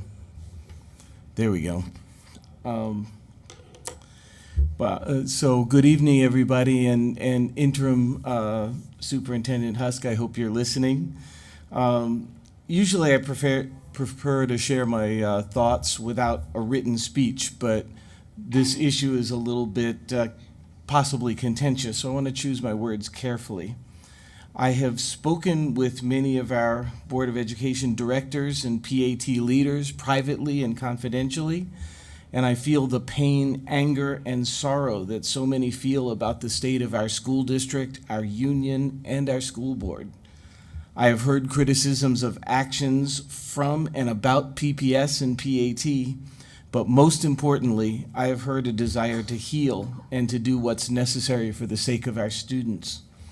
For those of you who have received my recent emails but have yet to respond, I hope to hear your feelings about how the decision to change the holiday break with a few weeks' notice may have helped impoverished families who struggle to find food and childcare, may have helped some students get extra help because so many of their more privileged peers were absent, and provided some redress for us guest teachers who lost $2,000 or $3,000 in pay due to the strike. I would first like to thank Student Director Frankie Silverstein. Her remarks at the Board of Education meeting where we ratified the new CBA, she said she's well aware the agendas of adults whose feelings are hurt can often wind up hurting students. Hurt people is an aphorism I live by. So I would also like to thank every adult who suggested that there needs to be healing and said that they're willing to participate in that endeavor. Because today I'm here to talk to you about truth and reconciliation and restorative justice for all of our leaders. I'm not going to call out anyone for past behavior. Remember the words of my late friend Noel McGinnis, forgiving is giving up all hope of a better past. I want to remind you that the most well-known case of truth and reconciliation happened during the presidency of Nelson Mandela under the leadership of Archbishop Desmond Tutu. Men and women who have spent sometimes decades killing each other and each other's families found healing and forgiveness as a result of simply telling the world what they did to their enemies. Since no one on any side of our conflict died or was seriously injured as a result of actions taken during the strike, should be comparatively easy for people to forgive each other for what was done in the strike and the run-up to it. But after more than 3 decades of budget cuts, reforms, followed by a global pandemic, our district is reeling, and even without the sudden departure of our superintendent. In fairness, the nature of divisive politics, crony capitalism, and unfunded mandates from our federal, state, and local government right down to this very school district, have set the tone for conflict. In such a world, honest disagreements are difficult to resolve. We use our power to enforce our desires rather than look for difficult and elusive consensus. Changing the culture of PPS to allow for true stakeholder dialogue will take a process that involves the interim superintendent and will require an appropriate choice for the new superintendent. However, it will also take a disinterested peace leader, it's very late, sorry, who can bring healing to each party separately. If conversations between the parties are to be healing and productive rather than continuations of entrenched behaviors, I'll be honest, I would hope to be that leader. At the same time, I'm aware that choosing someone who has the global respect and impeccable credentials of my mentor, Dr. Sharif Abdullah, would help facilitate the process of changing the culture of PPS and PAT as necessary. I want to highlight my communication with Director Scott, which I will also share with the rest of you. I mentioned a book about changing corporate culture called Building the Bridge as You Walk on It. As important as healing and restorative justice are to this process, it will also be vital to choose a superintendent who is skilled at bringing such cultural change. I want to close by sharing Dr. Abdullah's primary value, inclusivity. Fundamentally, inclusivity is the idea that whatever we think we're doing to the other, we are also doing to ourselves.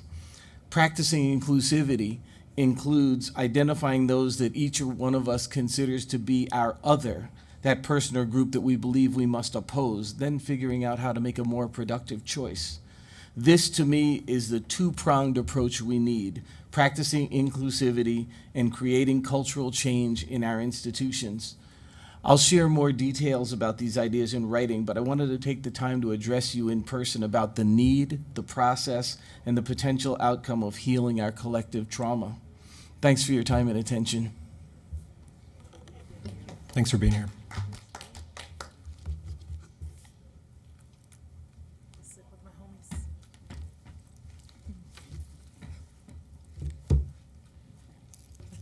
It's y'all's turn. Okay. Sorry, let me pull it up. My name's Veronica Green. I work at Bridger Creative Science. Last month, when I spoke at the board meeting, I invited every board member to help in my kitchen since we would be working short-staffed. Only 2 of you responded, and those same 2 showed up to help. While help serving in the kids was the reason Andrew Scott and Patty Sullivan came to Bridger Creative Science, a lot more happened on those 2 days. Both days started with introductions and asking about each other's families and backgrounds.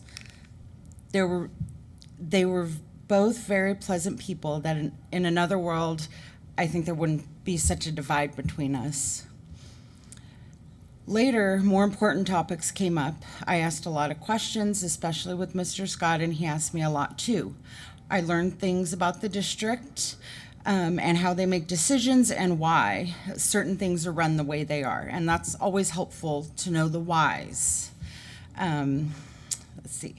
I think they heard the things I had to say too. For example, the real impacts that the Southeast Guiding Coalition has had on me personally and my daughter and my family and my school community. I think if you really want to know the climate of what's happening with the Southeast Guiding Coalition, you should ask the staff and families because it's not good.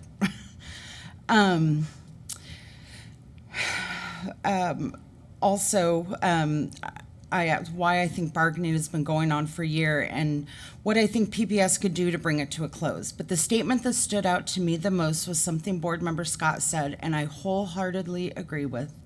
We have to start to build back trust between PPS administrators and board members and PPS employees and all the unions. And it's going to take years. One thing I did not expect from having board members in my kitchen was the pushback I received afterwards. I was happy to report that I thought it went well and we opened up an important conversation, but I had a lot of people say things like, everything they said was a lie, we can't trust them. Even if they expressed that they want to work together, they only showed up so the public could see. I actually took this really hard, harder than I expected.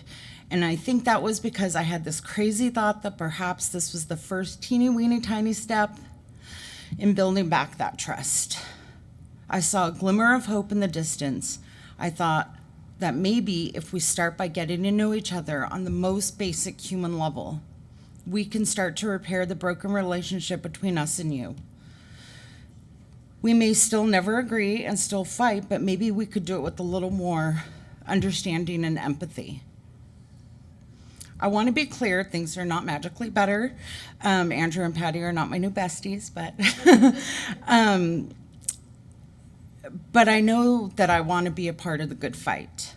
I want to be part of the solution and not the problem. And it's because I want the best school district possible, one that produces happy, healthy, and educated students and a workforce that feels valued and respected by the district they work for. How do we begin to repair this relationship, you ask? Well, I happen to bring a list. of where we can start, basic things that can be changed immediately, and then perhaps that will show if the board actually means it when they say they want to work with us. So number one, please don't put union comment at the end of board meetings. And yes, I know that you all have to get up early too, but at the end of the day, aren't we all here for the students, the board, and us? If you all actually are, then you would want us to put us earlier on the agenda, because you know that we have to get up so early to literally serve our students. You don't. You may have other things, and I respect that, but right now we're talking about showing up at school. 2, make sure your PPS bargaining team and the lawyers that you pay a pretty penny for show up to the table with intention and counter proposals. 3, which I think is the most important, make the time to get out and into the schools. See what the student-facing workers do all day and hear about their struggles. Ask them questions. Tell them about yourself. Roll up your sleeves and help wipe tables or read a book to the littlest students. Get to know the parents too. Stop into the sped room and see what is really going on in there. And don't bring cameras or the PPS posse. Don't wear a fancy suit. Be low-key and genuine about it.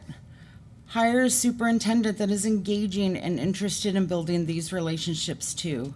Talk to district administrators about doing these things too, because it's always such a divide in this room between everyone over here and all of the union partners. Work for us and with us, not against us. We can do that too. Listen to what the community wants, because it's their district and their children that are attending PPS. When we can see changes like these, then maybe more of your employees can see a path forward, and you can too. Then maybe we can start to have the adult conversations that are needed to achieve our shared goals of having the best district possible. I know that's what I want, and that definitely sounded like what Patty and Andrew wanted too. That and to wrap up bargaining so our members can get the pay and working conditions they deserve.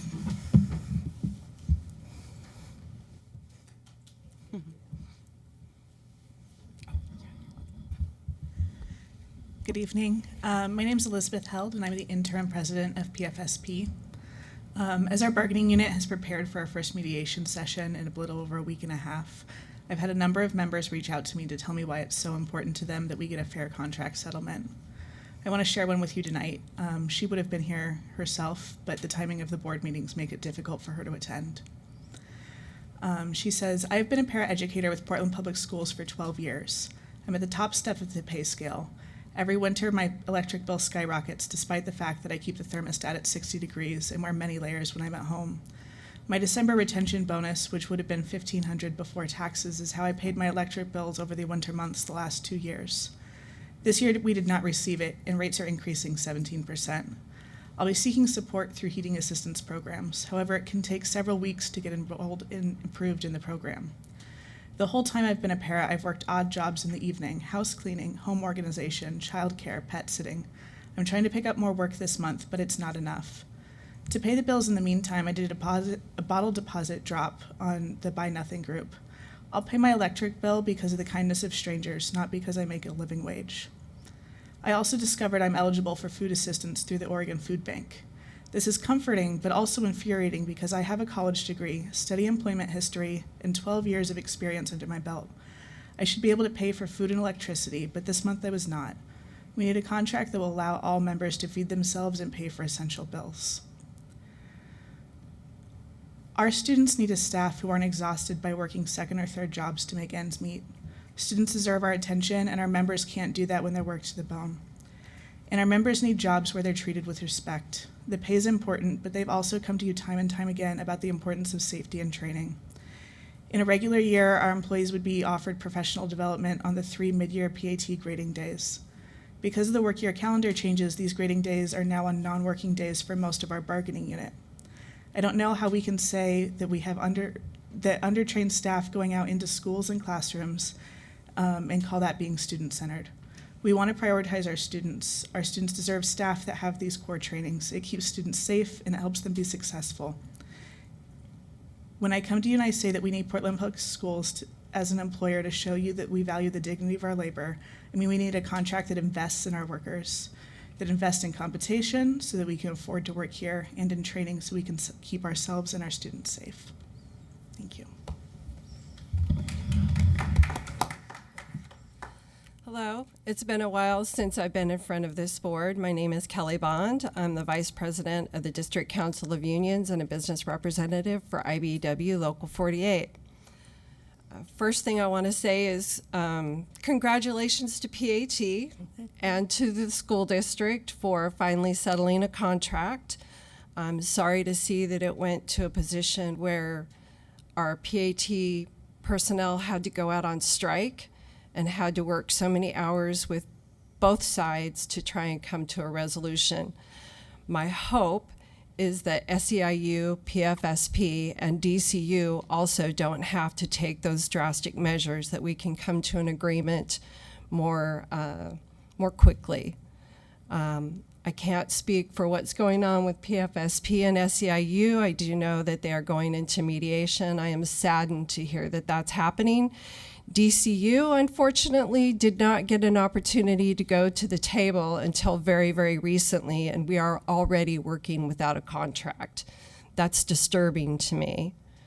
My hope, though, is that with positive ground rules that we've already come to an agreement on and some articles have already been passed across the table, that we can work together amicably and get to a quick resolution and get our contract issues resolved very quickly. One of the light moments I'd like to share with you is that I can appreciate all the math that happened today, because being a member of District Council of Unions, we're very trades oriented, which means we use a lot of math, algebra, trigonometry, geometry, and calculus. So I was excited to see the enthusiasm all around that. Yay. I do want to discuss a little bit about the issue with the strike that happened and how it's affecting DCU. You've had an opportunity to hear students speak up how the change in the school schedule has affected them and is affecting them. We've heard it from some of the other members, but a lot of you aren't aware that Maintenance Bureau, our maintenance group here, which is the District Council of Unions, is a year-round employee. And as such, when the teachers are out of the classroom and PFSP is out of the classroom, nutritional services is probably still around some, and I know the custodians are as well. But when those people aren't in class, that's when our members go to work. That's during Christmas exodus, that's during spring break, that's during the summer.